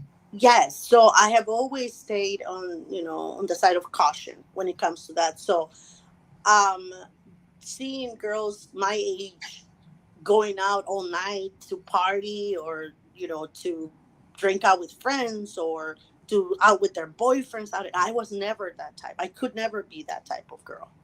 Yeah, we You were, know, and we have to also say that a lot of people don't understand in foreign countries. say it, Marlene, I say it. probably shouldn't say. I feel myself a hold back, like Marlon. Be careful, don't I don't know. You may step on some people's toes, but in foreign countries, well, mainly in the Caribbean, girls can't do the things that American girls can do. Like if you go out, you have to go out with your brother or your sister or a cousin. You can't just like how girls are like free to go and do certain things, and they'll tell you to like and even when you're Marlene, grown, they still are like, nope, you still can't. Nope, take that off. Where you going? Who's coming yeah, with you? No, we're going. Marlene, it's you hit that. you hit the, okay. From me having to ask, okay, think about asking. Okay, first of all, I was thinking about asking dad to go somewhere, right? I'm thinking, and my friend will be like, "Did you ask your dad?" I'm gonna think about it. Just give me a minute. I'm gonna think about asking him. So I will think about it. My friend will press me, and then I will get the nerve to ask dad. Dad, is it okay if I go with so and so? We're just gonna go to this little new ice cream place that they open and they have milkshakes. That's when they had just come out, and we want to go have it. And it's a nice place. And my dad would say, "Oh, who are you going with? So and so." Oh, first they check, right? First they check, Marlene. Oh yeah, she's a good girl. She comes from a good family. Okay, you know what? Yes, you can go. Oh, okay, that's good. Yeah, yeah, and take your sister with you. But Yeah. It's always when you thought you're like, yes. And right when you're saying yes before you celebrate, they say, oh, take your brother, your cousin, and your sister with you. You're like, that's I don't so want so my that. yeah, my dad. oh, you just take your sister with you. And I'll be like, oh, okay. Yeah, I'm sure my friend wouldn't mind. And my dad will say, I don't care if she minds, you're still gonna take your sister. I was the smallest, so the baby, so they protected me even more. So I will tell my sister, my dad says that you have to come, or she'll be like, "Oh, don't worry about it. I'll just go with you, and I'll sit somewhere else so you guys can be there talking with your friend." And so what I didn't know is that all of a sudden, a friend of my sister, he will show up at the place, all casual like. Okay, all of a sudden at the same time we were there, so my sister would start talking to her guy friend, and I was talking with my friend, messing around, whatever. Oh. But then all of a sudden I see one or two of my brothers. Oh, you guys are here. I didn't know you guys were here. Really? I know my dad sent you. I know my dad sent you. So coming from something like that, Marlene, to seeing girls that just tell their mom, okay, I'll be back later, mom and dad. Bye. For me, that was like, I would tell my cousins, you're not going to ask for permission? They're like, no, we just go here. You want to go? I'm like, no, no, I'm okay. Because I'm a scary cat. I've always been a very scary cat. Nope. Nope, nope, nope, So nope, that nope. was for me like, wow, you guys do that? Yes, we do. And my cousins, you guys dress like that? Yes, we do. Nexie, you can dress like that too. Oh yeah, I'll come around later on. I never have to this day come around to Nope, that. nope. And I think that's the reason, I grew up here. I was born in the United States, but I still have Caribbean values. Like because I saw Sorry. everybody. I saw my mom, my sisters, everybody. A skirt has to be over your knees. A dress has to, and like I remember when I think I was like 21 or 22, and my mom saw me with a skirt above my knee, and my dad raised an eyebrow. I was like, "What?" Like, no, what? Careful. I was like, careful of what? I was like, it's just above my knee. I was like, and I'm grown. And my dad's like, Not in don't this house, you're don't not. get backhanded, okay? Don't get backhanded. Not Okay. in this house, you're not. You're not grown. He's like, you pay your own bills at that house, but when you step in here, you're still my child. Exactly. So it was a lot of things that I had to come to terms with, like the relocation of. The second time around was easier because I already knew what Mhm. was going on, but I think that the first time I came here is what left the biggest impression, like the biggest heartache for me. But coming back, it was different. I already knew the language. I spoke the language. I already knew what I was coming back to. But when I went back to, the values I had been brought up with. So that helped me a lot not to derail, because I've seen so many young people from back home that they come here and they just go wild. They Oh go yeah. crazy. So for me, since I still had dad and my sisters, in on my person all the time, I got those values back. So in a way, it was again by the grace of God that I was sent back at 13, which is the very dangerous age here, right? Mhm. From 13 to like 18 is like so dangerous because that's when you're developing who you are, who you're going to become. So I thank God that he sent me back because I know it's all on him. That's the only person that I can thank for everything that has gone on in my life because he has kept me from harm so many times in so many ways, Marlene, so many ways. And so I went back and God reinstated that curfews and this and that. And, of course, I was, when I went back, I still had a little bit of here where I wanted to not ask Dad for permission. And Dad was like, you're so funny. You're really, really funny. I like you, girl. You're funny. But I had to relearn all of that, right? But I Mhm. was young enough to be able to do it, to be able to retrain myself and say, you know what, no, this is who I am. I'm not that girl that I was trying to be. This is who I am. Mhm. That So it's one of those things like even though you live in a society where they try to conform you and make you into this mold, you're like you're just I'm just living in this world. Yeah, That's not me. I was like, that's not me. thank you. That's what I've always said. I dance at the beat of my own drum. I have never been a follower. I thank God for that. I have never been a follower. I think being the last of six actually made me a pro when it came to, leading people around. Follow the leader. I was the one. They would do everything I said, I asked, right? So that gave me that. Oh, I can lead. Of course, I'm the leader in this family. So Mhm. I have never been a follower. If you want to do whatever it is that you're doing, the consequences, that's on you. But I'm not going to risk myself just to be cool with you. No, no. Exactly. I don't go on trends like, oh, this is the new blah, blah, blah. I'm going to go buy it, spend it. No, I don't do that. I'm a simple person. I'm simple. I don't like to extravagant things that I'm just going to probably wear once or sit on it once, and it's too hard for me to be sitting on it, and I'm gonna pay like thousands of dollars for. Or those shoes that are gonna Exactly. be really hard to walk on because they press my toes, they're pinching my toes, and I'm gonna pay thousands of. No, I'm not like that. I really not. Mhm. I like things simple, but I think it was because of my upbringing. I never allowed everything that I have been able to achieve in this lifetime to change the person I am and I was.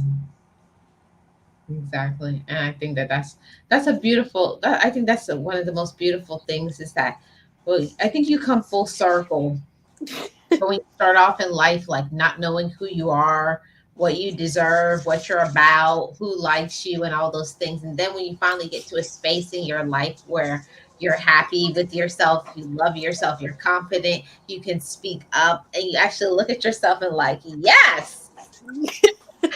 And I want to tell you something, Marlene. I mean, I want to tell everybody something here. Why I have never lost my faith in God, and why I know that He has been the one, leading my life. He's the only one I follow, by the way. Okay, nobody else but Him.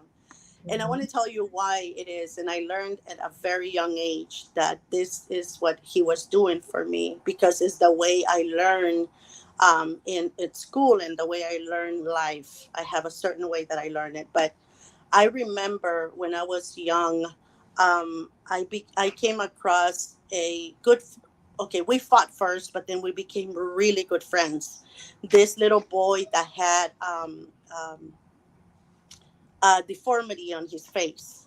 There was something wrong with his face, and we fought in the beginning, and I whipped his little tush, and his mom was upset. But then afterwards, we became friends. We were really good friends, and I would always defend him when people used to attack them because of the deformity. So I was always fighting with people, and that was the first time I saw him. It was kind of like because I've never seen anyone look like that. But the thing here is I became friends. We're good friends. We're still friends to this day. And then um, in the block where I live, because it was like it's like it's a community kind of like where I live at right now. It had like 4 or 5 different blocks of houses. So I lived like on the first block from the main street, and then I mean second block. I'm sorry, from the main street, and then the fourth block, I met this boy. He was really nice. He was nonverbal. I didn't know what he had. I found out afterwards. And, he will come and play with me, and I will play with him all day, and he will make me this little, like, cute animals from clay. He will make his own clay and he made me a telephone, like an old telephone.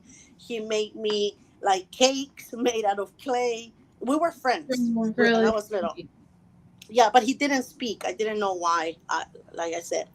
And then he, like I said, through my life, there's been different things that he has put in front of me to get me ready for what's coming my way. That's what I have learned. Mhm. When I had my daughter, she came out. with a little bit of the deformity of my good friend. Mm. The same thing, Marlene. The same thing, except that my daughter's wasn't as profound or as pronounced as my friend's was. Okay. She was a smaller thing that he came out with, but the same thing as my friend. Okay. Mm. Now, my last son, has autism. When this little friend of mine, the nonverbal boy, used to come play with me, nobody wanted to play with him. And therefore, and I was like 6 or 7 years old. So I would play with him all the time and I would drag him with me everywhere I went. And I had a friend in school at the same time that Uh-oh. Your mic went out. I think your mic went out. and I didn't know why. And we became friends in the same school, all three of us. Now, my nonverbal friend, my friend with tippy toes, and my autistic son. Tippy toes, he's verbal, but only when it's something that he wants to get from you. So he just uses you.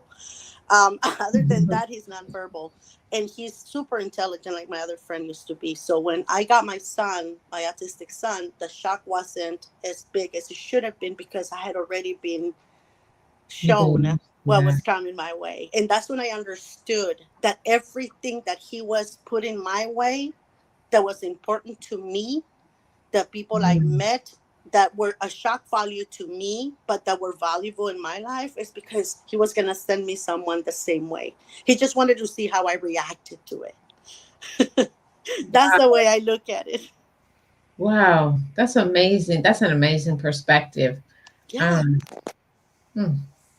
And I didn't get it because nobody else, tells you, hey, this is, your kid is born like this, and let me help you navigate with the problem your daughter was born with. They tell you, oh, no, you got to hide that. You don't want people to see her like that. And you're like, what? You know what I mean? So he prepared me for people like that so that I can send them to, yeah, we're not going to say that on YouTube. It's not legal. I know. They're going to strike us. Yeah, but I know. but he's prepared me all of my life for different things, different events. These are the only ones that I'm telling you that have made like sense to me and brought me first full circle with the work of God in me. How I understood that he has never left me. He's always been with me. Exactly. Hmm. That's wow. That's why my faith doesn't waver. My faith doesn't go anywhere. My God is, I've been made fun of at work sometimes. Oh, you still pray? You're the one doing the work. Like, why would you put it up to God? Because, and I'm thinking, like, seriously, people do things like that because they have never given God a chance Mhm. to work in their hearts. That's what I Mhm. feel it is. But I do tell them, education doesn't have to change your beliefs. Those are your own. Your Mhm. faith and your journey with God and the people that he have put in your life to make you learn, to learn you, Mhm. that is yours. You have to allow him to work on you. You have to Yep. say, I need you to work on me and I need you in my life all the time. And when you come successful, you don't have to say, oh, I don't believe in him anymore because now I'm successful. Yeah. And I've seen that. Or I don't need you anymore. Because, why are you praying to him now? Like, you're the one who went through yeah, I went through all of this, but by his grace. Mhm. Yep. Yep. By his grace, by his loving kindness, by his mercy, by his patience, all of that. All of it. Because I know I needed all of it. By his patience. Well, I'm being so perfect, Marlene. I don't understand Well, what you're saying with I that. know not you because you are the unicorn, which I am going Yeah. to have to end on that because nobody has ever seen a unicorn. So I'm about to be rich. I'm coming over to your area Yeah. and make them see a Yeah, unicorn. too bad it can't. Oh man, I cannot open this camera right now. You guys will run if you see me right now with the strip on my nose and with all these fumes No, going around. but people have never seen a unicorn, but one day That's they true. will. But again, it's through this hardships, um these adventures, and all these people that we meet through our lifetime, that we become the person that we are today. Yes. I am grateful to God that you didn't succeed Hmm. unaliving yourself. And I want to say that for everybody to hear this. I am so grateful to God that you weren't successful, because we wouldn't have the amazing woman that you have become in front of us today. So, Jesus, thank you for that. Thank you for saving my friend, because I am very honored to call you my friend. Y'all don't make me cry. You know I'm No, already. you're not crying. We I, can't, which I is already feel it. The tears are already coming in my eyes. no, no, we're not crying, which is why we're not touching any other topics in this, because we're not crying. I'm just being grateful to God for bringing you into my life, and the way we got in contact with each other was so weird, but it doesn't matter. Yeah, it Bringing was you so and weird, but right now it's so beautiful. yes, and through Yeah. you, there's other amazing speakers that I'm getting to know, and that Geo that I know now, it's thanks to you. So the connection has always been you, and God kept you here because you are our connection, Missy. Oh, thank you. It's Thank not you for that. me. It's not me, Nexie. I always say I don't take any credit. I don't take any credit for any of it. It's God used me for a purpose and a reason. Amen to that. Yes. Amen to that. Yes. And thank you, Marlene, for this Yeah. opportunity. I appreciate it very, very much. But I have somebody here by my door that I Mhm. had to mute this. I already know because I was like, okay, I know. I hear. Yep, I my hear and I know. my Yep. keeper has already come 3 times to my room, and I locked the door, so my keeper has been like the doorknob, like, "Are you there?" Yeah, are you there? Are you there? Are you there? It's And all you heard I said my keeper, right? Because that's the how it is.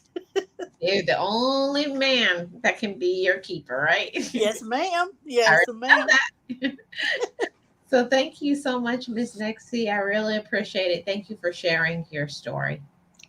You're very welcome. Thank you for giving us this platform and this chance to do that, because it purifies our soul every time we can speak on what we have endured and that amazing people that we have become thanks to that.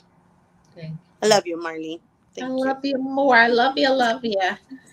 Okay, everybody. Miss Nexie, everybody. Appreciate every single one of you. Thank you all so much for tuning in to Everyone Has a Story. Um, and I'll see you all on the next Everyone Has a Story. I don't know when that's going to be, but you'll see it pop up. And then you'll get to hear some stories of some other amazing people and what helped them. I hope something within this has encouraged and motivated. Oh, here's Shay. So, okay, Miss Nexie, thank you so much for coming up. I'm going to add a Shay. Um, are you able to? I don't know if Shay's going to be able to. Are you available to do it? Okay. Okay, Dawn. Thank you so much. I appreciate you. I don't know if you're able to, Shay, come up now because I was just about to end it. So if you're able to, if you're not, it's all good. I can put you on the next. Everyone has a story. I know lifes. So it's up to you if you want to hit that link, Miss Shay. But to everybody who has been here, we have heard some amazing stories of inspiration, of positivity, of life, of hard times. We've cried some tears, and I know that everyone has a story. Yes, so thank you so much. Hi Shay, how are you doing? How's the kiddos? Are the kiddos feeling better?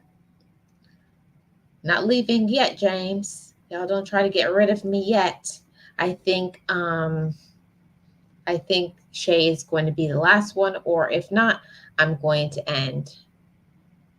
Um, and thank you so much to Miss Nexie, Miss Puzzle Pieces, for her support and always following through. So I see Miss Shay here in the background. So let's add her up.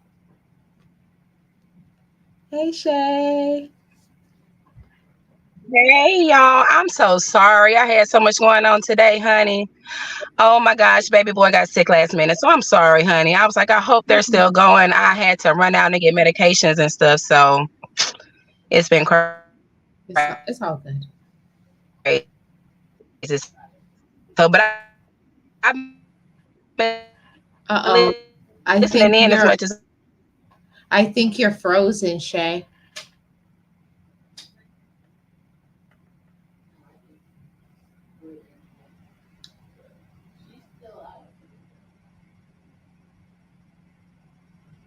Yeah, her hair is beautiful. Let's try. Can you hear me? Yeah, I hear you now. Am I still going in and out? Nope, you're fine. You're perfect now. Okay. All right. Well, let me leave it like this. Maybe it's the area. Maybe my reception is bad. So let me just leave my camera off then. Okay.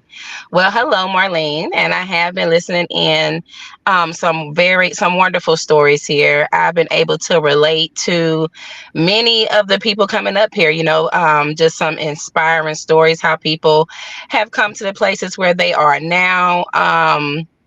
I'm sorry, Nixie. I just saw her comment. Don't lie. We know you're hiding from your kids. I know that's right, Nixie. That's the only way I can get a minute in. But yeah, I've been listening in to everyone. And again, it's just, I guess it's just, my turn, to give y'all a little rundown on me. Well, again, I'm Shay Love. I'm Shay. Shay Love just, one day when I was coming up with the channel for my other name for my channel, Shay Love just stuck out. I've always been a loving person. Even when I was more rough around the edges, I was still always loving. God has really done a lot as far as working on me. My journey into YouTube was kind of different. I came into the YouTube world on a very different side of YouTube, supporting a loved one in another area of YouTube. And it was different. Okay. So I never knew that you could come into a community of people who were loving, caring, appreciative of one another. It was different. I felt like that was something that could only be picked up in real time, in real life. So it was different to navigate towards people such as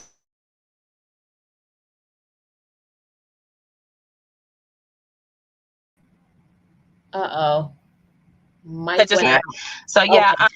a way of therapy, a way that was very therapeutic for me was I put a little more time into my channel.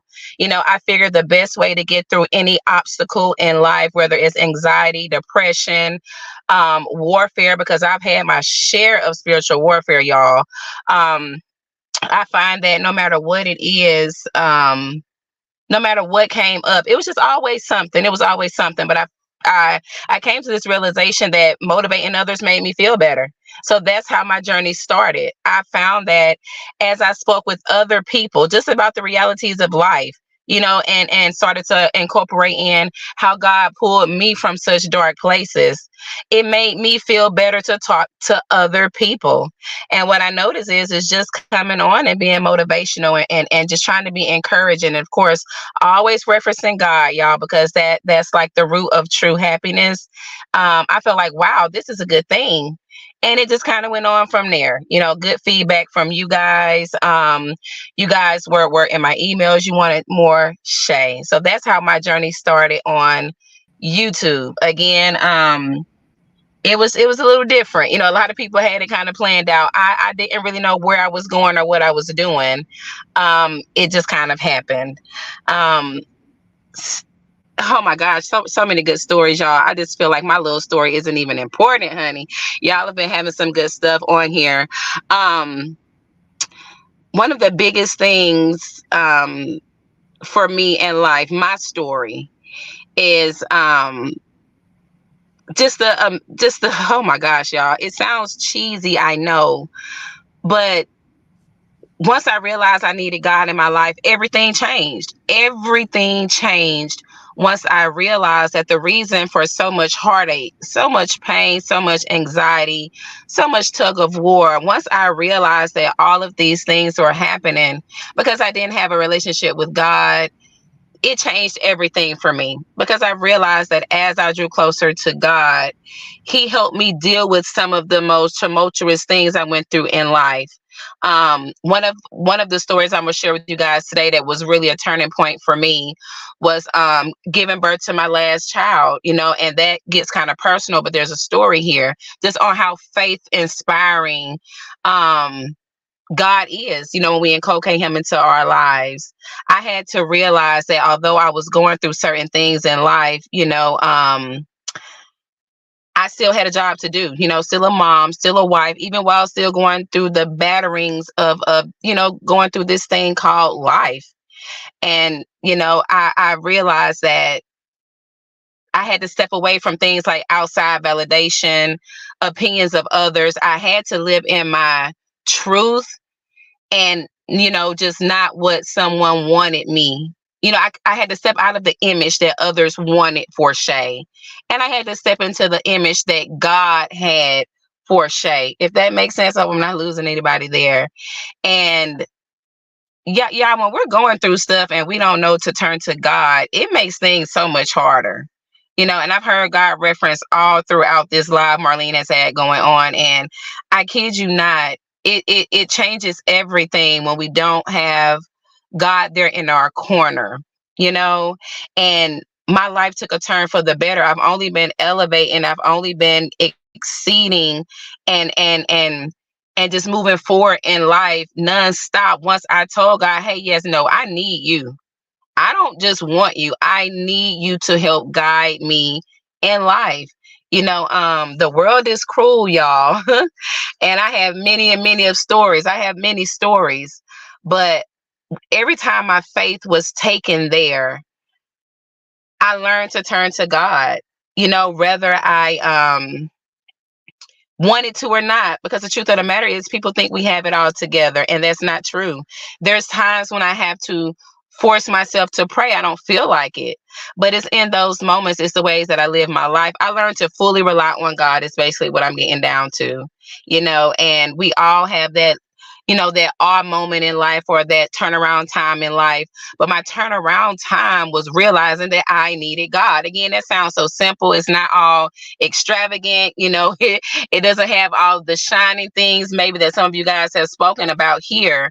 But I kid you not, I was not living life until I faced God. I could speak on hundreds of moments because I was living my life the way Shay thought I should live my life, you know? And I just want people to understand, especially all these wonderful people who came up today, those of y'all who are listening in now, I want y'all to understand that God is able. He's so powerful. I came back in on when Nixie was just on talking last. I've been in and out though, tending to my little one, but Nixie made a lot of good points as well. The realization that I needed God, it just took me to a whole nother level. I still have trials, I still have problems. And that's what I like to teach to other people. Your problems aren't going to go anywhere. Your trials are not going to go anywhere. But we get a grip on them. Okay, if that makes sense, we get a grip on those problems and those trials and those obstacles. So yeah, I went through quite a bit. I went through quite a bit in my life. And at the end of the day, God came through. He came through to assure me that, hey, Shay, I got you. I'm not going anywhere. I got you no matter what the endeavor was, going as far back as into, school, work situations, my life. God was just always the best resolution at the end of the day. And I just want everybody to remember to not subtract God from your life, whether your success is in your workplace, a job, school, or whatnot. We got to stay in the fight. And again, I know it's kind of different. I don't want to say too much. And I know Marlene's been on for a while already, but to kind of wrap things up, God just truly is amazing. And he got me where I am now. And I just want everybody to understand it. And that's what I wanted to share with everybody. That's even what I do here on YouTube. Okay. My message isn't always for those of us doing the right thing. It's a lot of times for people that's doing the wrong thing. Hey, there's still time. Hey, let's get this thing called life together. And meeting you guys here and everyone with their different endeavors, for the most part, we all fall back onto God. It's something I notice about a lot of us here. We all have that relationship. So but yeah, I don't mean to just ramble on, y'all, but this is definitely not what I had in mind, what I was going to talk about earlier, but I just ended up having a hectic day, you guys. But God is just the way, and that's how I want everyone to understand that we can be successful, you can have fun, but we want to have God, because he definitely is there for those hardest moments that we go through in life. Exactly. Exactly. I think it's a beautiful thing to come to that space. But I feel like it's one of those things, Shay. I don't know if you have felt that way, but I started off in my life. I've always known that God exists. I've always known that he was there, but I didn't have my own relationship with him. And Right. I think that that's the difference. I think once like all the problems start happening to us, we kind of then start saying, "Oh yeah, remember remember you have God." So we don't That's want right. to go to God just when we're having the problems. We also want to praise him and thank him when we are in our good times and things are That's going right. well. Yeah. That's right. That's definitely right. People sometimes make that mistake. We don't worship and praise God just all the time. Whether things are going good or not, he deserves it. And that's something that we should definitely put more into practice. Make sure we're giving God, our time, our energy, our worship, our praise, or whatnot, because he's so deserving of it. Not just going to him when things are going, bad or good or whatnot. So yeah, it's got to be my reception. I see the camera going on and off, but yeah, it's best to just form that relationship in general. That way, we're not prone to straying away from God. Exactly. Exactly, Shay. And before I'm going to let you go, because I know you have a sick child still. So I just want to share with everybody. I'm going to present so you guys can see Shay's channel here. I'm going to show it on the screen. Okay. And share it. So this is Shay's channel. And Shay's channel is about, God. She just shares the things that she has gone through, things that she has learned, empowerment, motivation, support. And she says that she's a dedicated wife and a mother of three.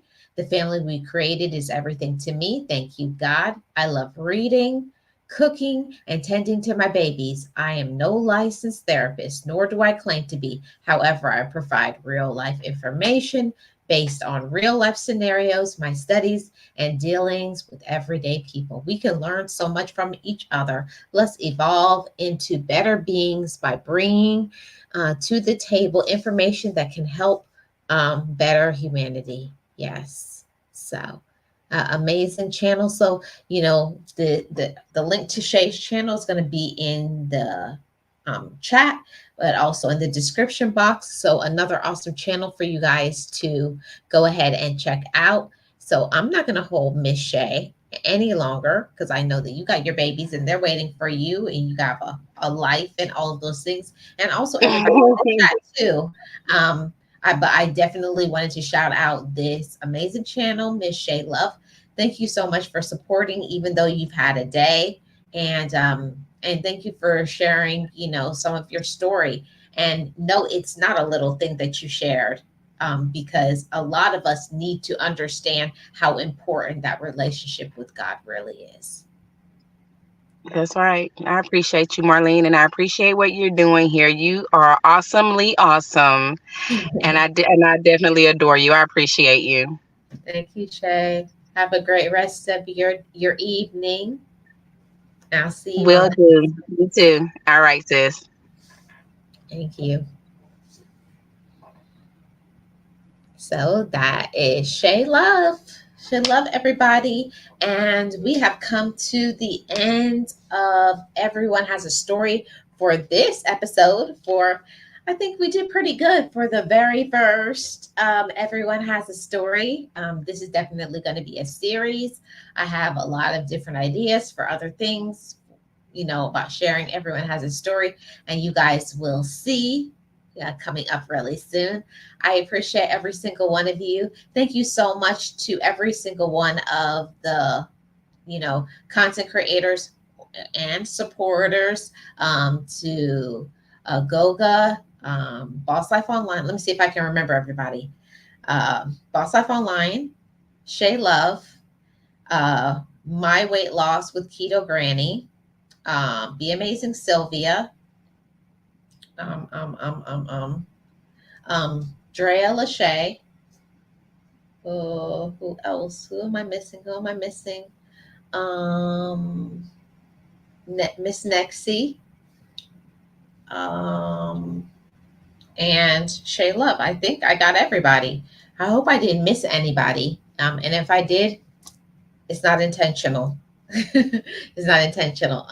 So everyone has a story, and I feel that it's very important for us to share our stories, to talk about our stories, to not be afraid. Don't be afraid. Don't be scared.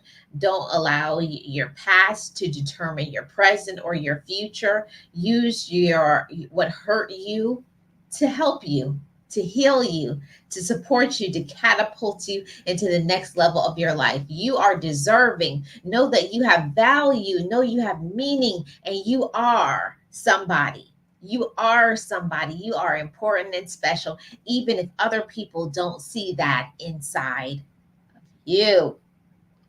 I am Marlene of Marlene Motivates, and this is your channel for motivation, inspiration, positivity, life lessons, mindset support, and getting to meet amazing motivators that have a story that they want to share. If you're interested in being a part of Everyone Has a Story, hit me up on Instagram. My Instagram is _ best life crew. You'll find me there.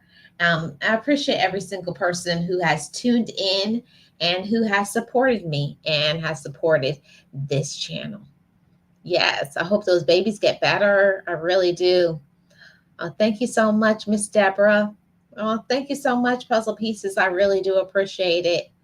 Thank you for my super sticker. And you know what we have to do over here is panda time when the super chat hits.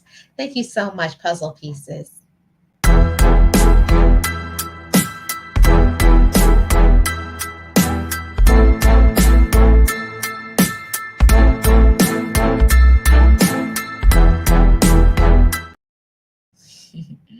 Thank you so much, Puzzle Pieces. I really do appreciate it. And shout out to everybody who came through today.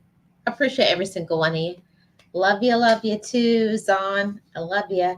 And every single person who was here, whether in the live, you were in the bushes, you're watching the replay. I hope you may have peace. I hope you are in a great place and know that you have a story, you have a value, and you have meaning. I'm Marlene of Marlene Motivates. And you know what we say over here on Marlene Motivates?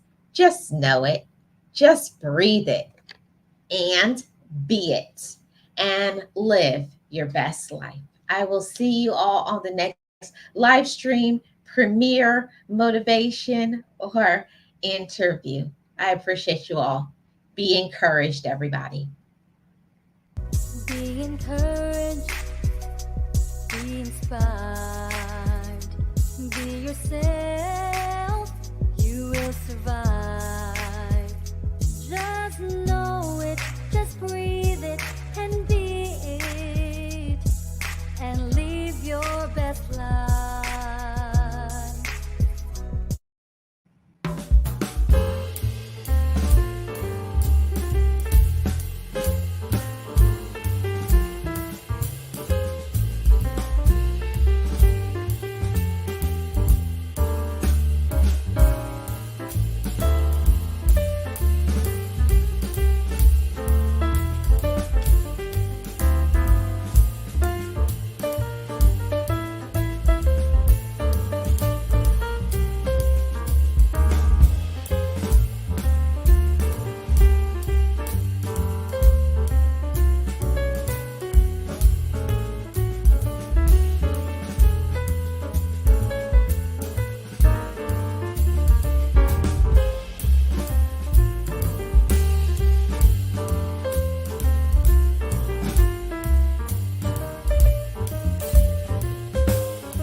forgive me. I love me. I've been blessed that I have made it through. I'm stronger and worthy. I am enough now. What about you? I forgive me. I love me. I've been blessed that I have made it through. I'm stronger and worthy. I am enough now. What